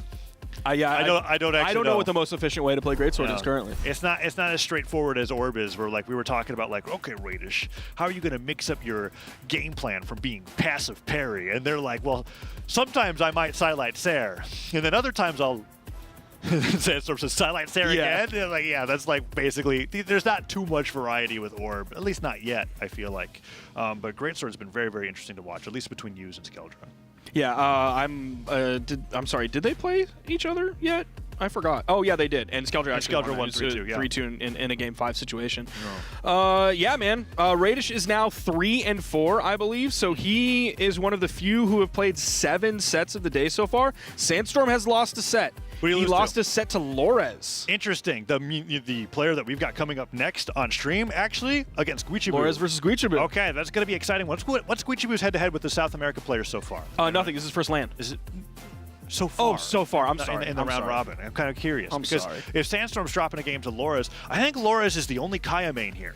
Yes. Right? There's very few and left in the wild. There are still players that never figured out the matchup. Impala didn't really fall off. Impala just stopped entering, right? But the Acno is still doing really well with Impala, with Kaya every once in a while, but obviously isn't here at the Royale. So everybody here is prepared for some Qatar matchups, lots of Axe matchups. You've got your 2 greatsword players, and then we've got this. This is such an interesting head-to-head when it comes to characters that are when people play these characters, this is the only character that they play. It's Lin Fei versus Kaya. that. And so to answer your question, Guichibu has only played against Wes. Okay. And hasn't played against Kaina. That will be on stream. It was a 3-1 for Guichibu, and it was just the test card. Is that Guichibu's only set win so far? No, he beat Radish 3-1. Whoa, dude. And then he beat Java 3-2, and he beat Moonir 3-2. So see that trophy right there? Who the heck knows who that's I don't know. to? Guichibu's in a great spot. He's 4-2 right now. That is a great from his 0-2 start, I think, because he started off looking pretty rough. I don't even think he's capable. No, anything's possible, dude. With the redemption bracket too. We have to get to we have to finish the third block of matches before we can start writing players off. Yeah, it is genuinely, like, we always talk about how hard it is to predict tournaments like this, but this, because it's so different for a lot of these players, because it's such a grind all day, and because it's so many players. Yeah, you're playing 11 sets, 11 best of fives against the best players that the world has to offer. It's a very long day. Round robin is literally impossible to predict. If you got it right, like, you got lucky. I'm just going to say it's literal RNG. So Guichibu sounds like he's getting a little warm, right? Like he's gotten, those are a lot of wins back to back to back because he started the days off with those losses. How are you feeling with this head-to-head between him and Lores? As Lores has just proven to be a player that has just beaten some of the best players at the time at any LAN at any given time, right? Sort of South America's hidden boss that's not really hidden, but like no one's saying Lores in their top 3. Everybody's going, oh, Lores beat Sandstorm, Luna, or Godly, or kind of doesn't surprise me, right? Like that's Lores' status. Well, because Lores has, like, for a while kind of been like the third of South America. It's a tug of war back and forth. I'd say and Use. Fourth into like, yeah. Are you hating here? I'm not hating. I mean, he's PR3. Scotty, he got second. Balder, he got 5th. 4th at Frigg, but he got 3rd at Ymir. Yeah. Autumn Royale, he won. South America Autumn Championship 2023. Right. He got 2nd. Why are you being a hater? Okay, you're right. He is the 3rd. It averages out around there. A little bit higher than that. Okay. Yeah. I didn't mean to be a hater. Don't disrespect my boy Lores. So now that you've given me that background with Lores and his consistency, the matchup between him and Guichibu, I think it makes sense just to favor Lores. But Guichibu is just such a wild card that we have no idea. He's only had that one win over Wes, and he hasn't fought against Kaina or Use yet, so we have no idea. I know he's been looking forward to fighting against the South America players in person. What are the other wins that Guichibu has so far? Let's see. Guichibu has wins against Radish, Wes, Java, and Munir. Okay, so he's actually gotten to start off, like, if we were going to seed this bracket without having a round robin, I would say that he started off against the lower ends of the seeds, even though that's still really tough. He hasn't had his Godly kind of Sandstorm run yet, right? So he's actually had a pretty, as far as like a bracket goes from fighting from seeds 11 to 1, he's had a pretty straight path of scaling difficulty. Yeah. So this is going to be exciting. You know what else is exciting, Tazza? What's that? Is the midseason championship. It's going to be great. It's going to be one of the best events of the year. You can see it on your screen right now. It is happening at CEO, one of the largest fighting game tournaments. I'll just say in the world. I didn't say it's the, I just said one of the largest fighting game tournaments in the world. June 28th through 30th. Start.gg/CEO. Sign up for it right now. Keep in mind there are going to be other gamers at this tournament. They're going to be Street Fighter gamers. It's going to be Mortal Kombat gamers. It's going to be Tekken gamers. So that means hotels will be in demand. Airfare will be in demand. Get it right now. And, of course, you can also sign up and buy your tickets right now. The earlier you sign up, the more information that the TOs will have, knowing number of setups, number of tables, number of chairs, all of that. And if you're interested at all, please visit start.gg/CEO. Yep. It has more than just the bracket to sign up for. It has the information on where to get those hotel deals and where it's going to be and how to find all that information. You just have to read a little bit down the page. I know it's a lot, me asking gamers to read. But, you know, if you could do that, you get it all set up, you could get yourself in a situation where you're not looking for an Airbnb 3 days before your bracket starts. Now, we talked about how midseason is going to be one of the best events of the year. You know what is going to be the best event of the year? BCX 2024. It is happening. When is BCX happening? It's happening November 15th through 17th, of course, the 15th being my mother's birthday. It's happening in Atlanta, Georgia. Now, you cannot buy tickets for the event just yet. That will actually go live at the midseason championship while that tournament is going on. Which is just a little over a month away. It's not a long time, Tazza, but what you can get right now is your airfare, your hotels, your roommates for the hotels or the Airbnbs, everything figured out, and then you can just slide in at the mid-season championship, grab the tickets for the event, and you'll be set. Yeah, and then make sure that when you go to BCX, don't bring gifts for Sparky's grandmother or mother. Mother. It's my mother's birthday. I see. But you can bring kind words. I think that's what you said. I think she's turning 70. Yeah, you said don't bring gifts, bring kind words, though. Yes. It would be weird. You don't want to bring all the gifts back. It will Some be people are still going to get you gifts for your No one's mother's. going to give me gifts. Yes, they are. No one's going to give me. Sheepy would. No, she would. You don't think so? No. No, never. Can't wait. I'm more excited for your mother's birthday than I am for BCX. That's crazy. That's crazy. I can't wait to see you break out that friendship bracelet. You would. We have Lores on now. screen, The yeah. reason we were waiting on him is we were waiting on Lores versus Skeldra, and we have the results of that. Tazza, buckle up. Lores beats Skeldra in Game 5. Wow.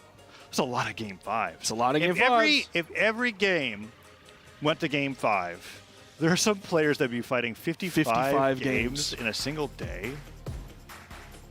Oh my goodness. That's a lot of Brawlhalla. I remember watching when Valhalla first came out and like watching like the phase-on speed run to Valhalla and get like 100 wins or something. And that being like a 6-hour endeavor. That's a lot of ranked games, That's dude. a lot of rank because you have to win. Phase-on's you have different. to win all of those, right? Phase-on's he wasn't the only one doing it. There was a few people. Do you that were need? trying Is it 100 wins? I think so. Okay. Yeah, I don't think it's 100 games. Okay. But I don't remember. I don't know. It's changed since then. I was just talking about with the debut. So and now someone, Valhalla's like locked on the first 2 weeks or something. So someone who I believe is Valhalla currently right now is Guichabu. Yeah. You're going to see his legend on the left side of your screen. This season, he has almost 200 ranked games. So more than several of the other competitors, definitely like non-South American competitors. But he only has like a 2.68 win-loss record, which like for a guy like me, is like solid. But I don't know, compared to like some of the other people, it kind of is like 18 win-loss record. You can't compare it with South America. Yeah. I mean, in South America, it really is just 5 players farming the entire region. I'd say in North America, there's a lot more players that when you fight it, you're like, okay, I'm fighting against one of the 2 Isaiah mains on the ladder who will like maybe get like top 32 in bracket. It's like, oh, I lost a set to Adam Cool. It just happens. I don't think you have as many like bracket warriors or ranked demons in South America as you do NA. So in terms of a legend matchup, of course, like Lores probably has fought maybe a handful of Linfays in his entire career, but he did go up against Godly earlier today. We know that was a victory 3-1. He did go up against Godly's Katars. Godly started off Game 1 and Game 2 with the Asuri before swapping for Game 3 and 4 over to the Taros. So he was successful against Godly's Katars. They're not the same Katars by any means that Guichabu is going to bring out, but he has dubs against Katars today and even forced Godly to switch. Yeah, this is going to be an interesting one. I really do feel like Guichabu was like ramped up and gotten used to being on land. I think this is like what everybody was afraid of, where they were like, because we were talking about during the North American segment yesterday, they were all like, we don't know what everyone's going to do when they see Guichabu's Katars the first time. No one's ready for that. That's like how they said it. And everyone just like laughed, nodded, and agreed. And I went, okay, well, we'll have to see how that plays out. Lores might be ready for it. I wonder if Guichabu's ready for Lores' Kaya. I don't think anybody plays Kaya quite like Lores. We had that really cool moment back in the past 2 years where it's like between Lores, Acno, and Impala, you had 3 very different play styles of the same dominant character. Kaya's gotten a lot of adjustments since then, balance-wise, that mostly nerfs. And Lores is still stuck with the character the entire way through. He's kind of the last man standing on the Kaya front, at least at this level of gameplay. Yeah, Neutral Sig has been brought to a level where you can actually react to it. It's got enough minimum charge frames where it's not just instant, and yet still really dominant with it. So this will be exciting. We got a 60% viewer vote in favor. Yeah, that's a little bit more even than I would have thought, but I think it's smart. It's 50-50, and then you've got the South America buff. Okay. I think 60-40 is a smart number, which I don't normally expect from Twitch chat. Yeah, they've been a little more conservative today. Yeah, they really have been. Because I think there was like 2 games today that it was like 80-11. You just gotta wait till Sandstorm to get up here, and then we'll get another vote well, destroyer. Sandstorm Skeldra is coming up after this one. Yep. So guys, get your channel points ready for that one and put it all on Skeldra. Yeah, probably. Like at that point, you got to play the odds. I've said that several times to Skiff in the back today. It's like at that point when it's like 80-11 or 80-20 or whatever, you gotta lay those odds. I can't believe Skeldra got his first Godly set win at the Royale. What is it about the Royale that makes Godly so... Every time Godly's like, I figured it out this time, guys. I figured it out. I'm finally going to be able to get the win. And then he loses to Skeldra. He loses to EU out of EU for the first time ever. Godly, what's going on? How long have we been talking about the Godly gap in EU? And then he's like, oh, no, I've figured out travel. All the players, Travel's no problem. all the players on the desk sitting there being like, yeah, this guy's winning it. And then they all start beating him.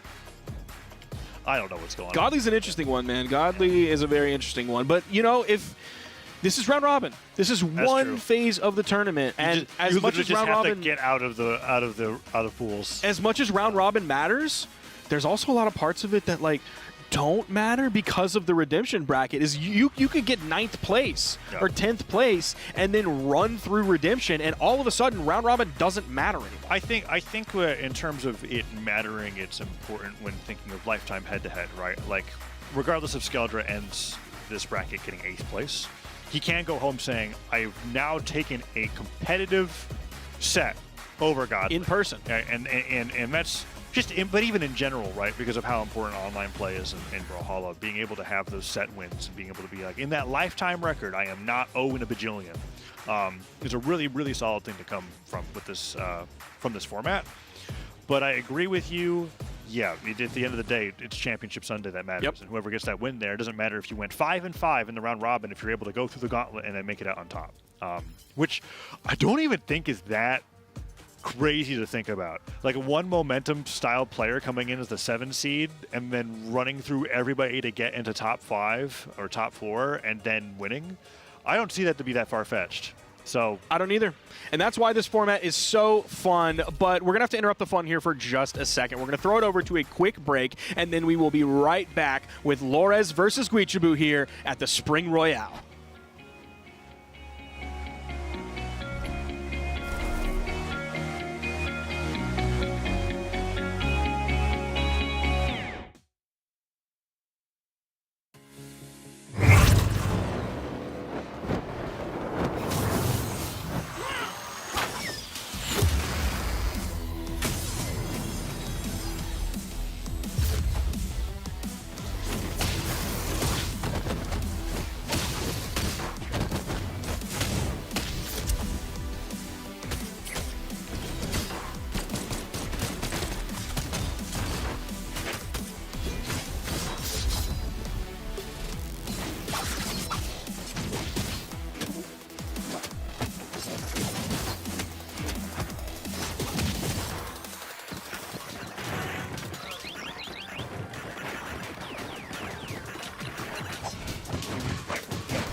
Did you think you could keep me out? I can't tell if you're sweating or crying. You're stronger than I thought. I'm not cheating, you're just not trying. You're so predictable. I'm Loki, and you're who again? Lord something? Very good, legend.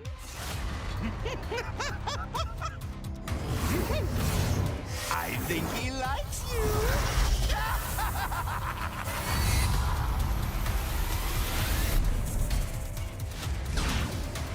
I'm finally here. Or am I? Welcome to Brawlhalla. 期待を裏切られた仲間よ。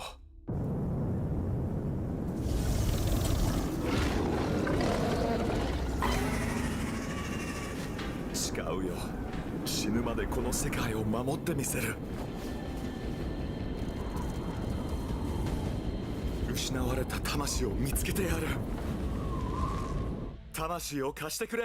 カルダー。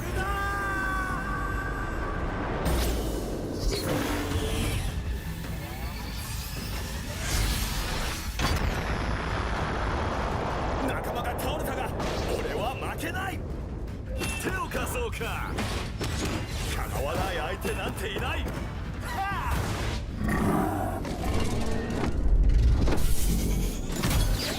仲間よ、力を貸してくれ。多勢に無勢だが俺にはかなわないぞ。ラプターフォースの真の力を見せつけろ。お前の攻撃は強いが俺の意志にかなわない。まだまだ仲間のために戦う。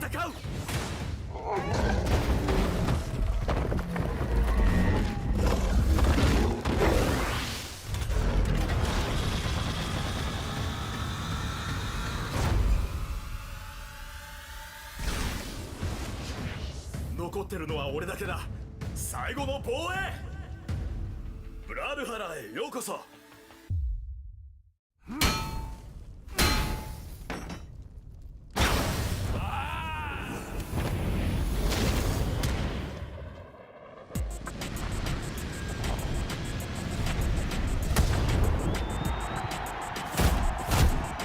Esto es mi cuadrilátero. El jaguar pone las reglas. ¿Quién sigue? ¿Te faltan pantalones?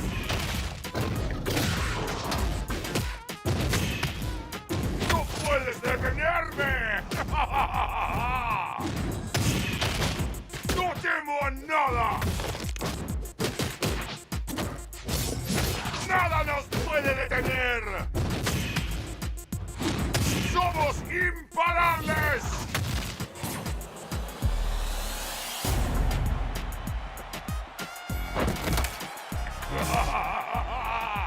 ¡Bienvenidos a Brawlhalla!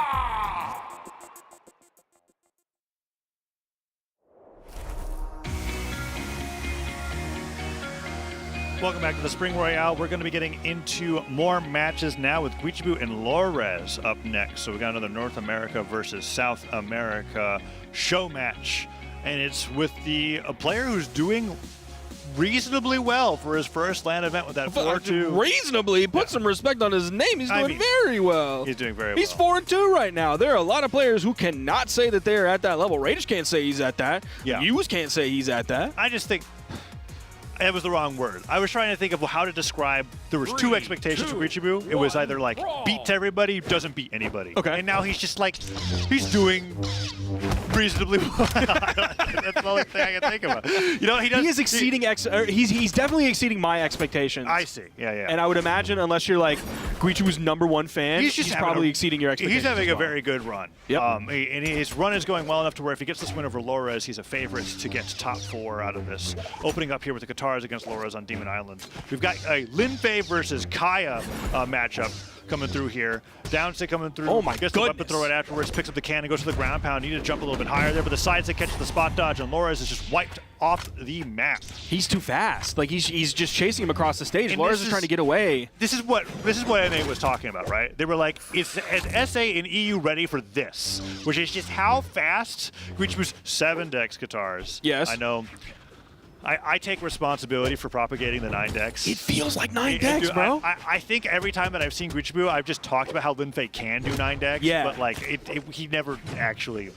And I'm used to like playing a 9 decks Rax and thinking about the idea of like, oh, this is a legend you play because they have that 9 decks. If you pick an 8 decks character, it's like, why? Well, you might as well, right? But no, Guichibu still takes full advantage over the 7 decks, but make sure that his stat line's a little bit more reasonable. And opens up strong here. Like that right there. Just standing still in iframes. Pick up instant jump there. Dash jump there.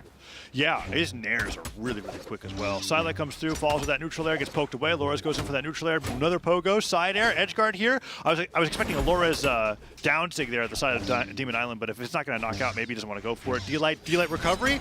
Went for neutral sig on the dodge down. but Laura doesn't give it to him. Down air, D-Light, neutral. There it is. No wait that time. He just goes straight in with the knockout. And Laura is, I can feel him being like, wow, this pressure is high. Yeah, it definitely is a lot. I can't remember. Lora's played Skeldra before this, and he beat Skeldra. So I doubt Skeldra was putting out this type of pressure onto Laura. So it's definitely a massive change in pace from his previous match to this one. Sidelight comes through. See what Laura's able to do. Down here comes Ooh, through. just barely had the frames for that one. And picks up the ground pound, evening up the stocks there. Oh. Good spot for Loras. Fantastic spot. Yeah, that stock I felt like was going to be a lot more difficult with that ground pound. Yes. Guichibu actually reeled back in his chair after that one connected.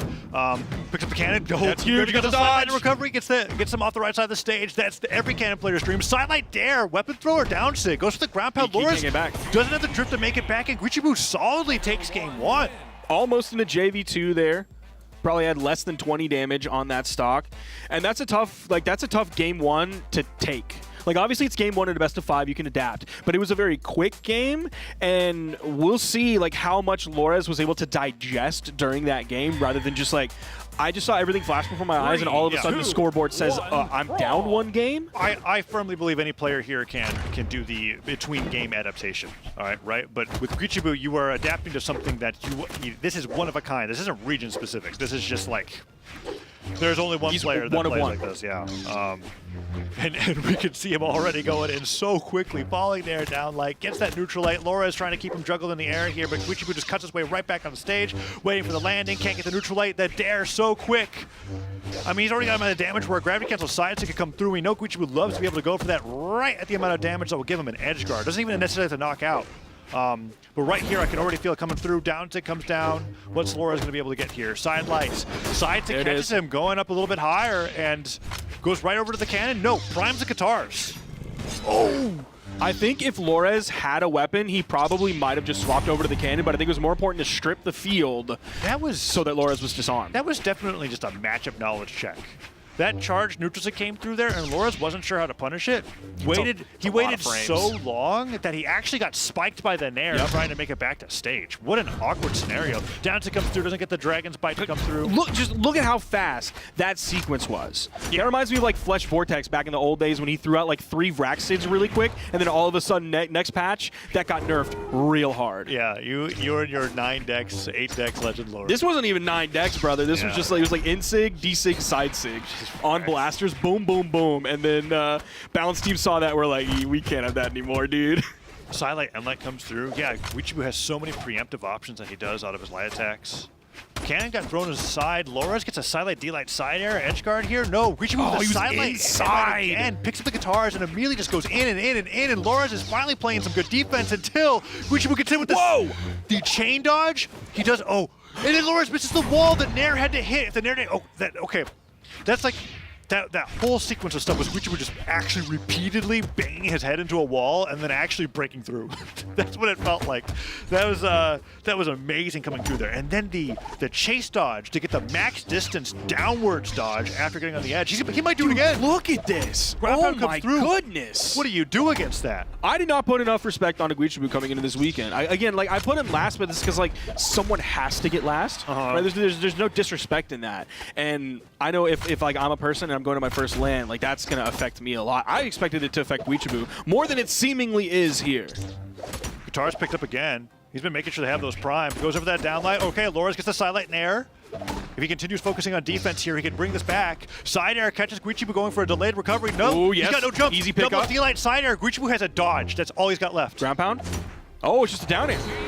That's going to be game 2 going over to Loras. Fantastic edge guard coming out from there and great patience. A lot of what I'm finding Loras is doing to be able to deal with Guichibu is actually slowing the game down. I was just about to say, he's got to slow it down.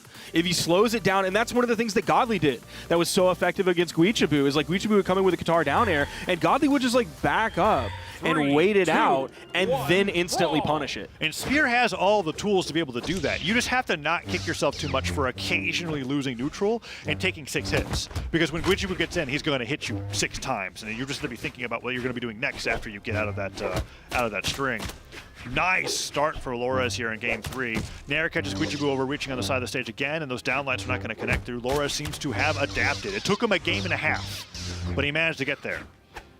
So yeah, like he just took like 5 or 6 hits right there, but like that just happens sometimes. And you need to not let that shake you in the moment and be like, oh, I gotta attack him real quick because I need to put out as much damage as he did. Like, sometimes you just need to chill out. And I think Lores is starting to figure that out. Look how much space he was giving Guichibu there. Even the weapon toss came in. He saved his dodge because he knew a hit was coming right after that. So Lores is playing a lot smarter. The adaptation is coming through so far. Again, just running away from Guichibu. Yeah, the one thing that I don't think you can get very quickly during a match like this, nice side signature, is that I can still see some hesitation with Lores and punishing whiffed Lin Fei 6. Yes. And it's just like, yeah, I don't blame you. There's one character, it was the same case with Yuz and Vector.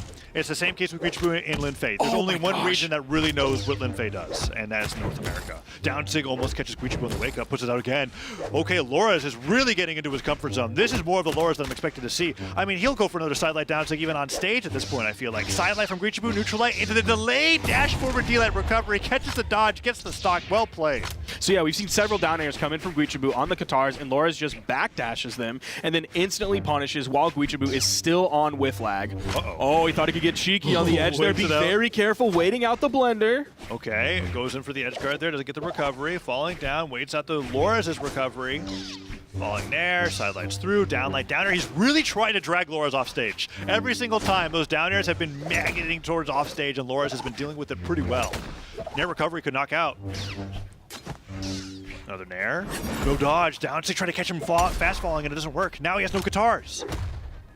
That was a big side air hit. Whoa, that slide charge pivot Downsig was a huge read, and it managed to make it back totally fine. Bow neutral air but knockout, right? Very smart to weapon starve Guichibu. There it is, yeah. Bow neutral air knocking out even on stage. I was like, he is so damaged right now. And he's going to strip the field yet again, keeping Guichibu weapon starved. The next weapon is going to be the cannon, which, like, typically when we see the cannon coming out, we see, like, a handful of SIGs, and it's to clean up. Now he's having to do it when Lores is, like, halfway through his stock. Be careful. There's the D-Light side air. Jump to get away from the recovery. Go for the side sig here. Yep, goes for it. Spot dodges off the bottom of the stage. Guichibu was really trying to catch Lores off guard, but Lores seems to know his game plan now, and Lores has been sticking to his much better than Guichibu was able to execute on his.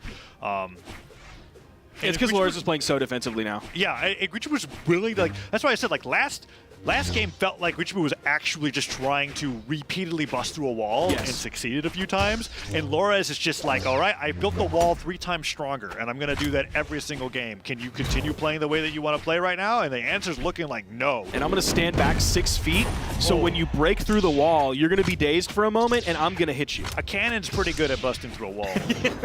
Of all the weapons in Brawlhalla, it is de facto probably the best one to make it through a wall. Yeah, so Guichibu does side sig through one stock, but that side sig comes through. Lores now has so many tools to be able to take this to a game 4. Down sig on stage, catch the landing, and Guichibu shaking his head after that one. Lores has successfully adapted, and Guichibu has not. I feel like Guichibu's been trying to do the same thing that he's been doing since game 1, and Lores is kind of like, okay, I'm going to dash back, down light, dash back, down sig, dash back, everything. You're going to keep coming at me, and you're not going to mix it up with a weapon throw. There's some very telegraphed setups that I'm noticing Guichibu likes to go for that only after 3 games Lores was able to deal with, like the gravity cancel side sig. It's one thing for me to be able to call it out as a commentator. It's another thing for Lores to stand perfectly still, spot dodge it at the right time, and then do like and 50 punish damage. Yeah.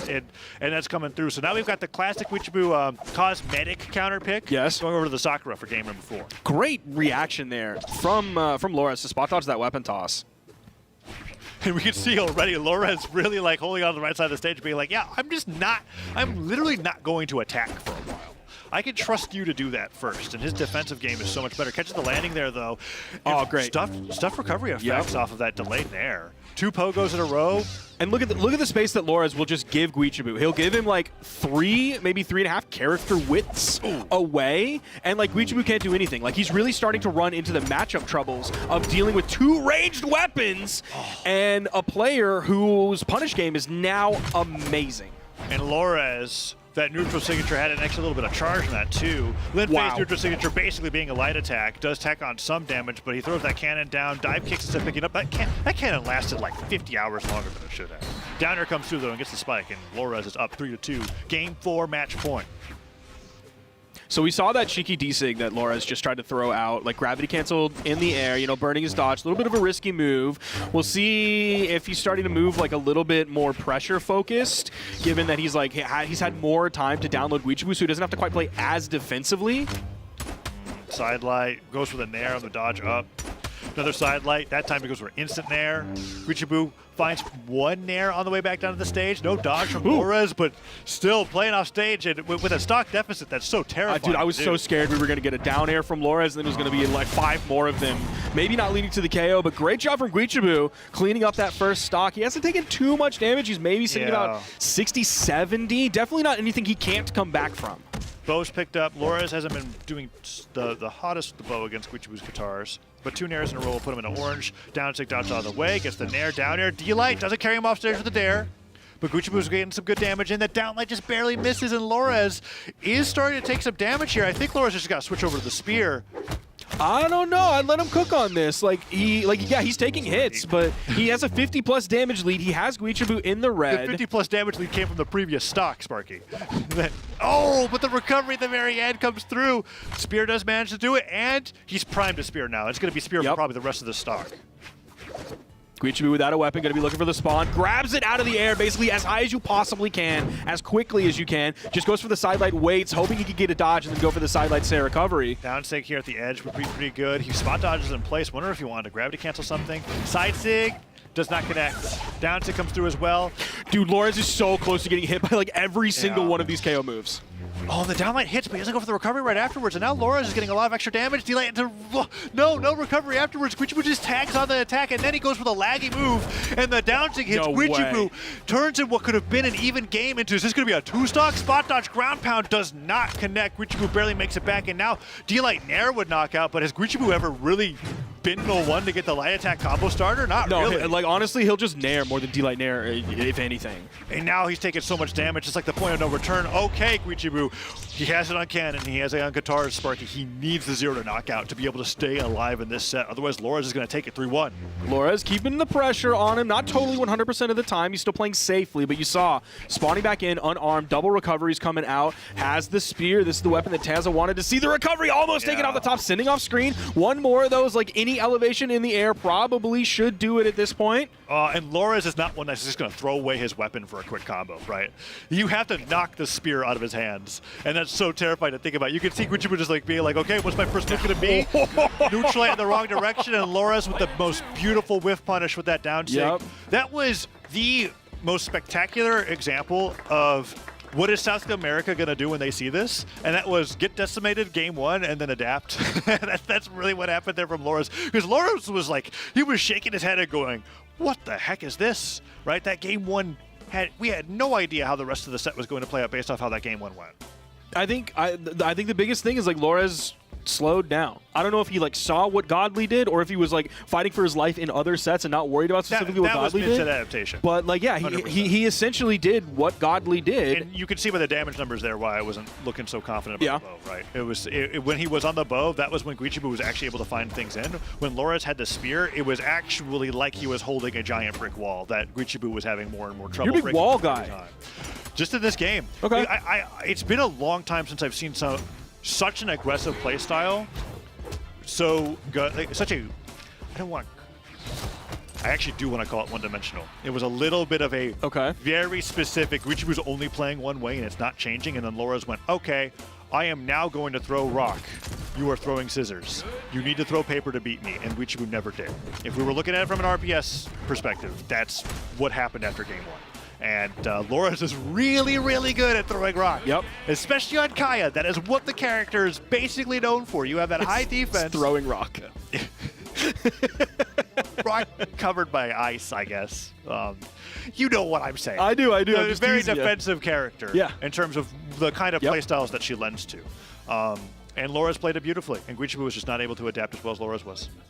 And you see the damage numbers coming out there. Like 603 is pretty solid. It's like averaging 200 damage per stock, which like isn't the best, but like he only took 444 and he wasn't his last stock red. It wasn't like he was in any real risk of like losing the set there towards the end or like having the momentum shift in Guichibu's favor. But he played like he was at risk, right? Yeah. And that was one of those things where I looked at this and I went, oh yeah, the spear is never leaving his hands. He's playing really smart. We've seen a lot of players do like the dash forward weapon throw to get like an unarmed combo, and they'd be like, "Why did you do that?" It gets reversed off stage. Loras was never going to do that. He did a great job of stop and go as well. Whereas like, oh, I'm over here. You can't really do anything because you're a guitar player and you're all the way over here. All of a sudden, you whiff a move, I'm in your face, and I hit you 3-4 times. And then that last stock, Guichibu couldn't.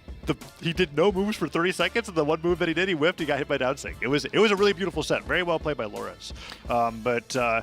That's like what, only halfway through the round robin, Sparky? Yep. Oh, there's a lot more Brawlhalla to be played today, but for a moment, Winan's joining us here on the desk after our block to break down what we just saw. You know what was crazy is like I love your analogy with like what you said, Taza, if I can mention it real quick, about how Loras was just like, I got you. I've downloaded you. I'm going to throw rock because you're not throwing anything else. Yeah. So I got you on lock. And what can I say? I'm a little biased. I love a Kaya player. And like you were mentioning, I think someone mentioned earlier in this block too that like, you know, we haven't seen much Kaya, you know, for a little bit.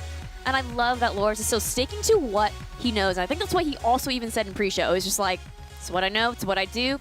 I got it. And so let's kind of quickly take a look about like all the different matches y'all just saw, because I have a feeling that like he's kind of doing pretty good. I got a little sense here. So let's take a look here. Who did we say? I forgot.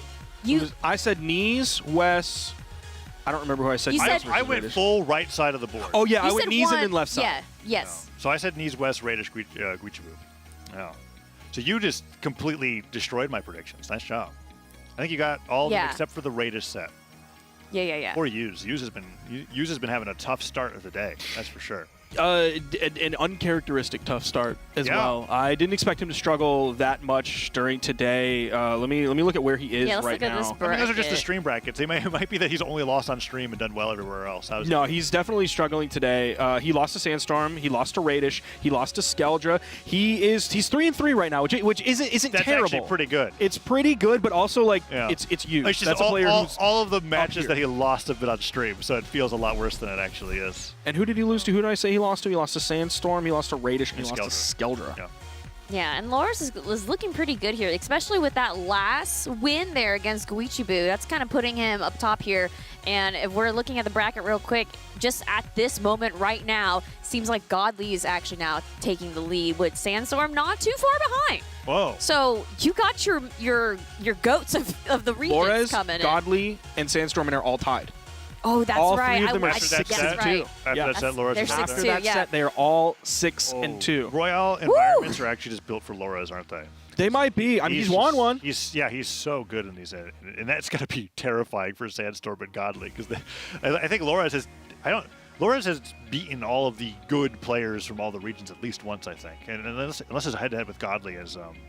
Did that happen today yet? Yeah, 3-1. I think so, okay, yeah. Yeah. See, he's 3-1. He beat Sandstorm 3-1. Who's the other one you're saying as one of those? Because he's beaten Sandstorm, he's beaten Godly. Luna. He didn't beat Kinda though. He has beaten Luna. I remember that was like his debut land thing. Yeah. It was just like, what the heck? Who is this guy that just beat Luna at BCX or something? So really fun to be able to see how good he's able to play in these environments.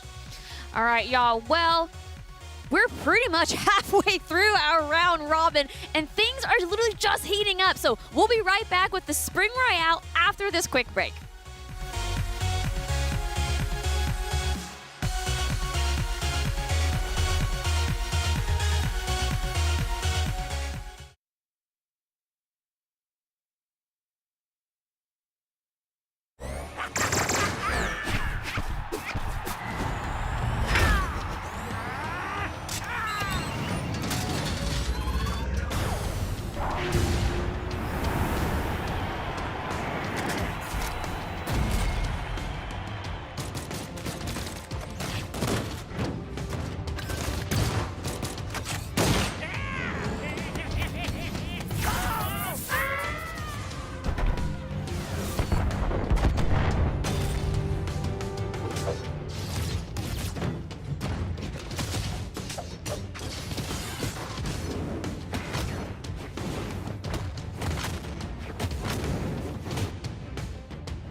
almost died from a broken heart, so I installed a new one. I'm also working on a moral compass. It's like I always say, necessity is the motherboard of invention. Someone's waking up. Good morning. Failure is not in my programming. When life gives you lemons, build a robot to throw them back. I never break a sweat, literally. You may be fast, but I'm overclocked. Your moves could use some debugging. I don't let power go to my head. I use it everywhere.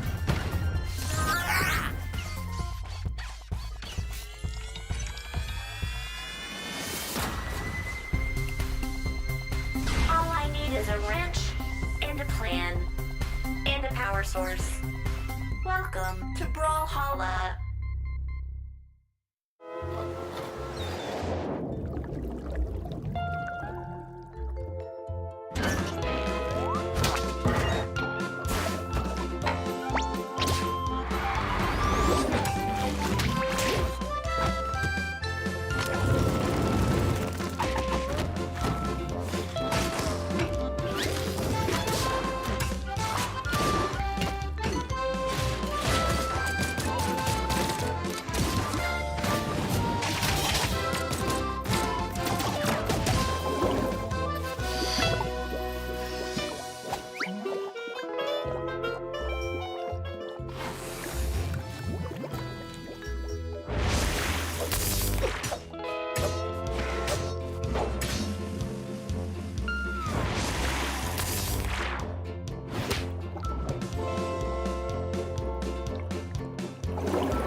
The Spring Royale is getting wild as we make our way through the round robin, and I got two wildin' casters with me now, Duke and Skip. So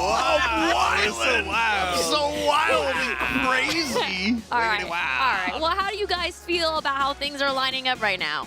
It's been an interesting day, to say the very least. Obviously, we know the round robin phase can be insane, but just the way that things have been shaking out, the wins that some people have been able to take out over other people, the kind of losses that have been happening, it's been insane, honestly, just watching the bracket itself and just seeing how things have been shaken out. Oh yeah, it's been chaos like all over the place. It's definitely it's really exciting when you kind of get into these scenarios too, because I feel like the dynamic between certain players and certain matchups just changes so much. Plus, it's been really fun terrorizing Sparky and telling him he's going to be wrong about every single match in the back. Well, technically speaking, the last four, he did do a really good job predicting who was going to get Because he wasn't in the back I'm with me. just That's why. If he was in the back, I'd be like speaking evil things. Is that how that works? What was that? Are you a curse now? Is that? Yeah. Oh, okay. Only for Sparky. Okay. I see. If I was out here, I would have ruined everything for him. Oh, okay. Okay. Well, let's talk about these next coming matches coming up here. Your first one being Sandstorm versus Skeldra. Duke, what are your thoughts about Sandstorm? Once again, I think it's really tough, again, with the round robin phase. Honestly, Sandstorm's been having a really impressive day today. For a while there, he was undefeated, and then he started taking a couple of L's, I believe one to Loras, one to Moonir, if I'm not mistaken. And the next one very well could be to Skeldra, because Skeldra is playing incredibly well with his great sword. In particular, his ability to kind of make those comebacks, to adapt across the set, and the fact that it's a best of 5, I think has been playing really well for Skeldra. Like, it seems like these prolonged matches are just benefiting him. Skip, what do you think about Skeldra? It's been absolutely impressive. Basically, what Duke said is pretty much exactly how I'm kind of feeling the same way. Like, I've watched him a couple times before this, but like just seeing how he's performed, especially against some of the names here, has been just impressive all around. So definitely going to be very interesting, especially like with the Sandstorm. Like, I think his last 2 matches are the ones that he lost. So he actually started off 6-0. So it'd be kind of crazy to see a slide out of nowhere, but we'll definitely see how that plays out. And, you know, Well, I kind of also want to just continue talking a little bit about this upcoming match, but I also want to also kind of give you guys like a little bit of a rundown of like what else you can expect. You know, we got Sandstorm versus Skeldra coming up next. You guys will also be looking at Kaina versus Guichibu, Loris versus Java, and Radish versus Munir. Not sure if you guys have something, quick thoughts about that before we jump back into Sandstorm versus Skeldra. I mean, overall, the thing that I'm looking at right now is just like you kind of said, we're in the back half of the round robin phase. This is where things start to solidify. This is where these matches, like in a way, to me, feel more important because it's gonna be more and more of a decider of, are you gonna be in the top side going into tomorrow? Are you gonna have to go through relegations? Are you gonna be done for the day? Are you gonna finish your day going 0-11? That's where all these kind of deciders are starting to happen, and so this is where things get a lot more interesting for me. Yeah, I mean, if I'm one of the players in the back, anytime I'm not playing a set, I should be having my eyes glued to the screen to see how everyone else is playing, like what type of adaptations they're making against their opponents, what type of game plans they have, because like as soon as like your next match is ready to go, you got to go. Like we're playing so many games today, you don't have the time to dilly-dally. Like you got to be locked in from start to finish. And let's talk about being locked in. Like Sandstorm has been playing very well today, and I kind of want to poke your brains about like, can we expect the Scythe? Like, what are we looking at as far as legend picks, Duke? Yeah, I think he's pretty much only picked the Mordex. One thing that's been really nice about the bracket is that they've been reporting characters. I don't know if that's been someone on our tech side or if it's been the players themselves, but he has been reporting the Mordex throughout the entirety of today. And so I'm expecting that through and through. Of course, we love the return to form, but also it's nice, in my opinion, that he's not just winning everything. I like a little bit of competition. Of course, as a North American, I would be absolutely ecstatic if he did win everything, but it is cool that it's not just like the Sandstorm show. Yeah, I mean, it happens in any game, especially as like patches drop. Like metas will develop over a year. People will start to understand how they should be playing against certain people. Game plans change every season, so it's like you said, it's going to be adaptations all the way through. It's going to be tough competition, and we're seeing a really good culmination of all that today. And Skiff, do you think Skeldra can adapt to fighting against, like, literally a legend? This is Sandstorm we're talking about here on the Greatsword. Yeah, I mean, with the way that Skeldra's been playing today, absolutely. And it's like, how I've been hearing people talk about Sandstorm is like he's this old, ancient, decrepit player. And he's 22. Stage, do you know how much that hurts when people act like he's been around for so long, he's so old, and I'm 10 years older than him? Like, that hurts so much. I feel you. I feel you on that. But he's definitely a legend. He's made his mark. He's been around. He's been around and is still around and still is able to come back in such tip-top form. I do want to talk a little bit more about Skeldra because I feel like this is going to be like an uphill battle, or most viewers are going to think it is. Mm-hmm. Yeah, this might be, I mean, I think in a lot of ways this is obviously going to be a very challenging match for Skeldra. Like, just in raw numbers, you can see just like the sheer history that Sandstorm brings to the table. But really what I'm thinking about is, like, we talked about Skeldra's ability to adapt throughout these sets, and it has been impressive. But you're going up against Sandstorm, who is kind of famous for his ability to adapt inside of sets. Like, that's something that he praises himself for. It means it's something that he's very confident in his ability to do, and it's going to be really hard to out-adapt somebody like Sandstorm, and that's one of the reasons why the viewer vote is kind of handedly in his favor. I mean, honestly, I'm actually surprised by this viewer vote. I expected more viewers siding with Sandstorm. So to see that we still have a good amount of viewers voting for Skeldra, that's awesome. I love this. This is why, because I don't want it to be just one-sided. I love seeing some of this competition. I was expecting like 80, 90% or something, or, you know, the Sandstorm fans, they got to come out, and they probably are. But this is awesome. It seems like the players are ready to get this show on the road. So Skiff, Duke, take it away. All right, man. Going to be getting into this game one in just a little bit. And I'm really excited about this, too. Like, again, Skeldra's been playing so great all day today. And Sandstorm, like you mentioned, is like the king of adaptation. But the other side of that, too, is like while he is young by age and old in Brawlhalla, there's so much experience there. So, like, it's going to be tough for Skeldra. Even if Skeldra is technically, like, better technically at this point in time in his career or something like that, the amount of experience Sandstorm has is going to come in clutch. Yeah, but one thing that stands out is that they are on Western Air Temple. This is the map that I believe Skeldra won his set against Yuz on ultimately. So I think Skeldra has a lot of confidence in this map. One thing that Yuz was able to do in his earlier set was be very floaty around Skeldra, but once again, Got to be worried about that adaptation that Skeldra brings to the table. Yep. Right now, definitely a lot of scrap in here. Sandstorm off to a great start. Already got Skeldra in the red. Does find a way back to the stage, though, getting that sword in hand. Ooh, okay. Okay, I like the patience there on both sides, right? Skeldra was definitely hoping the Sandstorm was going to jump higher for that GC downlight, but Sandstorm playing just underneath Skeldra, and then Skeldra just backed away. He's like, you know what, we'll go for a second shot, but it's going to be Sandstorm to kick it off with that downlight recovery. Yeah, really well played by Sandstorm, especially, you know, getting off to a hot start. Skeldra kind of battles back here a little bit, but you maintain your ground. You're able to battle back yourself and kind of get that first stock out of here. But wow, Skeldra answering back immediately to even things up. Yeah, they're keeping this one close. Skeldra, though, with that weapon advantage, we've seen greatswords do really good at that starvation. But again, Western Air Temple, there's those platforms, there's places for those to spawn, but Sandstorm finally getting his first tick of damage on the Skeldra's second stock. Yeah, it was kind of funny watching Skeldra just hit Nair one, Nair again, Nair again. All right, there we go, doing some great job there. Wow, putting him right off stage. Weapon toss, not going to be enough to take out the stock. That will be, though, in Skeldra. Wow. That was just so many good decisions from Skeldra. Reading the spot dodge, reading that jump for the weapon toss to hit, and then playing right around that nair that Scythe players love to do for that GC sidelight. Skeldra just made every correct decision. Okay, Sandstorm trying to get an answer back here, but just was not able to confirm to that combo. Does get a little bit of extra pummels there. Okay. Doing a good job there, creating some space for himself and trying to control the stage as is, but not going to be able to hold it for too much longer. And Skeldra right back on the offensive end here. This great sword just hacking on damage. Yeah, Skeldra looking... Oh, that worked in that hit and that KO'd Skeldra. Able to take down Sandstorm in game number 1. Yeah, so Skeldra's playing really good today. Yeah. Like, really good. I mean, it's unfortunate because he's playing really good, but the scoreboard doesn't exactly show it. He's not in the top 4 of the people who are currently slated to go into the winner's side tomorrow. Yeah. But like with the way that he's playing, I wouldn't be surprised if he made a run in the elimination side of things. And, you know, I think part of it is just like, sometimes depending on who you're playing, like I know when I'm competing in something, if I'm playing against a player I know is much better than me, I don't know why, but it's easier to lock in and just play better. So I don't know if that's just been the thing with Skeldra today. All right.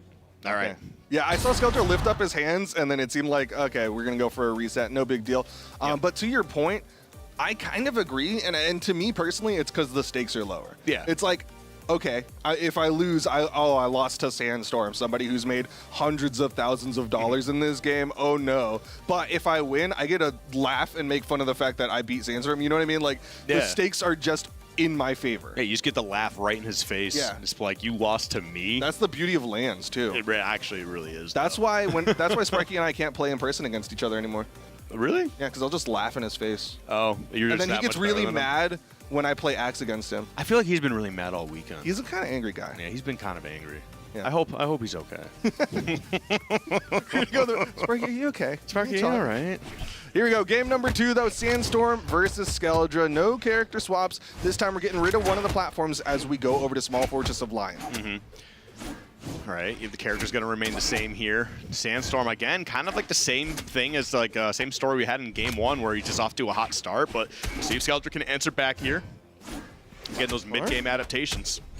No damage being done from Skeldra just yet. Nice gravity cancel sidelight from Sandstorm. That's an OTD. I don't think he's taken any damage so far. No, he hasn't. And you know what? I think that's just kind of something we need to see is Sandstorm get off to a hot start and then just not really allow Skeldra to get the engine running on his own side here. That's a very risky play. Does find a way to get back down to the stage, though. But man, that could have been super punished. Sandstorm not able to get the touch, not able to get back. Skeldra, immediate response. Took a little bit of damage, but he really cleaned that up. I do like what Sandstorm was looking for there, too. Is just recognize, hey, what type of like advantage do I have here? And I'm playing Scythe, right? It's really fast moves, really great positional tools on your opponent. And if you were able to get that, great. If you lose it, you were already like in the red on that stock anyway. So like, how much did you really lose? Well, here we go into the second stocks, and Skeldra, after getting that KO on the Sandstorm, he's starting to run away with things. This is like a repeat of game number 1. Yeah, just a stock later, but that just means that's less stocks to play with later on. Now, Skeldra does get back down to the stage here, especially after sweating a little bit. Okay, just throw that out. Do it again. Yeah, one more Nobody time. expects 3. Come on. Won't be able to do it. Sandstorm catching the feet with that ground pound. Skeldra now down to his final stock here in game number 2, and Sandstorm strips the board. He wants the gauntlets, though. Yeah, I think Skeldra was just trying to play a little too cute off stage there, and I mean, Sandstorm, again, we see the experience come out to play. Just knows how to take advantage of that, take a lead back for him, and Skeldra was sitting pretty. And again, not too bad here. You do even things up on the stock count. You have taken quite a little bit of damage. But again, look at that. So much respect on that platform, too. Just allowing Sandstorm to just kind of breathe and do whatever. Yeah, I mean, in that situation, there weren't a lot of ways to challenge up to the platform. So it was just kind of like, all right, we're going to just wait for a little bit. Once we get our weapons, we can start playing the game again. Yep. Okay. And now these two kind of dancing around here. Skeldra looking for a stray hit to get something going. And Sandstorm, okay, spot dodge, going to dodge the weapon throw. Okay, recovery comes out from Skeldra. Getting a little bit of damage here, but Sandstorm's really just covering that main stage. Okay, there we go, the pummeling. Gonna miss that recovery. And these two, yeah, really, it's a lot of whipping right now. They're pressing a lot of buttons, and they're getting some stray hits, some onesies, twosies, but it's just more of like trying to commit to a further, like a larger combo. Yeah, I mean, it's just a game of taps right now. Sandstorm gets 1 hit, reset, 1 hit, reset. Oh, okay, you're in a little bit of a scary spot. Ooh, that's 2 exclamation points. That's 3, but he touches. That was slick. Very slick. Great movement there, too. And I think Sandstorm backed off because maybe he thought he was going to go for a higher approach to get into the center of stage. And that just gave Skeldra enough room to touch, but it does not matter as Sandstorm will take game 2 to answer right back. Yeah, I mean, with the gauntlets, there's not a lot of, like, range punishes the way that, like, a spear neutralite could really just cover a long distance. So I don't fully hate Sandstorm sitting back. Also, like, it's a lot safer. We've seen a couple people go a little over-aggressive off stage and end up throwing a game that they could have won it. So I assume Sandstorm was just trying to play that a little bit safer. Yep. Well, we're going to be getting into World's End here for game 3. We'll see how it plays out. Skeldra going to be getting that first weapon, and of course the great sword starting off here. And Sandstorm going to be able to slip right past, pick up a scythe for himself. Yeah, how many platforms does it take for Skeldra to win a game? Because went from 2 down to 1, now it's over to 0. We'll see if Skeldra's just a fan of the even numbers. I mean, yeah, well, is 0 even? I think so. I think. Well, it's not. I don't think it's either, right? It's not divisible by. Math teachers, tell us. I don't think 0 is even or odd, because it just there's nothing. But 10 is okay. Well, look, we don't need to get into this whole discussion. But 10 is an actual. There's something Recovery. to 10. KO. Recovery. All right. Well, as we get right back into it, yep, we got Skeldra starting off hot here, getting that stock right back. So a little bit of a reverse of that last game, being able to take the first stock. Sandstorm still just trying to do these wake-up neutralites. Skeldra's actually going to throw away the greatsword there. Sandstorm has an opportunity to deny weapons, but Skeldra able to pick up that other greatsword. Okay. All right. Slips through. Not going to get a hit. And I like that. There's a lot of great spacing here. Just trying to get some poke tools out, see if you can get a hit. And there we go. Skeldra gets a little bit of something. The Sandstorm. Weapon toss into the down air. Not doing too bad. Yeah, Skeldra really utilizing that range. Oh, gravity cancel sidelight, but the recovery does not connect. And Skeldra might have an opportunity to get a big lead here, but the down sig not going to hit. Nice. All right. Well, right now, being able to answer back, but you are quite in the red here. You do have Scythe, you know, very strong tool here to really get something. You can see sitting at the edge of that stage, seeing if you can find a way to get Skeldra and then, you know, throw them off, try to get a lot of pressure off stage. But Skeldra's not going to get caught up, takes that second stock, and now 1 stock left for Sandstorm, and Skeldra could take a set lead here, 2-1. I mean, this is Sandstorm. He's got the Scythe. Scythe has that ability to really steal out stocks, but with the way Skeldra's playing, it's going to be a challenge. There we go, Skeldra again. Dancing around on that stage, side of the stage here a little bit, but finds a way back on. Ooh! These gauntlets are putting in so much work for Sandstorm. Yeah, it really feels like Sandstorm wants the gauntlets most opportunities that he can have them. That sword spawned right on him and he grabbed that? I don't know how we saw that spawn in and immediate frame perfect pickup, but Sandstorm's bringing this closer. Yep. And he gets rid of the sword and goes right back in the greatsword here. What? That's actually kind of silly, but here we go. Ooh, yep. And there's that third one we wanted. And there we go. Cleans it up. Skeldra up 2-1. And yeah, I don't know, man. Skeldra he's just playing so strong. Yeah, and that was a really tough spot for Sandstorm because he had to reaction dodge to avoid that neutral sig, and then immediately he's like, I need to get back on stage, but Skeldra just had the coverage there with that side light. Just a really tough spot, and Skeldra's up 2-1 right now. Mm-hmm. And look at that. He's thinking carefully here.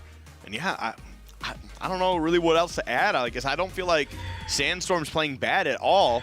I mean, there's probably a couple of situations he could clean up a little bit better, you know, get some more crisp combos. But I think Skeldra's is honestly playing really well across the board. Like, I don't think there's any big flaws in his game plan.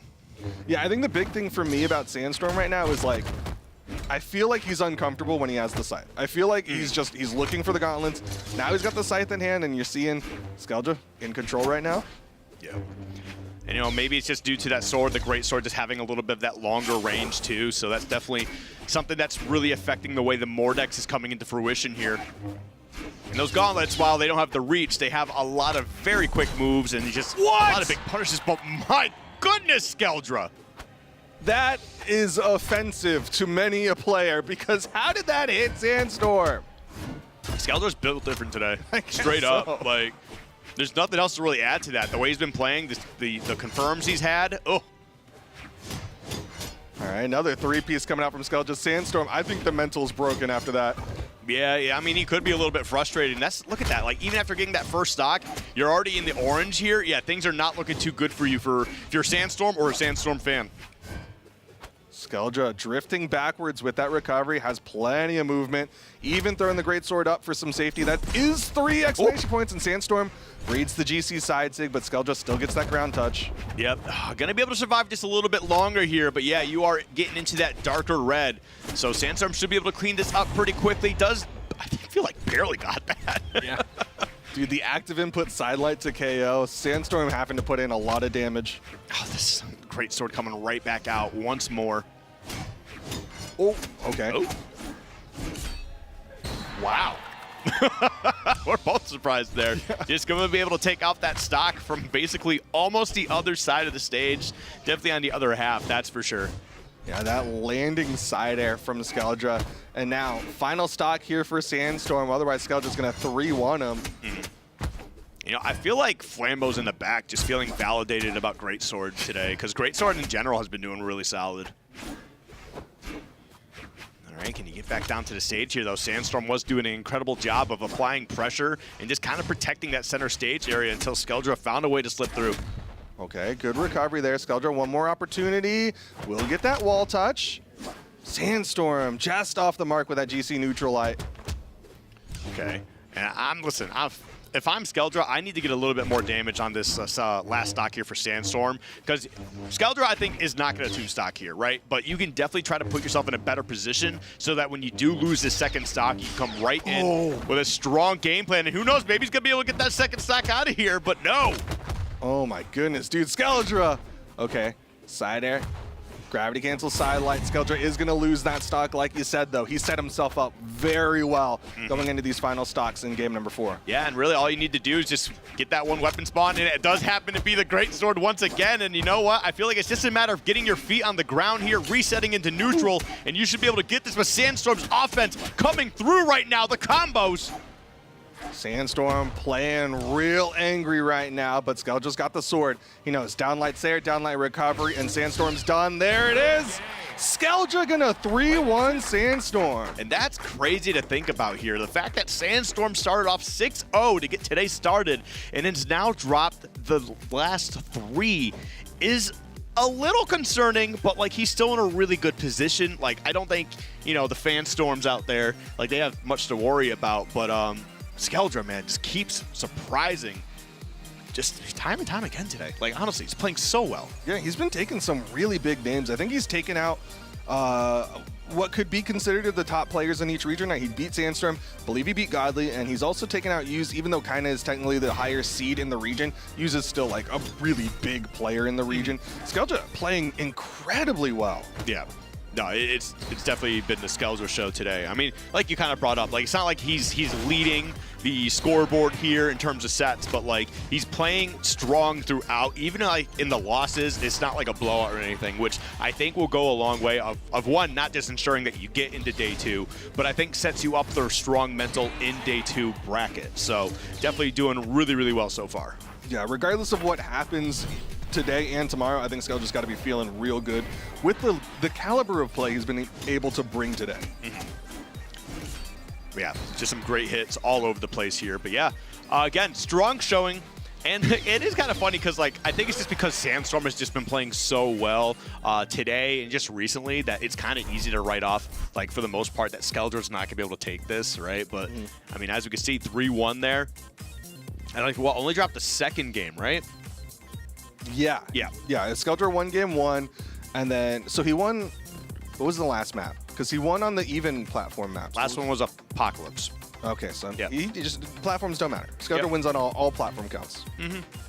It's just a matter of, you know, how things play out. Because that's the thing. I feel like a lot of this set was also just, like, both players playing very well. Who can get what opening, and then, like, what can they get out of that? And it's like, who can play a little bit better, and then, you know, that just adds up over time. So, again, well done to both these players. They still got a lot more to play today. And hopefully with Sandstorm, you know, like, it's not running out of gas because you still got a few more sets. So that's what? 9 sets? You got 2 more, right? I believe so. Yep. If he's already at 9, 11 is the final count because you play against everybody else and you can't play against yourself. 12 people here. That's math. It is math. Yeah. A prime number. Quick math. Nice. Thanks, Dad. Can we put that one on the fridge? Put that one on the fridge. Yeah, absolutely. And let's go get some ice cream later, huh? Yeah, we get ice cream after this. But no, yeah, still, I feel like I didn't do the math today to see like how many sets you need to win to guarantee that you make it into day 2. But I know for sure you don't want to be the bottom 2. Like that's like 100%. That's factual. Yeah. So and honestly, with how many wins Sandstorm has, and I think Skeldra has now, there's no way that they can be eliminated from day 2. So they're sitting pretty. You can still do better, though, because you could just start off on the elimination side of bracket. So yeah, I think at this point they're kind of playing for seeds going into tomorrow. And like you said, trying to get into that top side of the bracket because you want to have that kind of buffer because it is going to be a double elimination tomorrow. And also the higher seed you get going into tomorrow, the less matches you have to play, which could benefit some people. It actually could be a detriment because some people do like having that warm-up time. That is true, yeah. But I mean, we'll see what's going to happen. We still have a few more sets today. I mean, we have a few more for sure. Is there another block after us? Yeah, there's another block after us. Okay, so yeah, we do have quite a bit more games left. Yeah, okay. Up next, though, we got Kaina versus Guichiboo. That is true, and that should be interesting. Guichiboo, I feel like, has struggled a little bit today. Kaina, I feel like, also has struggled a little bit today. Definitely not playing up to the level that I think a lot of us were expecting. I know for sure when they're set against Munir, I was in the back just whispering evils into Sparky's ear, letting him know that he was wrong in his pick. Very valid. I mean, overall, South America coming into this, I think, you know, everybody had their eyes on South America, seeing that, you know, it's the top region. Their top players were the number 1 and number 2 at the World Championship. And then today's just been a little rough for them. Yeah, Most of them have struggled in matches that I think people thought would be better. I mean, and that's the thing, is like LANs are a different environment, but also invitationals are a very different environment as well. So it definitely kind of is a bit of a toss-up sometimes on how things play out. Because, you know, sometimes people in the larger brackets, like BCX, right? You play a bunch and you just have a different mentality than someone who plays, you know, maybe a few sets a day against a controlled group of people rather than like a whole mess of people, right? So it does change. It does change how people react and handle certain things. But yeah, so far, again, like losing to anybody here anyway doesn't mean you're a bad player because these are all really good players. But at the same time, I'm sure none of them want to be the worst of the top 12 or anything like that. You know, there is some level of ego in this. But there you're seeing Guichibu, who's been, like you said, having an interesting day. Some great performances, some not so great performances. I think the big thing is, like, how are the Katars going to work against a lot of people? Because that seems to be the game plan. Guichibu comes in with the Katars. Every now and then you'll see the cannon come out, looks really, really cool, and then Guichibu's like, I'm done with that. I'm going to go back to Katars. Man, it sucks, man. I love cannon. Just play cannon. And, you know, I feel like this is a situation, too, if we do see the Taros come out, you really need to be playing to your strengths, and not just, like, your strengths, but your character strengths. If something's working and something isn't, you got to stop doing what isn't working here, because especially with the Katars and, you know, how close you have to be to really make that work, you can't make those mistakes against a character like Taros, because he will punish you very hard every single time. But on the other side, it is a very punishing matchup for the Taros player. And I think that's one of the reasons why a lot of people were looking at this as like a match to watch. And I'm so glad that we're able to have it here to be casted in front of everybody at home, because these are two kind of wild card players, kind of incredible in his region. Definitely known for the Taros, but Taros doesn't exactly have the best matchup into Katars. Axe can struggle, especially if you're the type of player who likes to go for those aerial approaches. Katars has neutral light, has down light, and both of those can really stuff it out. And then, like Sparky was talking about earlier, playing hammer into Katars also can be a bit of a struggle, and you're going up against really high dex Katars. So if you're not ready for the aggression that Guichibu is going to be bringing, it's going to be a struggle. Oh yeah, I feel like if you go into this with Taros too, it's like almost like a little bit of a guessing game sometimes, because of how fast the high dex and Katars is going to be. So you kind of have to really try to figure it out. And as you can see here, this vote is probably one of the most even I've seen today. Yeah, like, this is really close. I think with the way that today has progressed, the people who have been watching throughout the entirety of this are kind of in the same boat as everyone else, of that, like, you really can't 100% guess. All the people that you have confidence in, yeah, you're going to have a little bit of confidence in, but there's been so many upsets throughout the day that it's like, dude, anything can really happen. What are the records that we have on these two? They've never played against each other. Guichibu, this is his first land. I meant for today. Oh. Like, how are they both doing? Oh, I thought you meant like head-to-head. No, head-to-head, no. It is crazy, though, to see that this is, like, Guichibu's first LAN in general, though. Like, because, like, that's the thing. It is a different environment. Like, it happens in a lot of games. When you're, like, a Wi-Fi kid, right, or you're playing online all the time, and then you go into the offline world, it's, like, a different environment. And, like, never mind, like, an actual huge tournament. This is an invitational. But even that's still so different than playing online. Well, of course, as we figure out the head-to-head, we also got to remind everyone at home that this is all a lead-up to the Mid-Season Championship as well as BCX. Make sure you sign up for the Mid-Season Championship.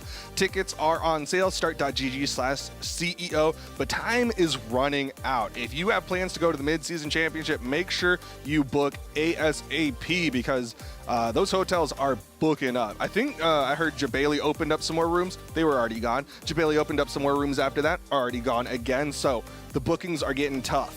Yeah.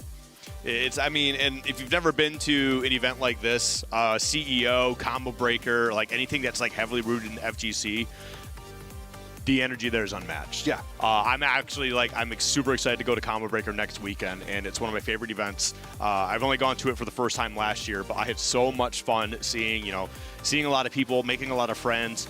That I just can't wait again. Yeah. So, I mean, you go to CEO. I promise you're going to have a good time there. It's going to be high energy the entire time. And who knows, if you don't like watching fighting games, or you just don't have a game that you really enjoy, you'll find something there that you enjoy watching, at least. Or playing. Yeah. It's just a fun time. They got setups all over the place. But also, there's like merch and stuff that happens at these events. Fun fact, CEO is my first time touching Gamer Goo. Oh. Yeah. It's for if you have really sweaty hands, it like dries them out, and so that was just an interesting, because that was like a product that I've literally never thought about, and I was like, oh, you're solving a problem that I didn't know people really like had. Yeah, I just wipe my hands on like my pants when I'm gaming too long, and I just don't have sweaty hands. BCX 2024. Atlanta, Georgia, it's probably like a 10-20 minute drive from where we're at the moment. But yeah, November 15th to 17th. If you haven't been to BCX, this is also one of the events I had a lot of fun at. I wasn't at the last one, but I was at 2022, and the experience there was phenomenal. The production does such a great job of just you know, giving you this experience to view Brawlhalla at such a high-profile stage. So if you have not gone, if you're on the fence about going, take my word for it. Believe everything I say. It is worth it. And then this isn't me like trying to be silly. Like 100%. Like you're gonna. His nose isn't growing. Yeah, my He's nose not isn't lying. growing. It's real. It's a little crooked, but like it's not growing. It's not growing. No, BCX is a very important and emotional time. It's great. You get to see all your friends and you get to have a wonderful time. And you know what? We're going to give you some time to think about BCX and think about CEO because we're going to go to a short little break. When we come back, of course, we'll bring you that matchup of Guichibu versus Kaina. You don't want to miss it.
Welcome back, y'all, to the Spring Royale. We're still in the round robin phase, trying to figure out who's going to be going into where for tomorrow, because that's where all the action will get broken down. Right now, we got Guichibu. We also have Kaina on deck. We got to look up the scores a little bit. Kaina currently sitting at 4-4, yep, and Guichibu's at 4-3. Yeah, so very, very close here. So has played one more set.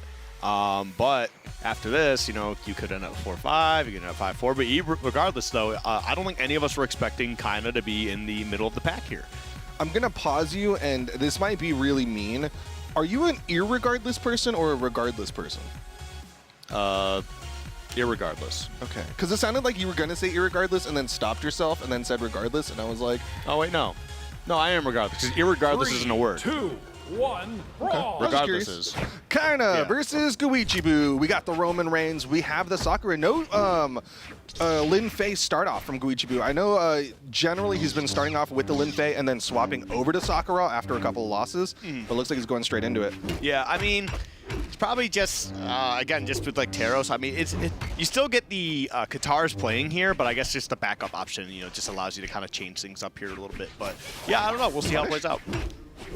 Oh my goodness, kinda just in the head of Guichibu. 2 side lights into a side air, into a nair, kinda just really shoving that hammer into the face of this small child lady. I forgot that Sakura is straight up Lin Fei. I thought it was blasters for a second. I got really confused.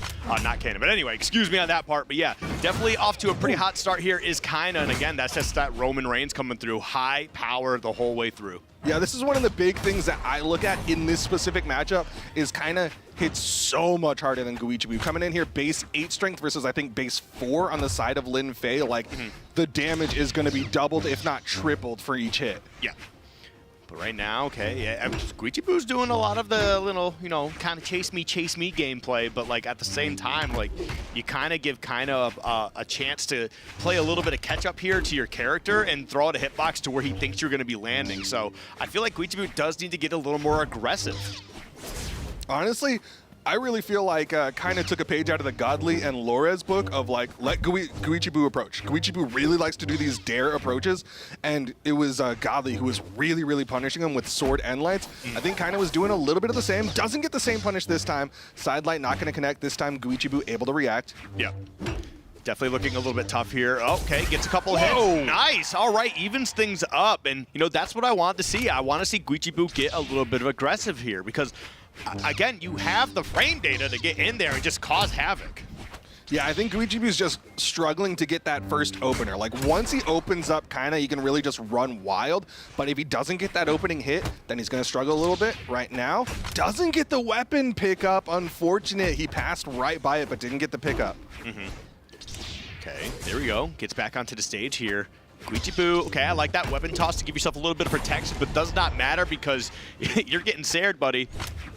Yeah, now he's going to be hard stuck cannon. That's going to be the next weapon spawn as Guichibu did just pick up that pair of guitars. Kind of not able to punish the pickup. Goes for the 3-piece, but misses that second Sair. As you can see, kind of, yeah, putting down some great damage here. Oh, doesn't get that stomp, actually goes a little too far ahead.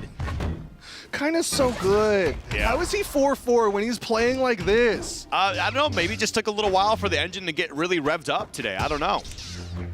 All right. Okay, I like that though. Yeah. Weapon toss again to protect yourself, and you get a little bit of damage outside of that as well to follow up. Yeah, that was a really good pickup into the recovery. Unfortunate for Guichibu that it doesn't amount to much, as kind of going to close out game number 1 in honestly pretty convincing fashion. Yeah, very, very convincing fashion. Yeah, and I don't know. I don't know if just like it's just been a long day. Like, again, like I don't mean to keep harping on this, but when you're playing this much, especially in a LAN environment, you know, getting towards the end of the day, it can be really taxing on your brain, on your mental. Some people warm up more. Some people, you know, they've been playing hard the entire day and they're getting tired. You know, maybe you're getting frustrated from a couple sets that you played earlier. You didn't play your best. And that carries on. So, I mean, who knows? Maybe this is where kind of really starts, you know, making all this noise, really starts popping off. And Guichibu just might continue to struggle here, but we'll see how that plays out. Looks like we got a switch here, and we'll see how that affects things on Fortress of Lions. Yeah, going to be a skin swap on the side of Guichibu. A classic for Guichibu, of course. Never going to swap off the Lin Fei, just going to swap up the skin game, but looks like it's already working. It's kind of struggling a little bit more to get that initial hit, but there's an immediate 3-piece. Yep. Okay, here we go. Oh, what? Is he going to finish it? Yeah, Kinda's on it. Yeah. Dude, OTD 0 to hero. Kinda already taking out Guichibu's first stock less than 30 seconds into this one. Okay. You know, I think Kinda is just doing whatever he wants now. Yeah, I don't know. You know, I was trying to remain passive here and, you know, non-biased, but my bias is kicking in full. Kinda is playing really, really strong to start this game off. Yeah, how do you not get some bias after the way that Kinda is just, he's connecting so many different things. Things that don't normally connect as another downlight side air. Look at his health bar! Yeah. Not only is his health bar barely yellow, but that was 1 minute past in those first 2 stocks being claimed. Actually, it was like 50 seconds or something like that, but still. Kaina's just turning it up here, just absolutely destroying Guichibu. Dude, that jump chase dodge over Nair is nasty. I need to take that for myself, but nice sidelight. Turnaround side air. A 3 stock for Kaina.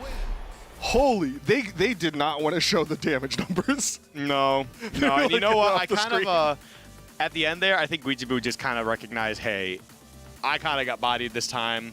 Maybe Forces of Lines wasn't it. Go next. Ooh. Right? Yeah. Okay, we just had to show the damage numbers bigger. Yeah, unfortunately, even if you don't want to show the damage numbers, we have technology here to show this anyway.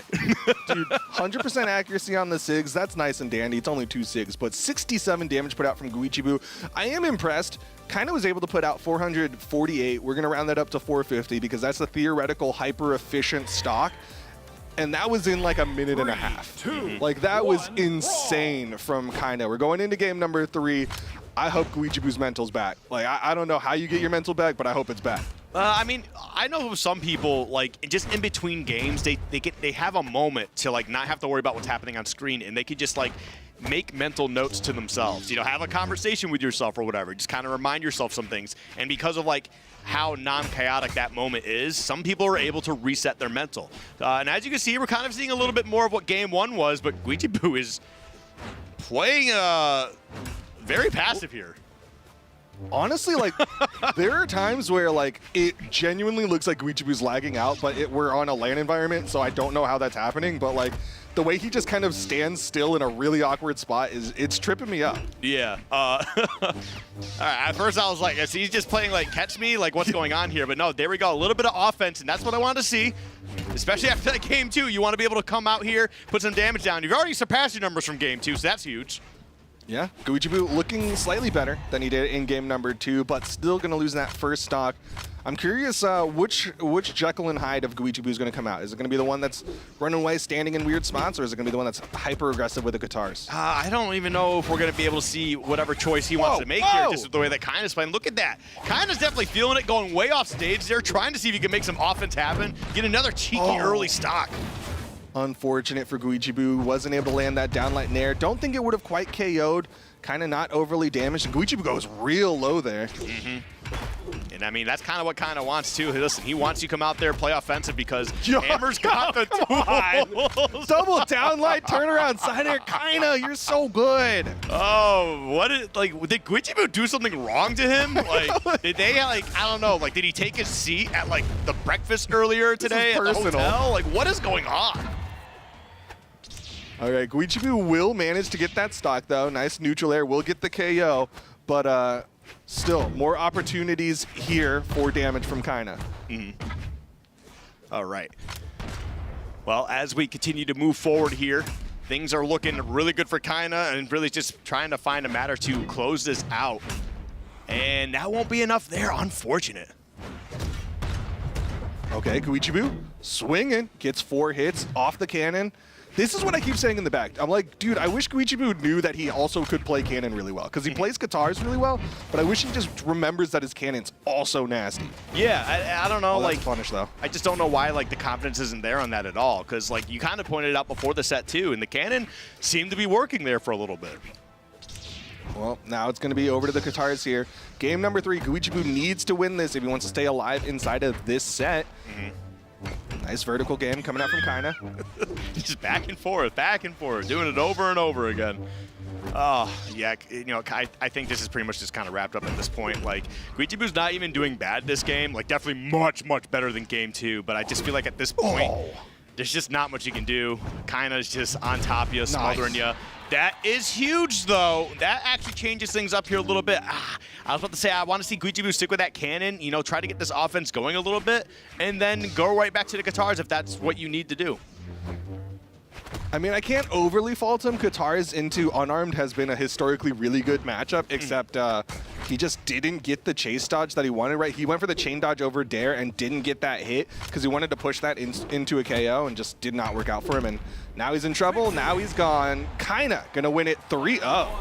I don't know why there's just so much reluctance there. Like, you did have some offense being made with that cannon, and then you got the cannon at the end, and he just, like, immediately threw, like, I don't want this. Yeah. And it's just like, Why? Give it a shot, man. Literally and figuratively. The cannon shoots things. It does. It has a little blasty blast. But Yeah. I really feel like, you know what? Credit to Guichibu. I was going to say for a second, the mental kind of got hit. That game 2, that's a mental destroyer. Yeah. I think most people at home, you see that happen and you're like, all right, I don't even want to play the rest of today, let alone the rest of this set. But Guichibu came into game 3, was playing incredibly well, maybe had a little bit of a reset at the start of that one because he was playing real goofy, but maybe that was exactly what he needed to reset that mental. And you know what? There was a world where he won that game 3 and started to make a longer set happen. Yep. Yeah, I mean, kind of is what it is. He definitely played just a lot better there. And I don't know. Like, I don't know if something happened beforehand that, like, maybe Guichibu had a bad set before. But, like, this is, like, one of those moments where you really need to take a moment to yourself and remind yourself that whatever happened before, like, that's before. You can't change that anymore. You can only change what's going on moving forward, right? The next play is what you always need to look forward to. And if you can find a way to kind of reset your mental in those moments, your game will change a lot. You just can't let the, mistakes bother you because everybody makes mistakes, Yeah, dude, everybody makes mistakes. Everybody has bad days. Yep. I was thinking about doing that, but, like, What? What? Okay. Hannah Either way. Montana. Hannah Montana for Brawlhalla? Hannah Montana. Kinda, though, is, of course, going to win at 3-0, putting himself at 5-4 for the day so far. Yep. Still has 2 more sets to go. Still just outside of that top 4 spot. He needs to win the next 2 sets, and then there still needs to be a couple more losses on the people of the top side if Kinda wants to be going in on the winner side. Right now, off the top of my head, I believe Godly's still sitting at 7-2, Laura is at 7-2, and Sandstorm's at 6-3, if I'm not mistaken. That update? Yeah, so you mentioned how he needs to win the next 2 sets and literally kind of play Sandstorm and use. Okay. That's tough. Yeah. Yeah. Well, at least, okay, it's tough, but also if he wins against Sandstorm, that betters his chances of going into the top 4, because that is one of the people he's trying to fight for a spot. And I think that is true. Hughes is also one of those 2 people. Yeah. It's just like you need to win the next 2, and it just happens to be 2 of the best players who are here. I think the 2 best players after you in terms of, like, ranking, oh, no. There's still Godly. Yeah, Godly. I completely forgot about Godly. My bad. My fault, King. Quote him. Clip it. He forgot about Godly. I was reading other things. I was reading Godly. other things, okay? In fact, I think he beat Godly earlier, right? No, he lost to Godly. Yeah, kind of definitely, he's having a day for sure. And have to go against those 2 to kind of, like, see whether or not you make it into the top 4. Ugh, I don't want to be there, so. Well, you know what? I'm gonna do Sparky's part. And I'm going to say grab your mask, huff that copium, because tomorrow is where it really comes down. I think he's pretty much secured a spot going into tomorrow. Again, everything's just about fighting for where you're going to be. Yeah. And tomorrow is where it ultimately matters the most. So that's a little bit of copium for you kind of lovers out there. We'll see. Well, I mean, we'll find out later today, too, just, depending on how kind of plays. Because I'm not sure if any of those sets are going to be played on stream. Well, they're all going to be played on stream, just not this stream. But we do have our next match coming up next year. That's going to be Lores taking on Java. Duke, what are you expecting out of this match? Lores has been playing very, very well today. On paper, I think this should have been a much more even matchup. Lores coming in here as the 4th spot for South America. Java coming in here as the 4th spot for North America. This should have been a lot more even.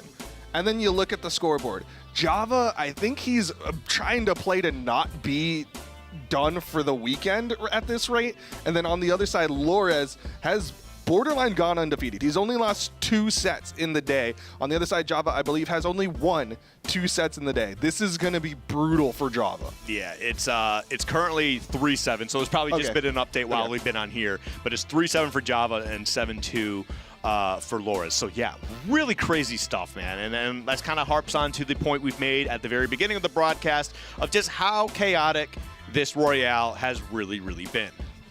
It's been good, though. I know Java... It's tough because all the Java fans out there, they're all saying the same thing. Any given day, Java could beat any other player. He has that potential, but he also has some mental weaknesses. We've seen him struggle with various things that happen, like things that are just kind of out of your control as a person in a competitive environment. The audience maybe saying something while you're playing, maybe a light catches your eye the wrong way, maybe a smell wafts in front of you. Those kind of things can really throw Java off his game. Yeah. And like we actually kind of saw that earlier when they just kind of showed the highlight there of when he was playing knees. You could actually see like visibly a few times where it just looked like Java just kind of gave up. Yeah. Like you could see the frustration was definitely taking hold.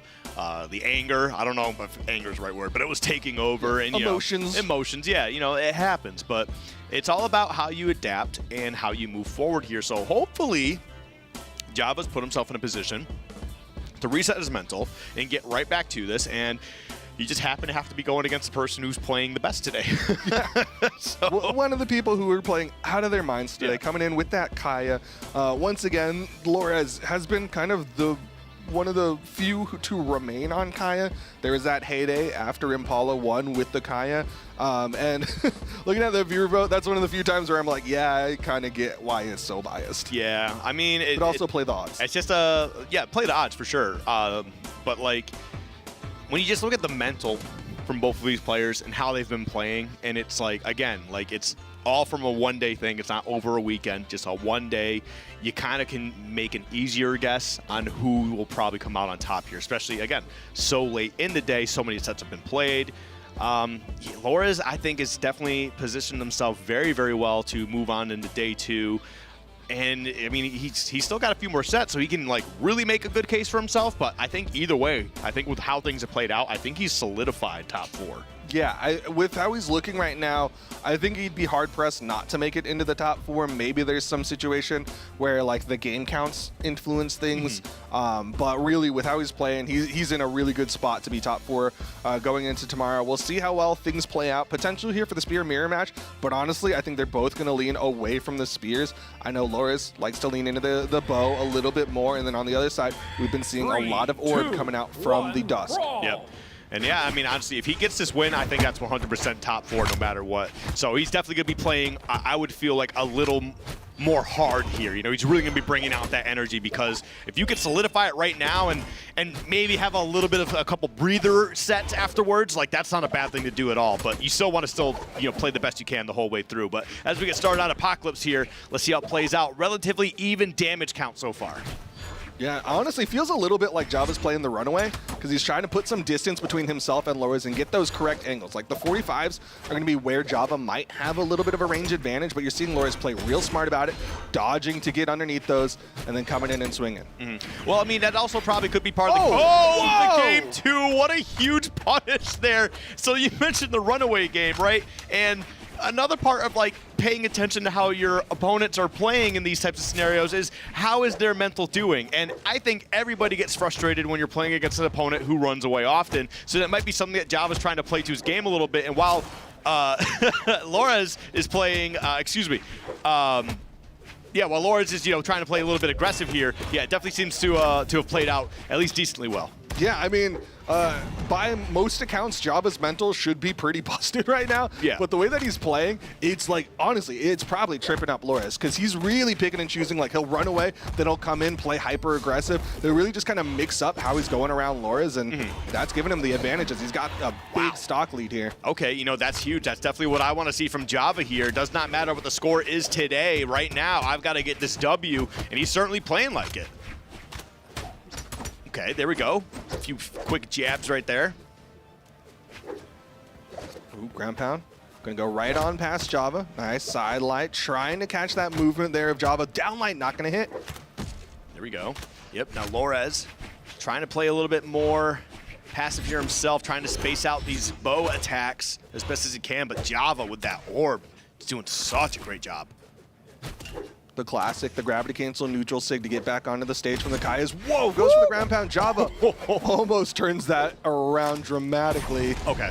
I like that. There you go. Going to be able to answer back here pretty strongly as well. However, you are quite a bit in the orange there, starting to get into that red now. And Java, I mean, does take a little bit of damage himself, but without, not without getting a couple jabs. We'll see how Lores plays around this platform. Wasn't able to really keep Java from coming back on down. Java will pick up that spear. No dares over the corner. No, gonna let Java come back up. Yep. And that's probably just also part of the fact of like just kind of recognizing how Java's been playing in this game. Like he hasn't been afraid to like wait for you to just get a little aggressive and then play full offense on his own. So definitely I think just some good recognition from Lores, just knowing how this game has gone. Okay, goes forward for the Sig. Lores goes for a punish, but Java with a wake up. Jump, gravity cancel, sidelight will lead to the KO. And Java's going to take game number 1. Yeah, no, great stuff from Java, and that's exactly what I want to see here. So, very good stuff. And look, he looks like he's more locked in here. So that definitely is a good a vibe that I want to see. So who knows? Maybe he can keep that going. Yeah, I mean, I think we did the math. If Java could win, I believe this set and then maybe 1 or 2 more, he should be good to at least make it into tomorrow at the rate that he's going. Yeah. We'll definitely see how that plays out. I mean, being able to pick up that first weapon there, the orb coming into play. Missing that bow. Unfortunate for Lores, but Java going to continue to rack up some damage here. But now Lores on the counter offense. These guys just keep trading advantage states. Such good wall play coming out from Java, though. Lores manages to get past the unarmed. Java was looking for that downlight for the ground pound. Lores now, with great control, has the corner, has the weapon. Java's going to come back down, but doesn't have a weapon. Okay, there we go. I like that. Oh, okay. Just opt to change, or wow, chase right after that. Put down a little bit of extra damage, and now gets the weapon in hand, and now we got that spear battle that you kind of alluded to earlier. Gonna be a lot of spacing happening. Yeah, how are they gonna play this corner? Pogo's opportunity, but Java's gonna get around, gets that recovery. Has enough damage here that he could start looking for some KO tools. Yeah, he's definitely going to be looking for that, trying to get some, good poking tools here, see if he can bait Lores into finding a comfortable, quote, comfortable spot to kind of get back in. And okay, I like that attempt. Unfortunate for him, Lores was just able to get that recovery option, knock you out of it, but you're still able to take that first stock. Yeah, I think on another map, if it was like a Demon Island, that thing would have worked a lot better because there's a smaller wall. But because it is Apocalypse, there was enough wall for Lores to get back safely. Oh, there. Whoa! Whoa! Into the angle with the dare. Another dare, Java! Why did you want? Why? You almost had such a cool play. No, he had such a cool play. It's just he went a little too hard there. And you know what? That's one of those situations where, like, if I'm in that scenario, I'm like, dude, I don't care. I'm so sick. I'm so sick. I don't care I lost the stock. Oh, my God. That was so gross. He had so much damage, but then he was like, you know what? Let me save you to end this combo. It doesn't matter, man. That was just super fun. Oh, my goodness. All right, well, Java trying to get back down to the stage here. Are we about to get a repeat? Okay, nice weapon toss. Lores doesn't have the movement. Yeah, Java can have that stock advantage. I'm still reeling from that combo, man. That was so sick. I hope we got just a highlight of that. Like, I know he didn't take the stock, he lost the stock, but we'll just put it on the Lores side of the highlight. Yeah, I mean, why not? Oh, man, that was just super dope. All right, anyway, Lores trying to get back onto the offensive of things, see if he can find a way to even things up. Whoa! Java!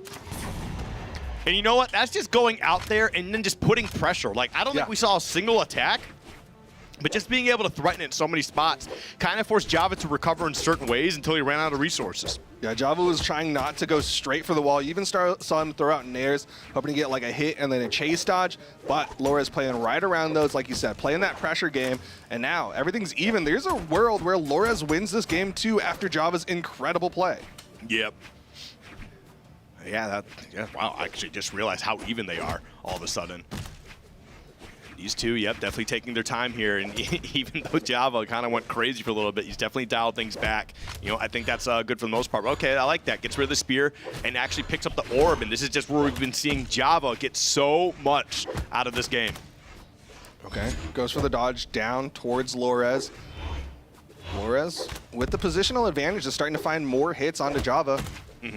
Ooh. Whoa, jumped into it, and that's going to be the KO. Lores taking game number 2. Now, see, that's just one of those scenarios where you played sick, and then you end up losing anyway, and that can really come back to bite you in the butt. And it's not necessarily a bad thing, because, like, sometimes it's kind of like, okay, I lost because I did X, Y, and Z. I lost to me. I lost to me, right? I just need to, like, while I know I can do that, and I'm nasty, I need to dial it back just a little bit, right? And I think if Java can, do that with a positive attitude, like he's perfectly fine here. Oh my God, that was so gross.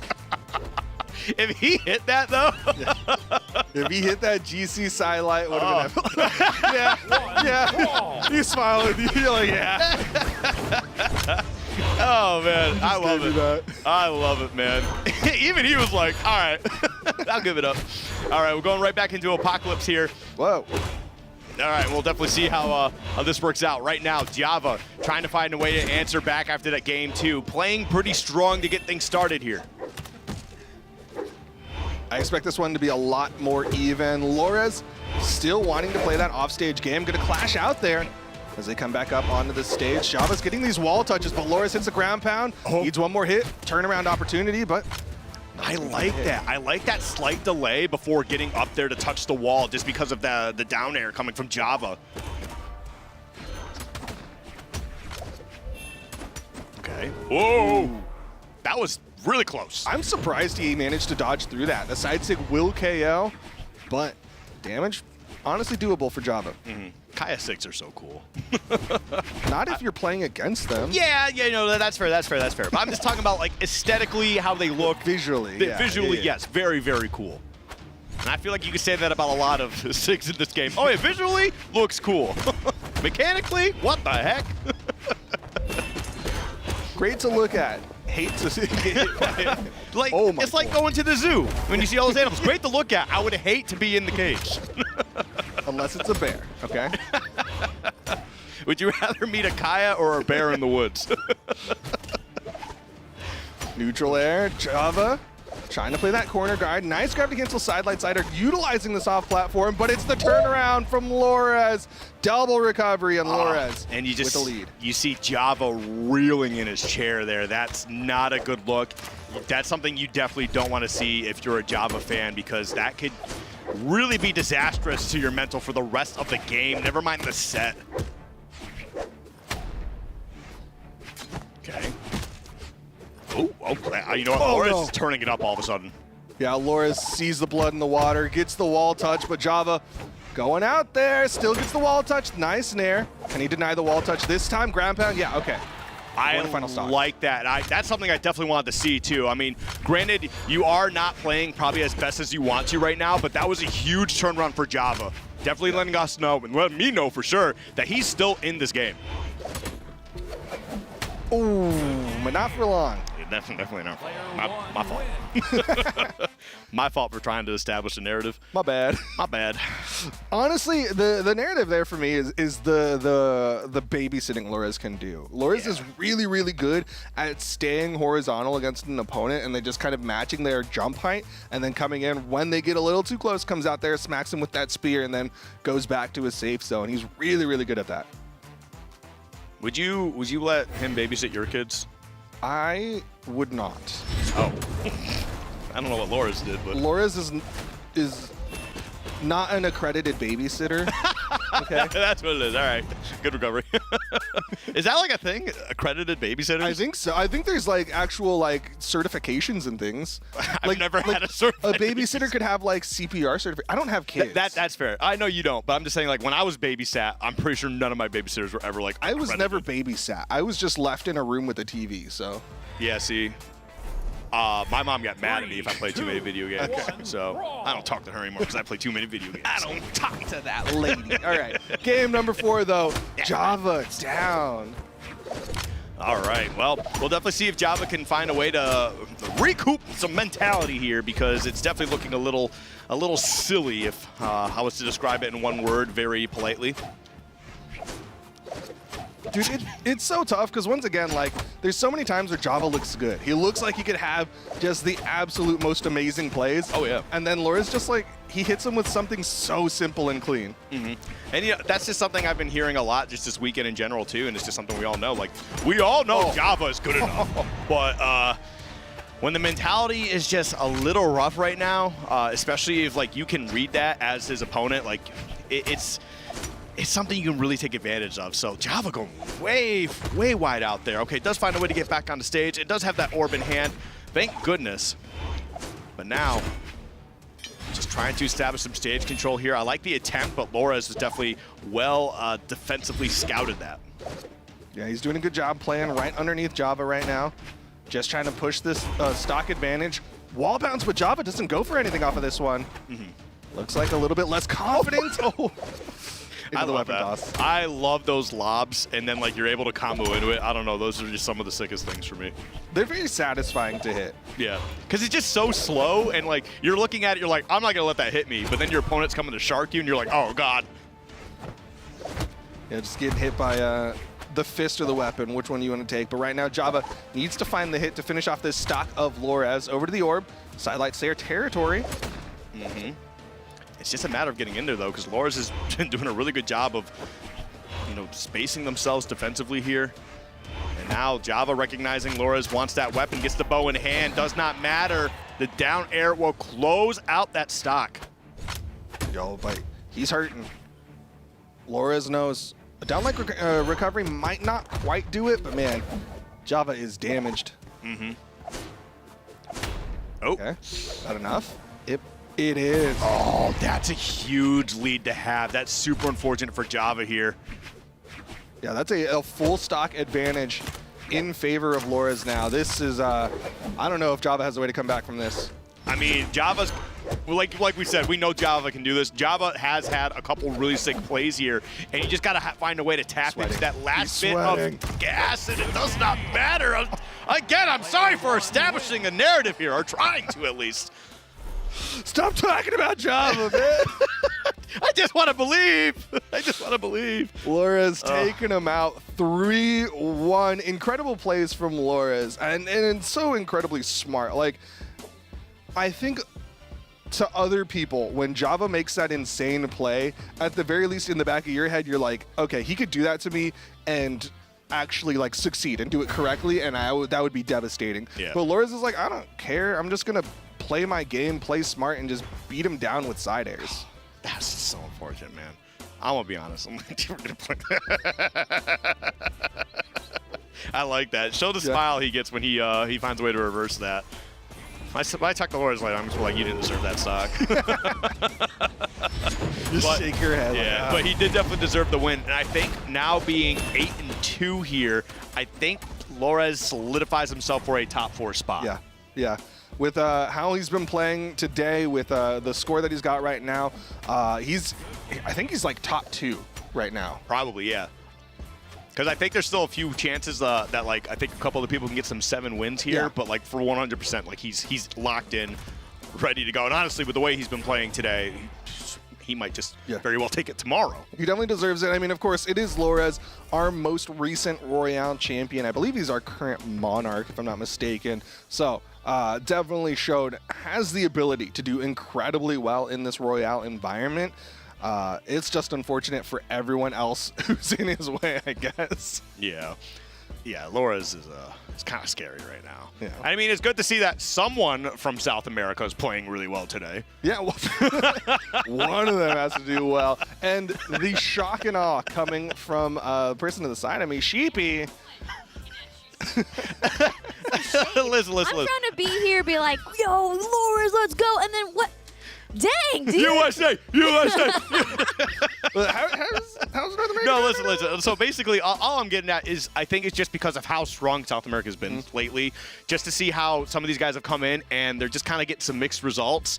It's just like a little bit of a letdown. I'm gonna be real. It's a little bit of a letdown. Well, the thing is, you're right. Lores is like pretty much coming out on top here. I do want to confirm, because I'm looking at the bracket like literally right now, is that with that win, he is literally right now currently at the very top of the round robin. Obviously, there's still some other players who, we still got to finish out some of the matches here. But he is literally, his set count is 8-2. Like he is locked in. He'll be there tomorrow. He'll be in that bracket for sure. For people who do math, they play 11 games. 8 plus 2 is 10. He has one more game to go. The worst he can do is 8-3, which still puts him above pretty much everyone else. Thank you for the math. Now, let's also talk about just some of these couple matches that you guys just saw here. I mean, Sandstorm, Skeldra, all this. What are your thoughts here? How's it feeling? Dude, Skeldra's playing incredibly well. I'm actually really looking forward to seeing how Skeldra's going to do going into tomorrow. Kind of might have been my favorite set to watch, but honestly, I have a lot of bias for that one, so I got to admit that. But with the way that Skeldra's playing, Kina's playing, no, you're good. I think it's been great. What were you going to say? I was just saying Kina was playing really sick, so I just wanted to put that in there. I mean, the Kindness play in that set, that's a fan maker, right? Like that's one of those sets where if you don't know anything about that player, you watch that and you go, okay, yeah, I'm now officially a kind of fan. Yep. Yeah. Yep. That hammer gameplay was top notch. I just want to highlight how I'm so impressed by Skeldra. You know, we had the Sandstorm versus Skeldra, and you know we still had people rooting for Sandstorm. People expect a lot from Sandstorm, and he's still up here as far as set counts go in the round robin. But Skeldra is not too far away. I think they're actually tied. Hold on, let me see this bracket. Yes, set count currently 6-3, both of them, Sandstorm and Skeldra. So. I'm thoroughly impressed. Like, Skeldra is really rising to the top here and is doing amazing, especially with the Great Sword. All right, so hold on. Let me double check something real quick here. I want to know your final thoughts before we go to a very quick break on how this round robin is going so far, because we're kind of getting to the end here. Duke, I'm going to start with you. Once again, the round robin phase, it's chaotic, but it's beautiful. It's wonderful. It's one of those things where you watch all the marbles fall down the chutes and then see how they bounce around, and then once they start to form some picture, you're like, oh, now it's pretty. Now I like it. Now it's getting its organization, and that's kind of how I feel as we are getting to the tail end of this round robin. Is like. The picture is starting to form, and I can't wait for tomorrow. I don't know if I would call the picture pretty, but chaotic for sure. Yeah. It's kind of hard, I think, to pull beauty out of chaos unless you're like a demented individual. Makes sense. But no, chaotic's definitely the way to put it, and beautiful in the sense that it's. I would agree there, just because of watching like just some good Brawlhalla in general, just seeing these players who you're not expecting to beat these guys just come out and do it. So that I would definitely agree with. But yeah, other than that, Laura's. I hope he continues to play well tomorrow because he is playing like a champion today. Well, with that, you guys, like I said, we are winding down to the last few epic matches here at the Spring Royale. Don't go anywhere. We got more action to come after this short break.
El jaguar pone las reglas. ¿Quién sigue? ¿Te faltan pantalones?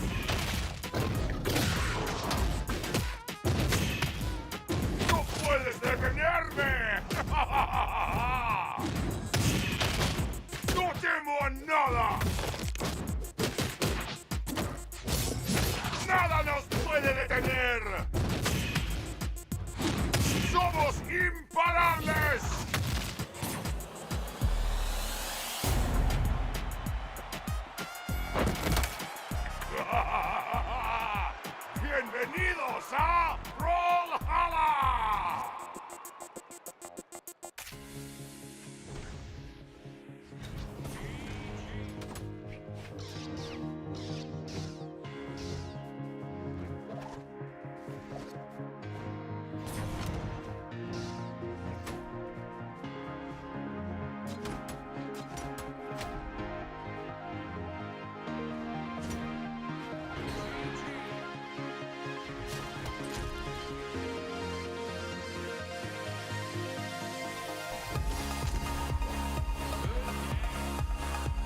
Welcome back to the Spring Royale action, where we're at the end of our round robin to see who makes it to the bracket tomorrow. And back on the desk, I got Flambo, I got Taza. Okay, guys, thoughts about how things are shaping up? We're pretty much at the end here, and we're seeing who's going to make it to the final bracket tomorrow. Yeah, this round robin's been pretty crazy. The results have led to some of the players with the lowest amount of wins having the most impressive wins in my eyes. Like, I was looking at this, we only have one player who's guaranteed just out, and that is Wes. Yeah. Wes has one win over Knees. He's down 10 losses over everybody else. And then the people in the bottom three, right, that are fighting for this are Java, Munir, and Radish. There's a world where Munir's only wins are over Sandstorm and Kaina, and he's knocked out. Which at that point you kind of peaked, right? Like it's like, all right, like sure. Even if I go out, I feel like if I go to an event like this and I get knocked out, if those are the 2 wins I got, I'm still feeling pretty accomplished. So not a bad haul overall, but I am curious to see who that second person is going to be. And I think 2 of those players, I don't remember who they were off the top of my head, and the bracket is like you've seen the round robin 12 versus 12 ahead. Yeah. It's a little hard to look at, but 2 of those players are fighting each other to see who gets 4 wins over 3 wins. So I don't know how that's going to pan out. It's going to be interesting. Oh, gosh. Yeah, there's a lot on the line It's here. a lot on the line, and just to kind of refresh everyone at home what we're talking about here, whoever places 11th or 12th, they're just out, and they're just going to be hanging out tomorrow. So that's what we're discussing here. So let's actually take a look at the next couple matches that are coming up, and you guys get to take a look at Godly versus Sandstorm. That's literally the next match here. Flambo, how are you feeling about that one? Well, I mean, this is everyone's Goku versus Vegeta, right? I don't really know who's who in this scenario, but this is kind of the match that everyone is always looking to see. You look it up on YouTube, it has a crazy amount of views, right? I think the only other side to this could be if Kaina was in the mix, but I mean, you can already see the match coming after that one is basically the... We've got 3 Goku versus Vegeta back, right? Depending on like what country you're from. That's what I feel like. And it's interesting. We get to basically watch how the final top 4 seeds shape up with these 3 matches coming up, because these are going to be the things to decide where all of these players here, I'm taking a look right now in the standings, Godly, Loras, and Sandstorm are tied for that first place spot. And then Skeldra and Yuz are right there for that 4th spot on the seed. Okay. Right? So the results of these, like Yuz going down to Godly would essentially give that to Skeldra. So that's a really, really important win there. And as for Sandstorm and Godly and Sandstorm versus Kaina, they're just kind of fighting to see who gets spots 1, 2, and 3. Which is weird. I feel like Skeldra is kind of the big one for me in terms of how great the performance was this weekend so far. I think we kind of, I won't speak for we. I'll say I kind of maybe undersold Skeldra a little bit. I mean, me, Greatsword lover, extremely happy to see this performance. Didn't think it would be this strong, to be honest. Yeah, Skeldra's performance in general, I think, was not really expected to be that high. And also, he's kind of been doing it all on stream. Because even though he's been winning a lot on stream, he is 5-4. Yeah. So it's like a lot of those matches that have been happening off stream show that he's been having just as much struggle against other players in the bracket as well, the ones that we've seen on stream. Now, I do want to talk about someone that is literally on our screen right now, because this is the next match happening, Godly versus Sandstorm. Let's just quickly kind of focus on Sandstorm here. Taza, I do want to know your thoughts on this matchup specifically, Godly versus Sandstorm. Who do you think is going to come on top? What is the advantage here? At the moment, with how Sandstorm's been playing, I think this is the matchup that Sandstorm has been thinking about the most. When I go between the head-to-heads, I don't think Godly's even been considering NA. I think he's been worrying about his South American matchups and how he's going to be preparing for that. So when it comes to the players preparing for each other, I'm leaning towards Sandstorm to have an edge. I also know that I will always give the player who has a character locked in for a weekend and is not going to switch off of them, win or lose, an advantage over somebody else who does tend to switch those characters a lot. Although Godly, I don't think has ever been the player that's like, oh, I'm playing bad, I have to do a different character. He's done like character swaps for specific matchups, or if he thinks that something's not working, he's going to keep changing until he finds the thing that actually fits for his opponent. But I have seen him switch quite a bit this weekend, and he has taken some losses because of it. So that's why I give it over to Sandstorm.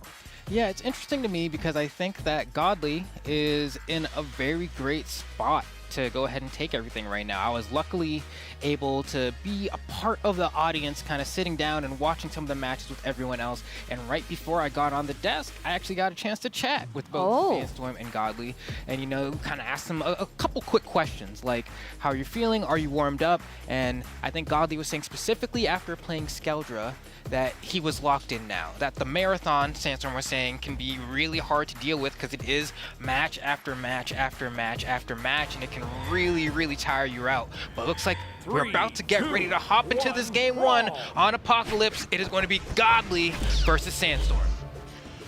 All right, and here we go. Interesting note that I wanted to bring up for the last second. Both of these players lost to Skeldra and Lores.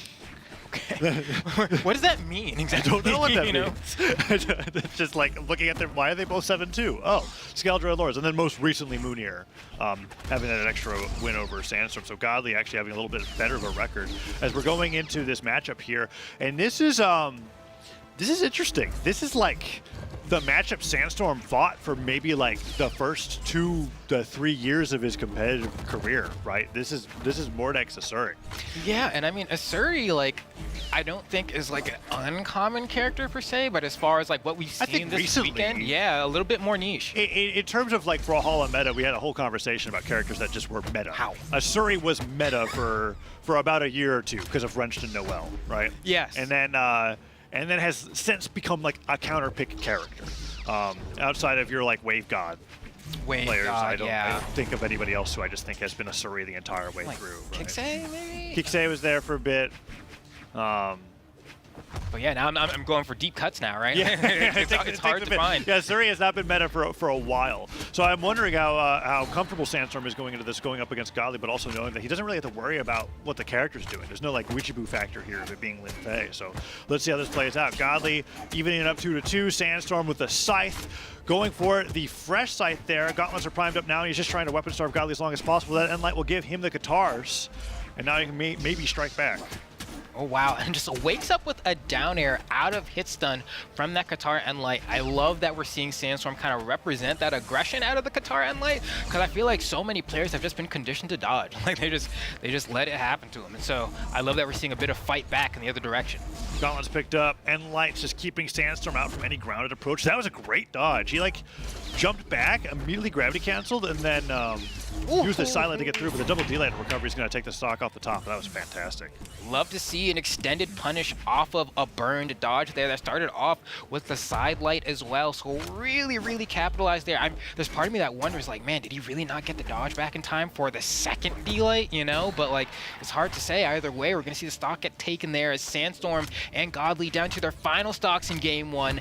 And, I mean, damage is as even as it can really be. It started off both extremely fresh here. Godly swinging back here. The sword neutral that we've seen from Godly has been really a pain. He's playing like a Kaina type of sword here. Yeah, you like think Endlight, and you think of Kaina's axe, right? And it's the exact same kind of thing where anytime that Sandstorm's been trying to mix up his approach, Godly's either end neutral lighting or pivot neutral lighting. I think almost all this damage Sandstorm's been taking us off of that one move, right? And he's another 2 neutral lights away from D-Light recovery, knocking out on its own. Okay, Sandstorm gets a silent recovery. He needs a lot more than that to be able to even up the damage, though. It's Godly hanging out on the side plat. Another Endlight, Godly. No, the Zare. The mix-up catches him off the side of the stage, and then the gravity cancel down. It's like barely dodged out of the way. Okay, you can see Godly try to end the game right there. Just a little bit off on the accuracy, but knows that a D-Light will give him the game, so going to keep fishing for it. That's 2 whiff D-Lights now. Sandstorm floating a little bit more, understanding what the win condition is for Godly. I mean, Godly's looking for downlight, right? That's 3 downlights now. He's going to keep going for it. I mean, it's one of those things where you can fish for as much as you want. 4. It doesn't exactly get easier to go, okay, the silent recovery, that's just it. I thought he had 1 more in him. No, there was just enough force there to be able to take him down, and Godly, all right, ends up going down to, you counted it, what, 4? 4 with downlights after he was like, and I mean, Sword is strong enough to where, like, if you hit Endlight 10 times, that's the thing. You just keep Endlighting. That's the difference, I think, between what Kaina would have made as a choice there in comparison to Godly. Because you just keep whittling them off stage, and you can rinse, repeat, and then eventually you're going to get the KO anyway. The Endlight kind of doubles up as an anti-air. Yeah. At least catching you on the ground is a lot more forgiving than Downlight, to where you either have to, like, burn a dodge to gravity cancel it or be perfect on the landing. And Godly actually went, I'm literally going to be Kaina. You know what? I'm with it. He was like, if all I'm doing is hitting neutral light, why am I playing sword? Yeah, no facts, right? And what I will say though is that one affordance that Godly did have when playing sword is doing dash up and light is unreactable. You're not gonna like see that happen and be able to like spot dodge in time. It's too quick. And so like that's the difference there. When you go for this D light, you have more time. There's more startup on that attack. You're able to get out the way. Oh, and now Sandstorm dashing around against that Nair. Falling side air. Let's see if Godly can find the stomp. Stomp's a lot easier for him to hit the down light on sword, apparently. Dashes forward, gets that extra little bit of range, takes out the stock, and that's going to be a really quick lead for Godly here in game 2. Okay, yeah, let's see how this hammer holds up in comparison to Kina's. Right now, it's going to be a good start. That end light into the dash up side light is really hard to get out of at white damage range. A lot of time can be true depending on the character as well, so kind of a tough break for Sandstorm there, but I mean, so far, Godly on this Roman Reigns is really just kind of making it a tough time for Sandstorm. Oh, the recovery jumped out of the way and then scooped to the side. There's like several times where I wanted to say, Sandstorm, where's the down sig? But I guess from a deficit, it's not looking as good. Misses his jump there. That ends up costing him the stock. I definitely felt like he didn't want to fall that far. Yeah, the chase dodge into the Sayer was a bit ambitious, really kind of far away. If he jumped somehow or had upward momentum, that would have been great. Sandstorm now bringing back a lot of the damage. Falling cider from Axe, barely not going to knock out from center. But Godly clears the field of weapons. Let's see what Sandstorm can do. Gets hit by a Nair. That's going to be the stock. Godly solidly ahead, 2-1.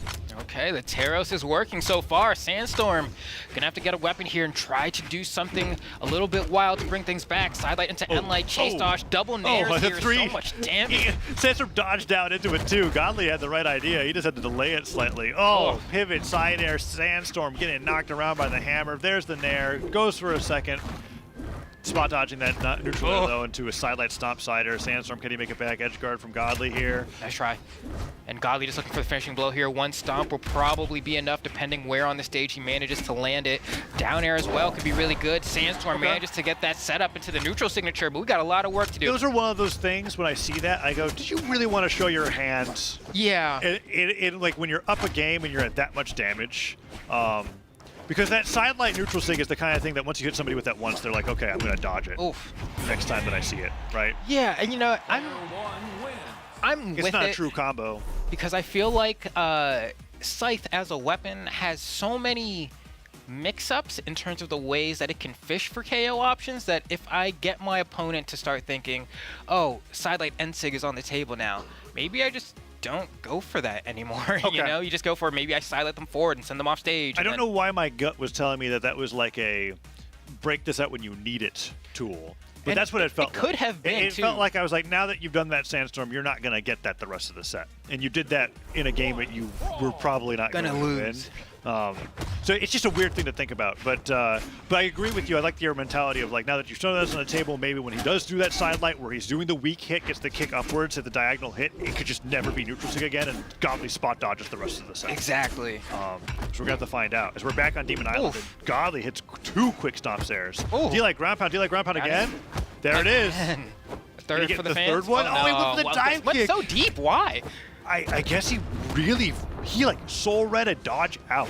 I can't believe it. That was like the most perfect edgeguard flowchart into the maybe just dive kick the wrong direction. I don't know what that was. Yeah, I was a little confused. I think he just wanted maybe that little extra push to kind of like secure the deal, but I think he can go for D-like ground pound one more time there. Either way, I mean, Godly about to bring things back here. He used 2 almost jumps gets really it. quickly. Nice. That's gone, yeah. And it's funny. He did like a fast fall jump in such quick succession that they were just gone instantly. I think he was like reacting to the weapon throw. Either way, Godly was able to get a good unarmed sidelight and even it up.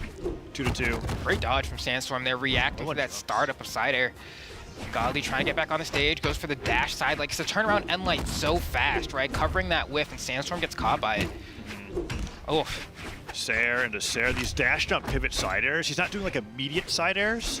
And then he gets the built-in momentum from the hammer Sair to like lurch back forward, and he's been getting such good mileage off of that. Nice recovery. It's so weird to watch as well because just like Hammer Sayer isn't supposed to be like necessarily that easy of a move to land without like a combo lead in, you know, but he's able to just kind of place it in these weird spots in neutral where Sandstorm's just like, what? Yeah. Oh, and that was a dash jump, dash land, dash down air. Oh, he's trying to go for it again here. He's at a point where any one of Hammer's moves besides the side, right? Would probably do it. Stops there, takes him down. Sandstorm now at a deficit. once again, and that was despite Godly's unarmed shenanigans on stock number 1. Let's see if Godly can do, or Sandstorm can do this. Scythe picked up, recovery would be good, downlight would be good. Ooh, nice fast one recovery down air. That should be the stock. Yes, good weapon throw follow-up, catches him before he's able to react with the dodge, and now it's 1-1. That was a little bit weird too. I didn't expect that down air to send Sandstorm diagonally onto the stage there. I thought it was going to send him straight up. So he was able to be in the perfect position to go for Scythe down air, but I didn't think he was going to be in that spot at all, and I think neither was Godly. Delayed wake-up gravity cancel sidelight coming up from Godly there, attacks on a good amount of damage to Sandstorm, tosses the axe up, picks it right back up, sidelight nair, recovery, no, waits for a delayed nair. Sandstorm now trying to fight back on his own with these sidelight nairs, recovery comes through, falling nair, not going to hit, and Godly starts anti-airing, that almost knocks out Flambeau. Okay, and the weapon throws are becoming a lot more popular of an option here to go ahead and break the mold, but Godly has racked up so much damage, Sarah will end the game. Down sig, yep. Oh my goodness, we're on the same wavelength. Again. Yeah, except Godly, maybe it's a bad thing because Godly might be on the same one too. Grappa comes through, two games like that. Yeah. Game 1 was downlight on sword. Yeah. And that one was like, well, I mean, Terra's downsig is good here. And he's like, I know. Roars 3 times and then just loses. The edge guard there from Sandstorm was really clutch too. There was no hesitation on that ground pound. Yeah. It was like he waited for Godly to retouch the wall once and then went, yeah, I'm not waiting anymore. Pivot ground pound, takes him down. Really, really close games. Yeah, it's really making me think, like, and it's hard to say, right? Because, you know, they are both guaranteed for tomorrow. The difference in where they end up in seed here is, like, pretty minimal. But I'm just kind of like, you know, I think technically Sandstorm is down 3 games and Godly is 2. Okay. So this would be a pretty important win for Sandstorm. Godly's got Sandstorm's got a lot more to gain from this. Oh, the downer comes through. Let's see, Sidelight comes has through. to dodge, jumps up. What? We don't even know what happened there. Sandstorm's like, I mean, we're seeing all the emotions go through his face there as he's like, I'm not really sure what happened. Likely a missed input, but despite the fact that Godly was ringing on death's door, ends up kind of getting a Make-A-Wish Foundation stock there. Oh, that nair catching Sandstorm off the right side of the stage. Another jumping nair to dash pivot end light from the ledge. Dash forward down light nair, goes for the side air. If recovery came through, that could have just taken out the stock. Godly misses the wall though, and that's going to be the stock. Luckily, that was his first stock. Yeah, a bit of slop on both sides here. Not necessarily sure what's happening in that department, but not the Taros classic. Roman Reigns yanking you with that N-Sig. You get one. And in this situation, I like it a lot better than when Sandstorm revealed his hand with the N-Sig in Game 2, right? Like, that was like, all right, you get 1 pivot neutral signature and you get a whole stock lead. Oh, gravity cancel side, like, stop barely. I thought the weapon throw was too close to activate. I thought so too. If you're too stacked, you just won't actually hit your opponent. So that was very lucky that Godly was able to get that in time. Oh, hold on, perfect setup. That was the mix-up. That was he spot dodged the N-Sig, and then Sandstorm just did nothing with it. And he has really good reactions. When we talk about players with like fast reactions, Sandstorm is easily one of the best in Brawlhalla history. Jeez. Down sig, uses the active input to send him off the right side of the stage. Gravity cancel sidelight, Sandstorm classic. Okay, just like that, evened up 1-1. And that's funny too, because we actually saw Godly get a KO with that gravity cancel sidelight, I think in a previous game, and I was thinking in my head, that's the Sandstorm. Sandstorm was one to do that first. Yeah, it started with Scythe downlight, and then it just became, wait, unarmed sidelight's just good. I can just do this. Oh, 1 nair hits. Does it get the second nair? Godly's stuck on the axe. We haven't seen too many of those end lights, and Sandstorm's now being able to punish it. Godly's gonna like nair from the ledge. Sidelight catches him once, but downlight puts him in the air. What's Godly gonna do to stop him from landing? No weapon. Sandstorm really puts himself in a precarious position here. 1 unarmed recovery is gonna do it, but Godly has the hammer. He's got nothing. Oh, down sig. I'm not confident in Godly's hammer here. Oh, sidelight Sair on gauntlets. Catches Godly drifting to the right. I thought he was going to recover him. Instead, he goes for the nair. And just like that, Sandstorm's able to pack him up. Sidelight recovery is going to be the name of the game. Oh, and now that makes everything is so up in the air now after that win from Sandstorm over Godly, because I think that makes them both 8-3 for the day, if that makes sense. Hold on. Okay, that would be 11 games, right? Yeah. They're both 8-3 for the day. So Godly's third loss, they both lost to Lores and Skeldra. And then Sandstorm's third loss is Moonir, and then Godly's is Sandstorm. Okay. So that's how they're ending it, I think. Wait, I might be totally wrong. I think there's one more Sandstorm match. Yeah, Sandstorm's going to play again against, is it Kaina next? Okay, so Sandstorm could still take 4 losses. All right. This has been a tough bracket for everybody because, so Sandstorm's final game's coming up very next. Well, huh? Oof. Yeah. No. I mean, that's. Your final game's kinda. I know. It's I like- know that was a 3-1, but that wasn't exactly like the most you're two-stocking them every game thing, you know. There was 2 games that Sandstorm won purely off of punishing godly fishing finishers, right? Yeah. Games 1 and game 3. Which, like, I think is something that, like, I don't know, it could be a testament to the marathon that the day is, right? Where it's like you're not really, especially like, I don't know, we've all played ranked before, where it's like you have this move, you know it's gonna KO, you're up by a decent amount, you use it, it misses, you're like, whatever, I can probably just use it again and they'll get hit by it. But it's like, this is Sandstorm, you know what I mean? So like, sure, maybe the second time even, but the third, the fourth, like, you really got to mix it up. And we didn't really see that happen from And we're at Godly the there. tail end of the gauntlet where, like, after probably, I'm thinking 40, average 40 games for everybody here.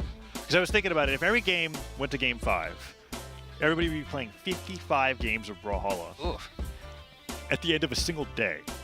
And a lot of these games were not 3-0s, right? There's a lot of 3-1s and 3-2s. So Sandstorm's probably played around the upper end of 40 to 42 sweaty competitive sets. And now he's got to end the day with a kind of set to see if he gets out in top 3 or not. So what's the perfect spot, you think? Like, if you're Sandstorm here and you're like, okay, this is like the lineup of players I have to get through today, are you happy to have Kaina at the end and knowing that that's one of the best players here? Or are you like kind of wishing it happened a little bit more toward the middle and then kind of weed It's down? great. I think it's dependent on the person. I imagine for players like Sandstorm and Godly and them, they probably would have liked to have happened towards the beginning or the middle because they would have had more energy for that, right? Like, he's just coming out of a really grueling set against Taros. Although he did get the Taros war from Godly, and now he has to go against Kaina. I think if you are a player who's just trying to make it out, you're totally fine with your ramp-up games being the toughest players at the end. Like, I was looking at Guichibu's run and Skeldra's run. Skeldra had like the fight all of the top seeds first and then just end the day with all of your other matchups. And Guichibu the opposite, where like he was able to start from, relatively speaking, bottom of the barrel. It's kind of hard to say that when your opponents are like, Yeah, I know what you mean, but he ended his day with a lot of the greats of each region. I don't know. I think it's totally dependent on what your goals are. For Sandstorm, I think this is tough. Yeah, I kind of This feel is the same person way. you need the most energy for, and you just fought 10 sets. Yeah, and also like Godly is the person right before as well, right? So it really does feel like a steep incline in some regards. But on the other side of things, like, everyone today has shown that they are not infallible. Everyone has taken losses today. There have been, like, you know, I was thinking, oh, is someone going to come to the Royale and just get like either a perfect record or maybe drop like a singular game?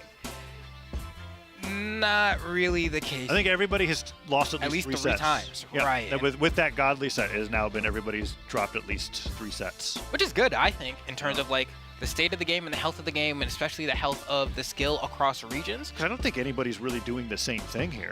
Let's think about it, right? Let's review what we've seen so far. We had 2 great sword players, but completely different play styles. Yes. We have, so that's 2 of them. We've got Lin Fei, we've got Akaya, Yep. we've got Teska, so mostly on boots, right? And then we've got a Duskmane, we've got a Red Raptor. Yeah. We've got, everybody's specializing in something. That was 7 out of the 12. What am I missing? Knees is like, what do you call Knees? You call Knees a Scythemane at this point? Is that what we're These is that what we're days, saying I on would this? say so. Yeah, the Fate kind of seems to be the lock-in pick. Moonir, I still feel like doesn't have an identity in terms of what character he plays. I agree. I think it's good. I think he thinks that way too. He's like, I'm still trying to figure out what my. Last time I talked to him, I think he said he was in a character crisis because he enters every tournament and he enters like with 3 to 4 different characters. And the Petra looked good. The It Petra did. looked so good. But sometimes he'll also play the Taros the entire time and go 0-3. Yeah, and you never really know what you're gonna get. And I've seen him lock in the Jayan before against Knees in the grand finals, and Yeah, I'm not a fan of his JN. I'll put it out there. It's not. But it's just interesting to be like, wow, you really haven't settled on a character yet. You're just that good at the game. We got all the players that we've been talking about right here in the lineup. Yeah, it's a very healthy, diverse meta of characters. Things that we're missing: Blasters Rocket and Lance. Blasters and Lance. Lily Vrax. Does that make Vrax the lowest tier character in the game? I don't think so, because I think Vrax is considered Like in terms of meta. good. You know, I think Vrax is considered good. I think people don't feel like they don't have a reason to pick him. But I remember even when we were doing some of the kind of like stuff on Media Day, I was asking like, what you think the worst weapon is, what you think the best weapon is, who's the best legend, who's the worst legend. And like, it was pretty unanimous across the board that people felt like Rocket Lance could use some love, Blasters could use some love. Some places were like, Rocket Lance is amazing. And I was like, what are you talking about? Okay. But I think what really stood out to me was, it was like, yeah, Rocket Lance isn't great, but Vrax is amazing. And the difference between D-Light and Light being true really seems to be the difference maker for a lot of the players. If Vrax had any other weapon other than blasters, he'd probably be played. That's what I'm thinking then.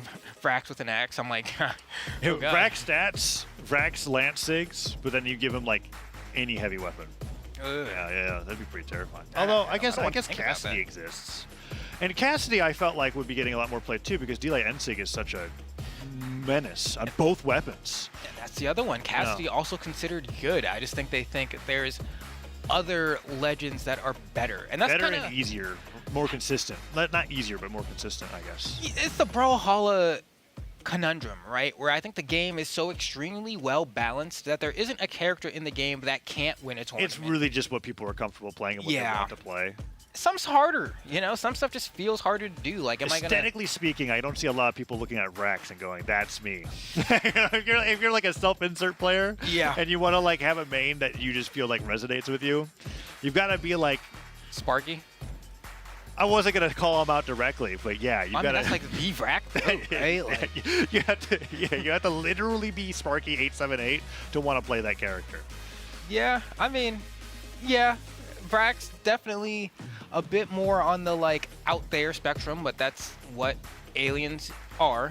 Yeah, so, that's right. You know, it makes sense in that It's the same regard. case with Thatch too. I think Thatch is really, really good right now, but people look at Thatch and they just don't want to main Thatch, right? It's because he's not like, you know, the like most conventionally, like if he was like Captain Jack Sparrow. like, he's not got Jack Sparrow handsomeness there. He's just an ugly pirate. Yeah, I'm like, I mess with ugly pirates, but I guess not everyone does. No. And this is after like, you know, Thatch got that rework as well, visual, right? Because I remember before he had like the really kind of like. I mean, it just kind of like it was like a side grade.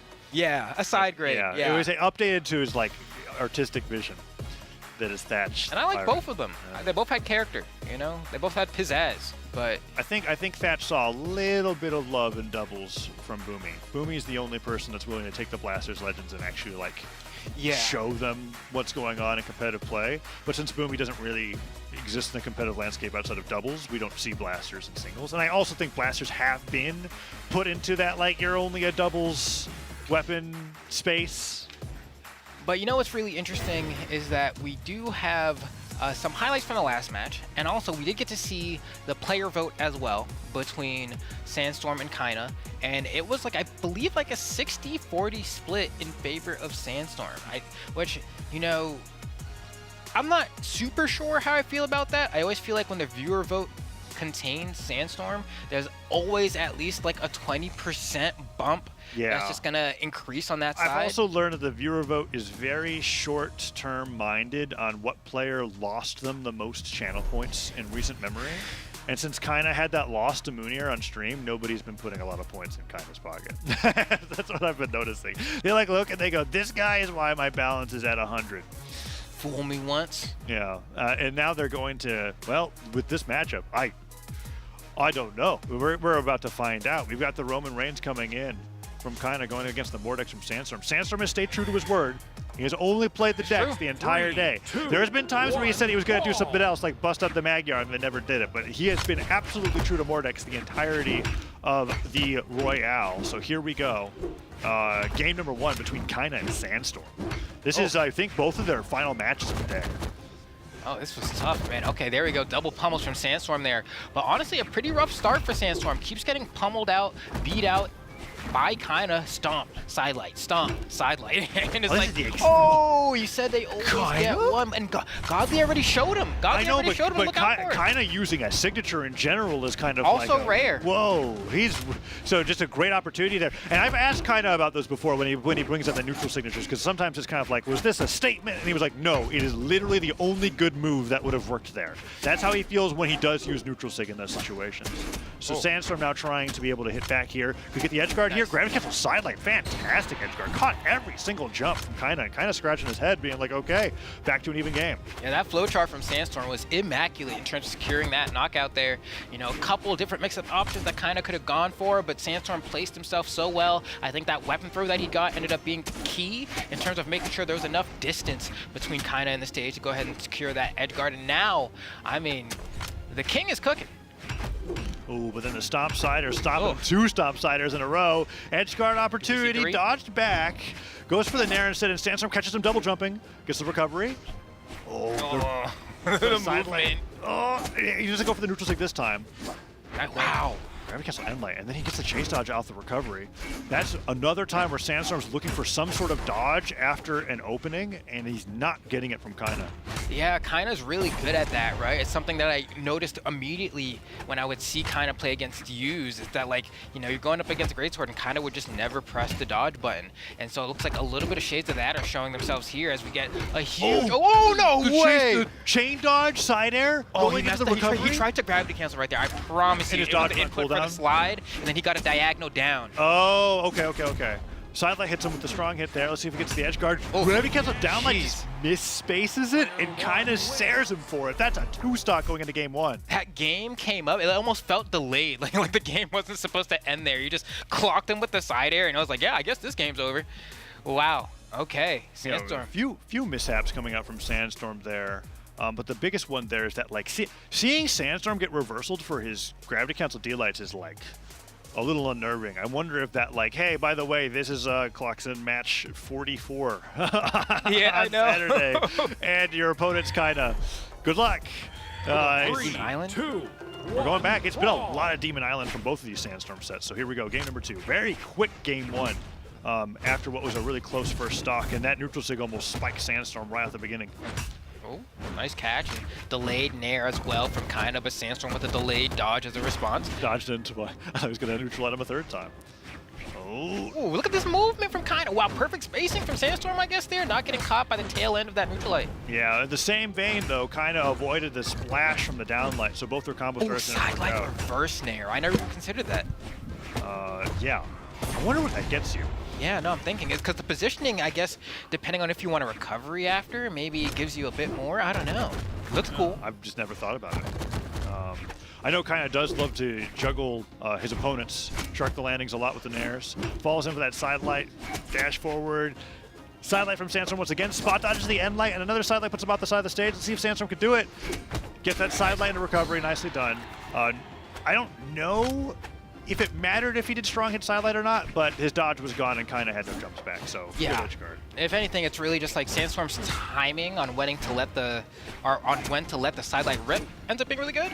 And so we're gonna see maybe I mean, this axe has been so good, the reactions have been so strong, the dodge gets caught by the neutral light, kind of feeling very comfortable here on the stage. I mean, Sandstorm, man, you really feel the Taros dimension when you get hit. Yeah, some consistency coming out from Kaina that I like so much from how he plays Taros. Is that after he gets his sidelight nair, instead of going for his recovery or ground pound read, he goes straight back to the ground and tries to catch the landing with endlight. That's like what he does. He's like, okay, if I can't juggle you with nair, I'm going to wait till you get back to the ground, and I'm going to try to send you off stage in the most reliable way that I can. Downlight whiffs there. That weapon throw was a little uncharacteristic from Kaina, but he picks up the hammer and stomps stairs down the table. Let's see what he can get. Sandstorm goes for the sidelight, avoids the scoop. Can he get the recovery after the dare? No. Nope. And both players are just looking for their one solid, strong hit. Oh, that nair just barely avoids Sandstorm, but the stomp stair will take him down. Spacing looking so intense here as Sandstorm kind of watching Kaina dash around him, not even throwing out these hitboxes, but at the same time needs to be so careful about what move he's going to throw out here. Gets stuffed out there, goes for the down sig, and that may be enough. Not quite. The weapon throw is nigh, but gravity cancel sidelight. That's the Sandstorm King Classic. Is going to go ahead and seal the deal. Yeah, but Sandstorm took so much damage just to get Kaina off stage once. Kaina now kicks him away. Returns the favor of his own sidelight endlight, picks up the hammer, stomp start coming through, and Sandstorm can't get more than an endlight with the scythe here so far. One sidelight gets the dodge away, but nothing else. Sidelight again, spot dodge, okay, that's a lot. Gets the gravity cancel silent recovery. Kyna's dodge is now back on the table. Sandstorm goes for a dodge down read on the down air. Doesn't quite get it. And Stomp Sarah will put Sandstorm off stage. That site's got to be damaged, so he's got to go for a new weapon. He doesn't get it. Gotta get back to this weapon here. Manages to Huge sneak pickup. it, but no positioning on the stage. There we go. Nice dash land to get around. Dodges up. Forces Kyna into the corner. Goes for the ground pound Hail Mary. It's not going to work here. Oh, okay. Dash forward stomp from Kyna could be huge. Side air not going to knock out because of the stage. One more Sarah will take that Sandstorm down. That scoop, even against the wall, is giving Kyna the 2-0 lead in the set. And now Sandstorm has to face a reverse 3-0 to be able to come out with a win over the best Teros in the business. I mean, and we could say that for sure because he just took out Godly's Teros. Yeah. 3-1. Yeah, no, this is a tough one. Kyna's confidence is looking really strong here. You'll be able to see it in the replays as well, just like with how easily he's able to convert. I mean, we saw that D-like ground pound was pretty simple, but specifically in that last stock here, this weapon throw from Sandstorm was actually really sick to try and bide some time because he didn't have his dodge, but Kyna just went off stage and down aired anyway. He knew that the timer was not done yet and that he could get a guaranteed hit as long as he lined up the hitboxes. Oh, and now we're back on Demon Islands for Game 3. Kyna one game away from having a victory over Sandstorm. Stomp Sider not going to connect because it was at the very end of the stomp, and Sandstorm now just trying to find his own side lights. Down air, second hit of the side light, down light puts him off stage. Gravity cancel side light is catching him so much. No nair. I was hoping it was going to be a neutral air. Went for the recovery anyway, so he got damaged, but doesn't get the edge guard. Yeah, I think at that point, Sandstorm just saying, you know what, this looks like the most guaranteed damage I can get here, so I'm just going to go for it. Ooh, okay, getting a little bit trickier with these weapon tosses, trying to kind of stutter Kyna a bit, but man. Yeah, side light, side air, that hurts. It's a very tight string, but not a combo. But I mean, if you catch somebody out of the dodge there, it might as well be true. Down stick comes through, and Kyna shows us how that move actually connects right on the weapon spawn, takes that stock. I think that's been two signatures from Kyna all game. It was the N-sig in game 1, and now the down sig in game 3. We did see an N-sig. We did see an N-sig on Axe as well that did not connect. Oh, that's right, that's right. There we go. This conversion with D-light to the side air from Sandstorm is going to make connection there. But it's still, I mean, we want Sandstorm to at least get one, right? Like, that's our boy Sandy. We love seeing when Sandstorm's able to put some dubs on the board, get some flashy plays, but Kyna is really making it look like that may not be the case here. Yeah, Kyna with these neutralites as well. That has been working so well against Sandstorm's playstyle in general. Another neutralite connects. It's been 3 in a row. Goes for a 4th. No, it went for he's doing a dash back full hop down air, right? Instead of doing those dash jumps, he's just jumping up and getting a big swing of the dax down air to be able to stop Sandstorm from being able to chase him up into the skies. Side light nair, goes for ground pound. I was talking about how he doesn't go for too many of those. Mixes it up, gets a dare, gets a side air, weapon throw forces the dodge. Does he go for the edge guard here? New weapon spawn, picks up the hammer, stops Sarah, could end it. What is he gonna go for? Gets down aired instead. Sandstorm needs the edge guard and doesn't get the read there. Doesn't go for the weapon throw after the recovery, understanding that probably wants the weapon, but that weapon throw was arguably even worse. Yeah, he just threw the weapon off the stage. Like, what? Maybe he was trying to throw it and then dash back or something, but... Whatever the case is, the misinputs or whatever kind of capitalized, and now Sandstorm's on his last stock, potentially last stock of the day. If he's not able to bring this game to this set to a game 4. Silent recovery is a great start, and he's keeping it close. Okay, patience is the name of the game here. Sandstorm has been able to get some pretty decent strings, hasn't been able to erupt on Kyna like we're kind of used to, you know, Sandstorm being able to do, but that's a testament to Kyna's defense. Keep him starved. That's a great way to keep up the momentum you have here. Nice opportunity, unarmed on Kyna as well. Kyna's not pressing the dodge button. There it is. That's what Sandstorm was waiting for. This could be the edge guard we need, but no, Kyna fights back. Chase dodges immediately to the hammer, and now we have ourselves an actual battle. Neutralite puts Sandstorm off the left side of the stage. Downlight. Sandstorm's looking for his end lights, but Kyna gets right behind him and kicks him off the stage. Goes for the nair, no recovery. Side light catches Kyna low on jump. Sandstorm goes for the down light, sweats back onto stage. Kyna manages to go back to center, and Sandstorm goes over to a gauntlet. Now let's see what Kyna's able to do. One side light hits, another side light comes through. He just dash lands right past the stomp from Kyna, and both players are looking for their one solid combo starter. Scoop comes through. Can Kyna get some more damage? Okay, and Sandstorm at this point is able to get hit at least 2 to 3 times more by Kyna before he really has to worry. Recovery would knock out at this point. It would. No, stops there. Kyna goes all the way off the side of the stage. Other stop comes through. Sandstorm goes right back to center. Weapon throw, pick up nair, doesn't hit silent recovery, gets it in. Sandstorm clutches game 3 and brings it to game 4. Okay, takes a swig of water, well earned. the GOAT has been able to put a dub on the board. That head nod told me everything that I need to know about what he's thinking right now. He's like, okay, I can do this. That was one of those things where I was like, how exhausted are you from this? How exasperated are you after a long day? No, he really wants to end the day out on a set win over Kaina. And that game 3 has him feeling a lot better. 3, 2, Yeah, definitely 1, brawl. was a fight the entire way through. There was no moment where it ever looked easy, but he was able to put Kaina in the right positions to win consistently. It was more of a matter of how hard was he able to capitalize. And I think the good thing that worked in the favor of Sandstorm is that there was a lot of situations where he maybe could have been able to get stocks and he didn't, but he was still able to get a considerable amount of damage. Man, kind of so terrifying with those dash forward down sigs, weapon throw doesn't get back up, side light comes through, Sandstorm's movement looking a lot better for that falling side air. It's just like, you could be the fastest in the world, but when one strong hit from the axe comes through and catches you out of your movement, you're still taking so much damage. Nice size pick up. Another nair will knock him out though. Scoop gets it. Oh, Sandstorm has a lot of work to do to bring this back.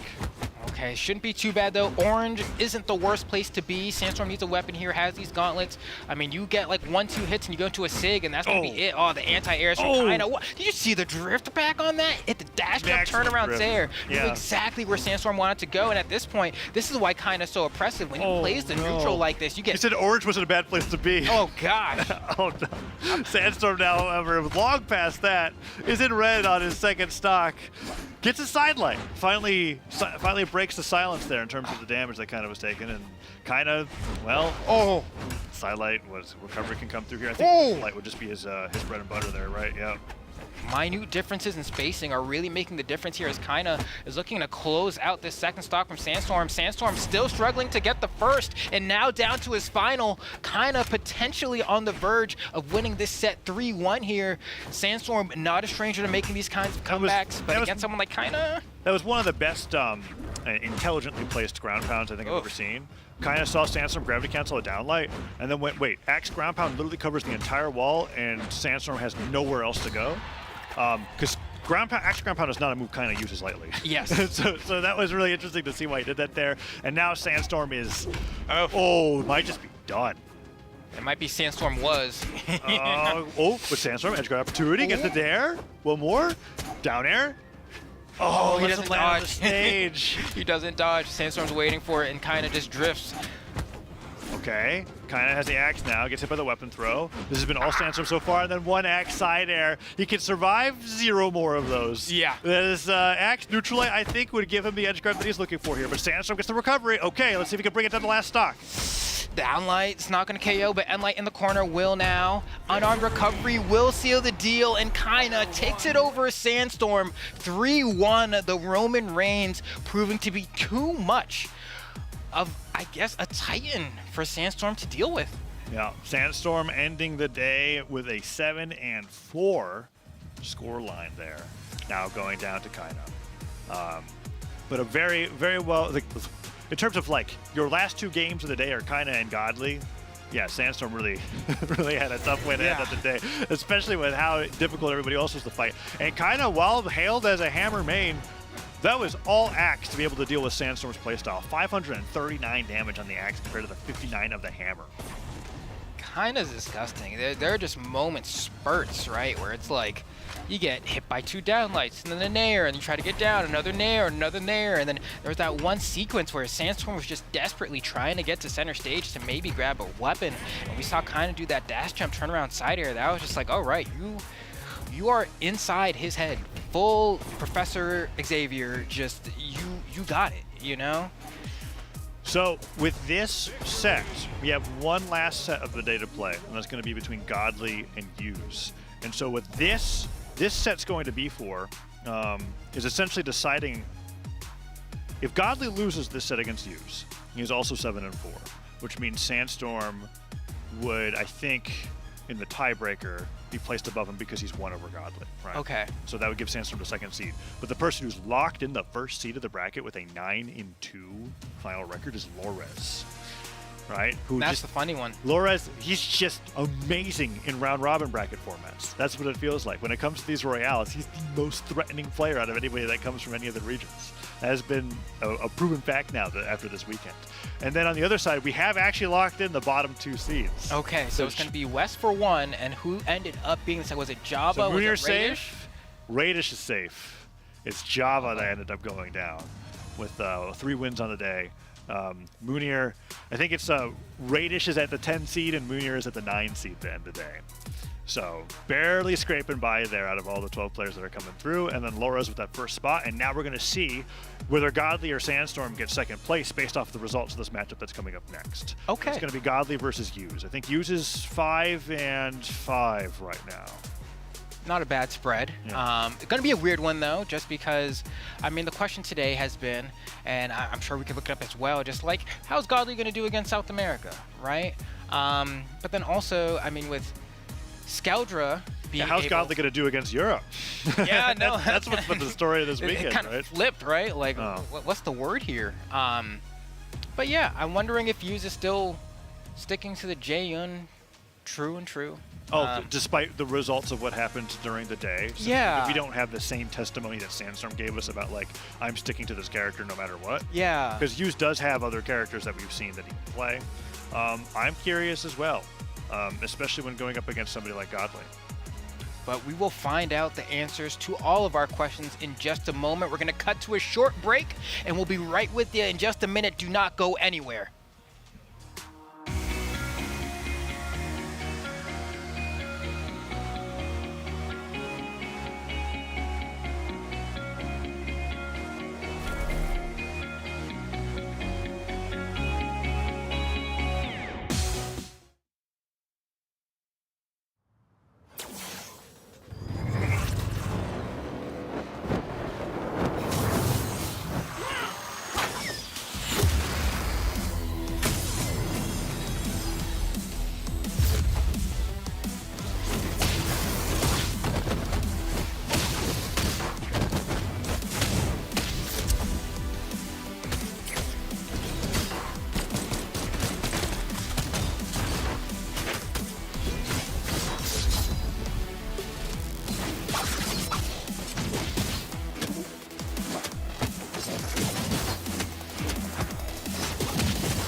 You almost died from a broken heart, so I installed a new one.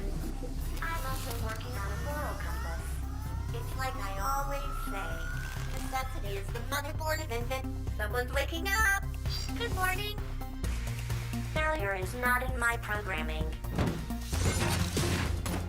When life gives you lemons, build a robot to throw them back.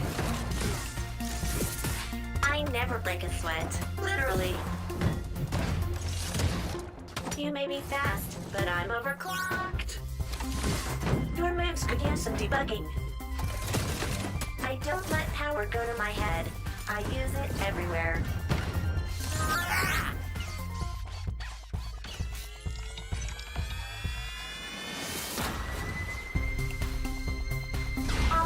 is a ranch and a plan and a power source. Welcome to Brawlhalla.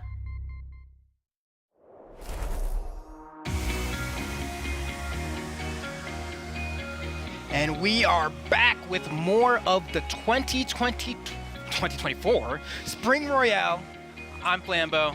This is Taza. And we got one more match to really figure out how things happen. With like massive implications depending on if it's a win or loss. So I was looking over that and I was like, okay, if Godly goes down to use, there might end up being like more, somewhere around a 3 to 4 way tie. I don't really know how it's supposed to work out because we have all the elements of like personal head-to-heads and how many matches that they win. But there could potentially be 3 or 4 people that all have a 7-4 score line. I think it would be between Sandstorm, Godly, kinda, and then Skeldra? No, Skeldra was confirmed. Okay. 6 and 5. Okay, cool. Yeah, cool. Yeah. So Skeldra is right at the bottom of that. So this is going to be really interesting. That being said, if Godly wins, it becomes a whole lot easier than that. You just end up getting 1, 2, 3, 4. Godly comes in at the 2nd seed. Everything's going to be very easy. So this is a very important match running along the line for, at least when it comes to guaranteeing who doesn't have to play in the gauntlet. Yeah. And that's what everybody that's at this stage of the game is really looking for. We've got the 2 people that are guaranteed out. That's Wes and Java. Yep. Everybody else is safe. I mean, if you consider having to play through your own personal elimination bracket starting from round 1 safe, then yeah, that's relative word here. Yeah. I think the first set for tomorrow will be between Radish and Moonir. Those are seeds 10 and 9. That's going to be interesting. Yeah. But the matchup we got coming up next, we see Godly on the screen. He's going to be going up against Hughes.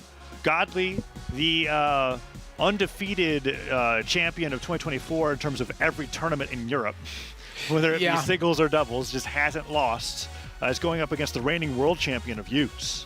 And that's the interesting thing, too, because every time we talk about Godly, I always say he feels like the world champion that just never got the title, right? Like, clearly is that good. Feels like should have a BCX under his belt, but he doesn't. Meanwhile, on the other side, we have Hughes, who has been able to make that happen. And hopefully looking to continue that kind of elevated gameplay streak into this year. But I think having another shot at Godly feels great, I think, to make sure that he's still up to snuff. I mean, 4-1, I think, is the lifetime between them in favor of Hughes. So Godly obviously has struggled against Hughes in the past, but was able to get a dub in there, so I don't see why he can't do it again.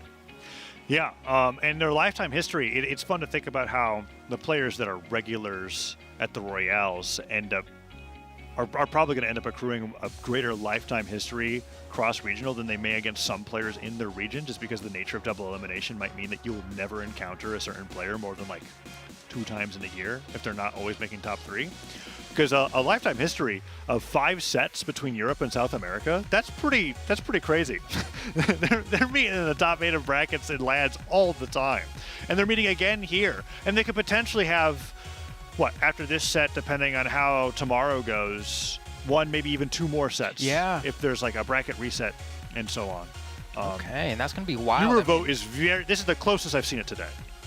Yeah, which I think makes sense to me, because honestly, considering the lifetime history between the two, you would think that it would be a little bit more skewed in favor of It's like Hughes. right there on the screen. So what's your reasoning that you think that people are going to give it to Godly over Hughes right now, just because of the results of the today? I mean, Godly is technically has a higher win rate today than Hughes does. I think, if I'm guessing, I think it's because I feel like Godly just has a louder social media presence. I feel like has more like, oh, okay. So we are getting a... We did talk about Hughes and his other characters. I didn't think you'd pick a character played less than Vector. Yeah. This is Alucard, right? So this is an epic crossover for Ezio.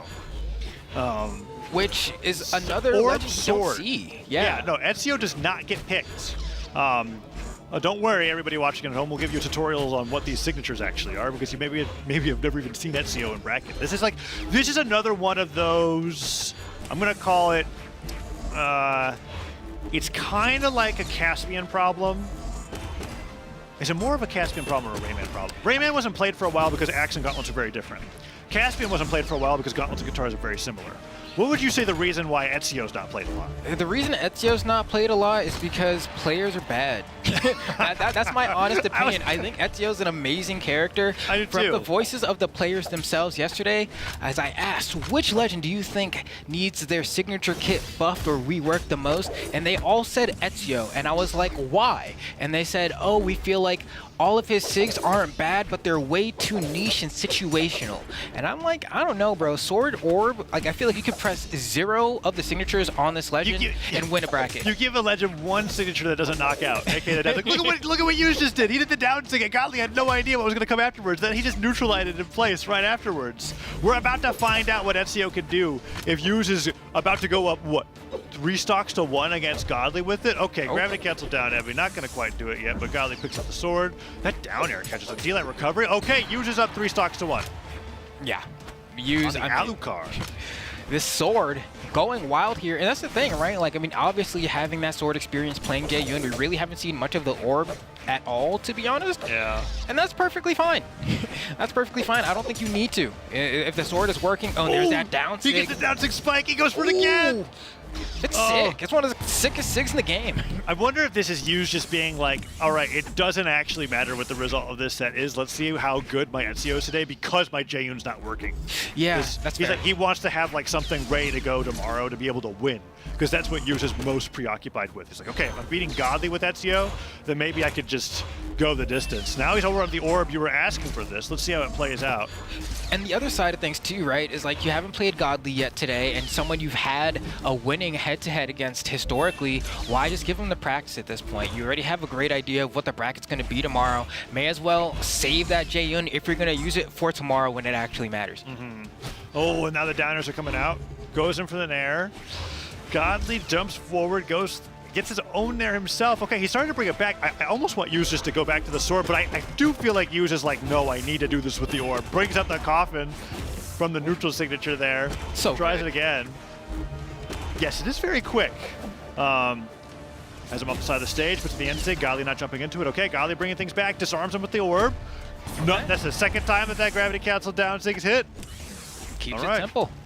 Yu's gonna go ahead and wait for a weapon to spawn here. Gets caught trying to go for it. Actually, he must have put out a hitbox there because otherwise he would have been able to use the iframes from coming back to go ahead and grab that weapon. But despite that, comes down, uses the sword recovery, and that's gonna be it. Yu's with the Alucard taking game 1 over Godly. Definitely not a twist that I could have foreseen. Yeah, no, I mean, when it comes to niche legends, Ezio wasn't next on my list for Hughes to pick up, but at this point I'm like, fine, go ahead, experiment with as much as you want. I've got confirmation that for Hughes' case, this is the difference between being the 8th seed and the 5 seed. So it's a pretty big win. You skip over 2 rounds in the gauntlet by getting this win over Godly. And then we have this whole other mess of tiebreaker nonsense that happens afterwards once you have 3 players above him that are 7-4. Right, so Hughes has definitely got winning this matchup is a pretty big deal in terms of the amount of energy and effort he has to expend tomorrow. Okay, so then expend all the effort. I mean, so far, he's doing just that. Godly on this Roman Reigns now, gets a turnaround with that recovery, tries to go for 2, can't catch the dodge, but the cider into the wall. Nice dodge on the weapon throw, but he actually dodges to his doom there, right? Yeah. Like, it goes so hard left to avoid it, and then dodges through the gravity cancel sidelight that he can't touch the edge of the stage, and Godly takes the lead here in game. Okay, reversal here, not going to be not enough damage. Forces Godly to the corner. I love how every single Godly set has been get destroyed on the Ahsoka and then just go straight to Roman Reigns. Yeah. just start there, I feel like. Keep things simple. Just chunking away here with these nairs, these stomps. Hughes trying to swing back, not having as great of a game too. He ended up picking the weapon back up and then immediately got knocked out of his hands by the recovery. Gets him with the neutral signature and impales him off the right side of the stage. Hughes evens it up 2-2. And we're going to keep here. We're going to keep the orb. So Hughes thinking that this orb is feeling really good here. I mean, I do like the sword, but we'll see what this orb can cook. Gets caught by the down sig, being a little bit too stacked on Godly. Godly tries to get a bit of a cheeky run-off stage turnaround recovery. That works pretty often. That's the first bread and butter string coming out from Hughes here on the orb that we've seen all day. Nice job on the pivot end light. Hughes barely survives, avoids the weapon throw, hammers on deck. Stops no there, way that hit. Yeah, that was, I mean, Hughes was just as surprised as you were. That was a deep one for sure. Yeah, that stomp. really kind of stretching the hitbox there. Godly feeling pretty good about these follow-ups. Oh, that's 4 unanswered hits there. A response is only a single neutral air, and that's the thing. You can't go blow for blow with Taros. If you get hit once by Taros, you got to hit back 3 times, and that's what makes it so tough when you're up against something like Roman Reigns. And then the pivot neutral signature. That's been the only way that we've seen both Godly and Kaina knock out with that move. Not out of stomp, but just out of slide charge pivoting it. And very quick game, too, coming out from Godly on World's End. And now that Hughes has seen that Godly's playing Taros, I doubt he'll leave that map open again, but we'll find out. Now, whether he sticks onto the Ezio going into game 3 or not. Okay, he is. He's holding on to it. Let's see what the map choice is going to be this time around. Apocalypse for game number 3. Okay. 2, 1, I gotta admit, past game 1 and the like shock factor of Alucard being on the screen and then Sword down Sig doing things. Yeah. That I haven't seen too much that's made me go, why are you doing this instead of Jaehyun? That is fair, right? I mean, we did see some orb though, and I thought the orb gameplay we did get was solid. It was okay, but he's getting an orb string in every 5 axe Sairs, right? Like it's not doing so great. Let's see if it makes a difference here as he's got the sword back into his hands once again. But Godly picks over the hammer. Oh, okay. I like the scoop there with the down air from Godly. Hughes trying to command the floor here. D-Light territory. Oh, goes for the N-Light there. I thought it would have been a D-Light. You think it's D-Light territory in terms of D-Light recovery? I don't think so. Not yet. I mean, D-Light recovery won't KO, but I think you get a side air here and you just play the edge guard game, you know? Stuff recovery effects. That's huge. Oh, he didn't go for the edge guard there. Still afraid of the hammer recovery. Ooh, we're going to Russia. Oh, and then right off the top of the stage, too. Godly now juggling weapons, waiting for the spawn coming in, primes a hammer. 1 nair, recovery, down air. Dash lands on the platform, trying to catch a landing there. Hughes gets hit by the gravity cancel stomp. What the heck, Godly? This hammer's looking incredible. Sidelight will brush him off the side of the stage, but that's just it. It's like a brushing motion. You're not going to be able to get that knockout with a sword sidelight. There we go. D-Light recovery finally connects after, what, D-Light range was declared like a minute ago? Yeah. Yeah. Oh, man. Tough break for Hughes here, but not behind by too much. But now that hammer is in hand, you get caught by a stomp. Suddenly, you're immediately in the danger zone. So Hughes going to have to be very nimble with the approaches here. These D-Lights, I think, are a good starting point to go ahead and try to weave around Godly, but the reverse nair gets caught out, gets punished. Down air as well. Hughes is not getting the counter punches in. You can tell there's a bit of a lack of accuracy with this orb. And you're highlighting exactly what I was thinking about.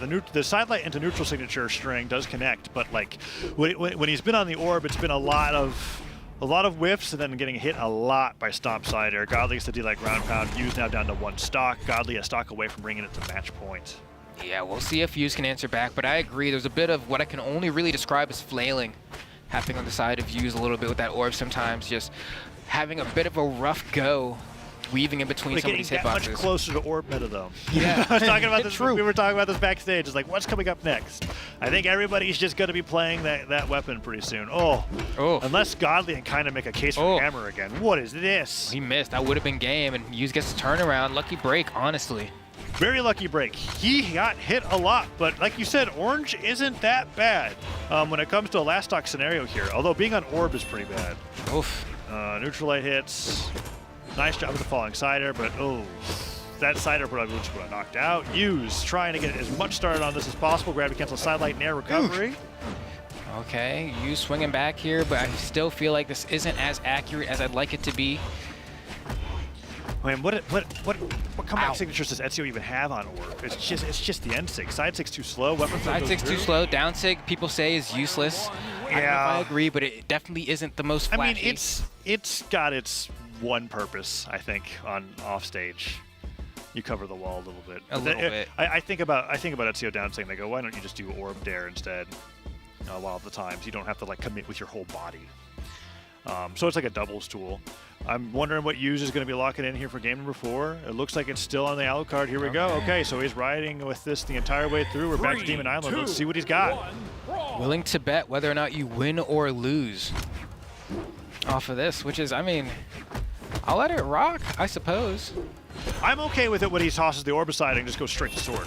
But Nurtsa comes through and maybe he's just going to be able to get this edge guard. Okay, that N-Sig was going for a really high read. Okay, side air comes out from Hughes. Trying to go for these reverse airs, but Godly just continues to dash back before putting in any aggression. very good start for Use this time around, though. Hopefully this is the kind of difference we need.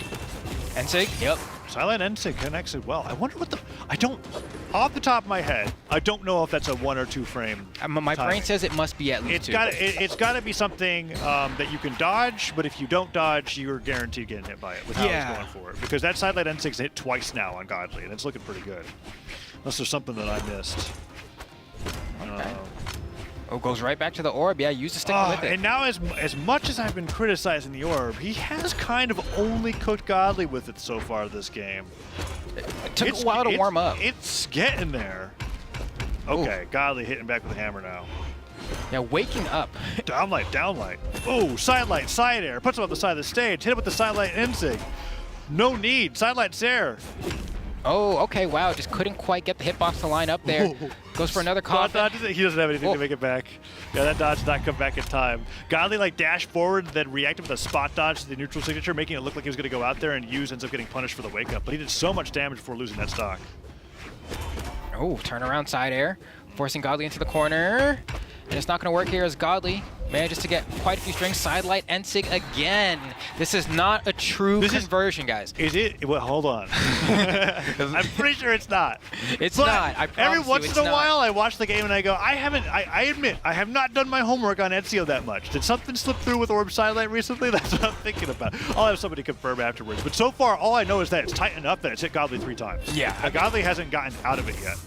How often are you thinking about dodging after Orb Sidelight in general, right? Well, people... it's the same. It's the same thing with Sword Downlight or Spear Downlight, right? Like you just have to try. To some degree, I think. I feel like most people, like people for me, get greedy with double D-Light sometimes. It's true. Nice downlight, gets the spiking hitbox of the bicycle kick there. Tries going for the sidelight. Side air, does hit it. Okay, silent, neutral sig. I mean, why not? Go for it 3 times. Godly bringing out an uncharacteristic side sig to catch Use's landing, and now Godly could bring this back, but game 5 is on the table for Use. Woke me up with that one. Use. At this point, D-Light Sayer will force Godly off stage and disarm. One side air will close the game. Oh, he goes in for the end sig. That's 3 neutral sig knockouts. That is a good move. Yeah. If you think about Ezio, that's the one people were like, when he came out, everybody was just spamming it and shouting cube because they watched that one movie. Yes. And I'm pretty sure this is a nerfed version if my brain doesn't fool me. Like, I'm pretty sure it got added startup to it. A little bit, right. Or maybe more N-lag on whiff is probably what it was. Yeah. Well, I mean, Use isn't whiffing it, right? So that's clearly it wasn't enough. Yeah, that's where it's mattering. And so now we have game 5, Demon Island. All right, Use has been on the Alucard all 5 games against Godly. He gets this and he guarantees himself the 5th seed and then puts our entire 2nd, 3rd, and 4th into an area where we have to consider the tiebreaker based off of head-to-heads and matches won. Right, and that's going to be between Godly, Sandstorm, and Kaina. And if you're Godly here, you must be a little bit tilted because you're just like, you've been spending the past, half a year training against how to beat SA, and then you finally get the chance to do it, and they whip out Alucard on you? Like, how are you supposed to know? He goes out for the neutral signature again. He's going to wait for that dodge to go away, and then Sidelight Ensig is going to be on the table. Stomps there, Nair's almost taking him off the top. Scoop, I think, would knock out. I don't know if it would beneath the stage. Stomps there will do it, and Godly has now tightened up his game plan here in game number 5. Under a minute, he's taking a stock. Use has got 2 stocks left for the day. Oh. And Godly's done such a good job of getting these, like, stomps into recoveries off of wake-ups as well, and there's that down sig we see. Yeah. Not gonna get to the stock though. The combo start, the alternative combo starter move. Oh, unarmed recovery goes all the way out there, and Godly wiping his brow. Use is able to even things up pretty quickly after that. And we're back to the orb here. Gonna go ahead and try to fish for some sidelights, some drifting Sayers. There's the jump. Oh, he tried to get the bottom the spiking hit of the downlights on Orb there. Doesn't quite catch it. Godly stomps, gets punished. Wow, wake up stomp, Sayer goes for another stomp, uses him on the side of the stage, and jumping side air is not going to hit him. Just trying to catch him dashing onto the stage with these downlights and a really low to the ground dare, and a sidelight side air gives Use the lead. Oh, the patience here exhibited by both of these players here, understanding just how much this game means. Use gets caught by the ground. What a call out. Just he dodged straight up, trying to dodge through it and a little bit too late. Godly takes him down really early on that 2nd stock, and now Use has to fight back and fight back fast. And I think that's one of the best situations to use that hammer ground pound. Is like a jump scare, right? Where it's like, oh my gosh, I didn't think you were going to do that. Down 6 spike, weapon throw forces the dodge. D-like ground pound, Godly doesn't have have his jumps. Goes for the N-Sync instead. Sidelight puts him on the side of the stage. He has no jumps left. Sidelight Cider would knock out, but Godly dodges up. Goes in for the unarmed recovery. Use continues the weapon starve. Down sync recovery. That's going to be not the knockout. Oh. Unlike Sword Dealite, it doesn't send them as high, so like it looks like it should knock out, but it just doesn't. Yeah, it's like you press the signature button at that damage range, you're thinking you're getting the KO there. Yeah. And I think that's why people are like, oh, this move feels a little lackluster. Right, because I mean, I feel like it should like buff the next move he does or something. You know? That would be interesting. I don't know if it needs that. I think we're just like being biased because we saw it miss twice. Now Godly's doing all this damage unarmed. Okay, Cider hits. Weapon throw. Gets a dodge up onto the stage. Can't take it back. It's a last stock scenario. Use. What is he gonna prime?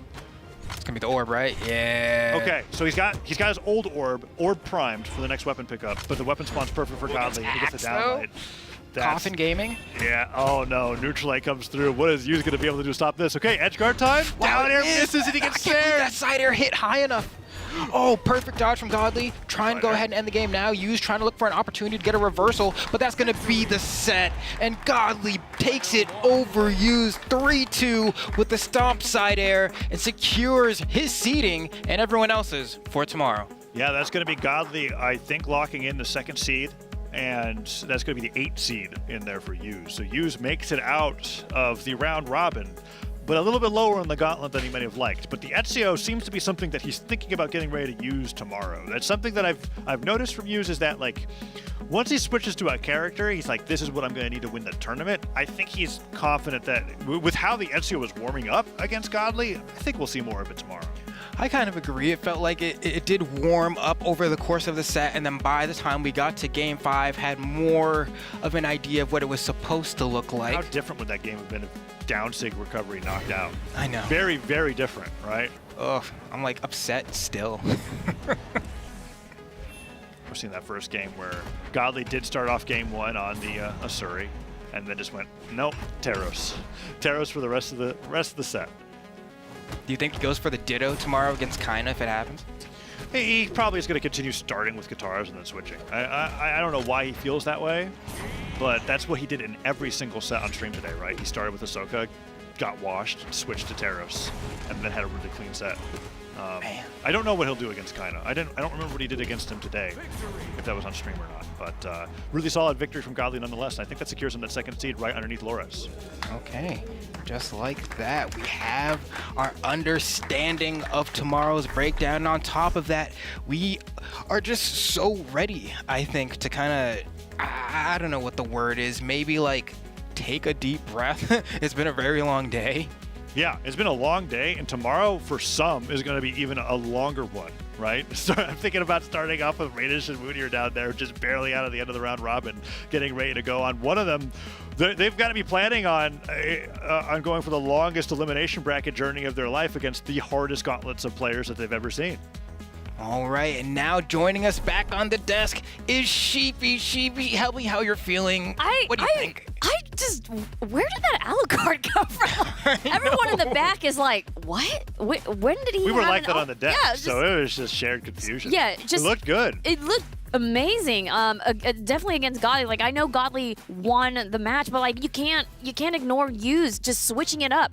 Everyone in the back was like, when did he pick the Ezio? What is going on? But I mean, he played amazingly, and yes, I do want to confirm kind of the standings here from the end of the day, because we're at the end. It's the round robin's over. We got Loris in first. That was secured way back a couple of matches ago. Then Godly second, with third is Kaina. Okay. Oh, that's because it's probably because of the head-to-head between Kaina and Sandstorm, right? Yes, and so Sandstorm is now 4. I mean, but their set count is tied, but yes, it's the head-to-head. Oh. So if I can go down the list real quick here, we also have 5th, Skeldra, 6th, Goichibu, 7th, Knees, 8th, Yuz, 9th, Moonir, and 10th is Radish. So that is those top 10, they're gonna, well, okay, hold on. I have 6th to 10th, they gotta go into a redemption bracket, and then I got the other 1 to 5th, 1st to 5th, they're in their own separate double elimination bracket. And then 11th and 12th place, which is Java and West respectively, unfortunately, they are not participating tomorrow. They are completely out. And thank you for the graphic here. This is pretty much what I was trying to explain, where we have a redemption arc. And so the folks in 6th through 10th place, they're going to make a climb. They're going to make a climb to get out of that redemption bracket so then they can go onto the elimination side in the finals bracket. And you can kind of see here, the first match actually for tomorrow is going to be Moonir and Radish. Oh, I see. And so then the losers of Loras and Sandstorm and Godly and Kaina go to the other quarterfinal. I see. Okay, and then the winner of that. So Skeldra is sitting there already in that top 5, waiting for the winner of the gauntlet. Yes. Wow.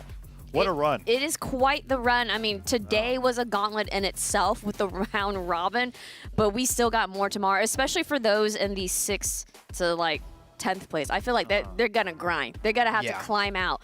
And when you get out, you still got another bracket to go. Can't wait for Radish to have his, 1, 2, 3, 4, 5, 6, 7, 8, 9, his 9-set victory tomorrow. No, it's going to be Moonir, dude. What are you talking about? Yeah, Radish or Moonir being like, they're 9-0 on the day after having 11 sets the day before. This is the most grueling or high value competitive weekend that you could ever ask for as a Brawlhalla competitor. This is wow. It's tough. It's tough. It's challenging, but I mean, I think these guys, that's why they're at the top. This is why they're here, and they're in it to win it. Now, let me talk a little bit about what's going on, because I gotta talk about BCX, right? Okay, we talked about BCX earlier. I'm gonna talk about it again, because BCX is back here in Atlanta, Georgia. It's gonna be happening on November 15th through the 17th, and hey, tickets go on sale at mid-season. So not right now, but at mid-season championship, okay? So, take this time to start planning your hotel, your, whatever accommodations, Airbnb, and your flights, and who you're gonna room with, and maybe, if you come a little bit earlier, what are you gonna do in Daytona? Things like that.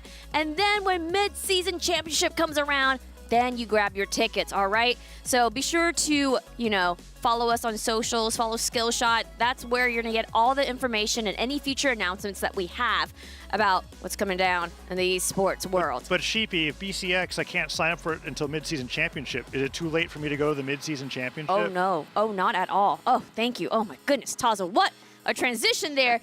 No, it is not too late. You can actually sign up right now for the mid-season championship. Now, it's coming up soon. It's like a little bit over a month, but June 28th through the 30th. So that's the last week of June. We're going to be hanging out in Daytona. We're going to have a great time there at CEO, and we're going to have our mid-season championship. So sign up now. You can still register. Start.gg/CEO, and, figure out your accommodations and flights like right now if you're still trying to go. Yeah, there's kind of time running out. Time's running out. Time's running out. Don't just do it now. Do it now, guys. All right. Another thing I want to talk about as far as announcement and things, we talked about it a little bit earlier. I'm going to talk about merch, okay? Okay, talk to me. Because I'm just saying, I love merch. I love things like that. And I love to tell you guys when it's your last chance, okay? So we've got this amazing winter circuit merch still available now. But after this weekend, it's gone. That's it. No more chances. I mean, literally at 11:59 p.m. Eastern time, it's gone. So get it now. Go to brawlhalla.insightcousa.com, or you can go to brawlhalla.com/merch if that's a little bit easier for you. And you can get this last chance merch, okay? And not only that, we got some new stuff. We got 7 here. You can see right now on the screen, it's the 7 merch. You got her face, you got the little cute heart. That's available as well. Go ahead, go grab that, brawlhalla.insightcousa.com. And last but not least, we can't forget the Legacy Collection. Hey, I still wear literally all of the items. Same, actually. Literally all the items show, still wear, still use. You can't forget about the Legacy Collection. It's really cheap right now. If I can be real, it's cheap. It's on sale. Get it while supplies last. It's such a good deal to get some of these items. Don't miss out, y'all. brawlhalla.insightcousa.com, all right? All right, guys. So we talked a little bit about what's happening tomorrow. It's another grind. it's another gauntlet. I want to grab y'all's final thoughts about today, what you're hoping for tomorrow, and then we're going to wrap up. So, Flambo, I'm going to look at you first. I think if there's anything that's been proven today, it's that every region is vulnerable. Ooh. You know, I think there was a big question about like, oh, South America is so much better than everyone else. Oh, there's the godly gap. Oh, Sandstorm this, whatever. And then we came here today and it was like nothing could be taken for granted. People were dropping games that weren't expected to drop games to certain players. And it just, if there's anything that I took away, it's that like, I think we're all closer in skill than we may have initially thought. Yeah, I mean, I looked at Moonir being in the bottom seed out of this gauntlet with his wins being over Sandstorm and Kaina. And that's something that not even like Sandstorm or Godly can say that they have wins over at the end of this gauntlet despite having such great records. So I have no idea how it's going to play out tomorrow. I do know that because the win records are so crazy, the gauntlet is actually even that much more terrifying since you have somebody starting off as the bottom seed being somebody who has beaten the top seeds on the winner's side of the bracket. So I am so excited to see how that plays out tomorrow. I don't really have any solid idea about what's gonna go. I love that. This is great. This is the best way to be uncertain with Brawlhalla, especially with like even the viewer votes were like, yeah, we're not gonna leave the 60-40 range. they stopped after like the first 3 games on stream. They were just like, we have no idea who's gonna win these sets. I love it. I've said this before, but that's why I love these live events. You don't know what's gonna happen. We have the top players here of each region, and they've been just battling it out, and it's been crazy. But, guys, that's going to do it for day 2, or today. Actually, it's day 1. It's going to do it for day 1 of Spring Royale, because we saw some amazing, great matches between the likes of Kaina and Sandstorm, Lores and Java, and, of course, wrapping it up with Use and Godly, and there's just so much more. So, tomorrow, it's going to be Championship Sunday, and we're going to crown a Royale champion. Will it be North America, South America, or Europe? Guys, tune in tomorrow, same time, same place, at 12 p.m. Eastern Time, 9 a.m. Pacific Time on twitch.tv/Brawlhalla. We leave you with the sights and sounds of day 1 of the Brawlhalla Spring Royale. And until tomorrow, good night, everyone. Here today, Slow-Mo's not in his freaking seat. We are losing it over here. The Spring Royale has been nothing short of a... Comes through, Scudder looking for another Nair. Goes for that recovery to try to catch him. Landed, and West catches it! Nair recovery hit. West goes for weapon throw, Nair, D-Light recovery comes through, and Skeletor clutches game 3. And those gauntlets, while they don't have the reach, they have a lot of very quick moves and just a lot of big punishes. But they have a lot of very quick moves and just a lot of big punishes. But my Back safely. Oh, there. Oh, whoa! Uh-oh! Into the angle with the dare. Another dare, Java! What did you want? What did you want? You almost had such a... Easily one of the best in Brawlhalla history. Jeez. Down Sig uses the active input to send him off the right side of the stage. Gravity cancel sidelight, Sandstorm Classic. Oh, perfect dodge from Godly. Trying to go ahead and end the game now. Use trying to look for an opportunity to get a reversal, but that's going to be the set. And Godly reversal, but that's going to be the set. And Godly takes it over Use 3-2 with the stomps.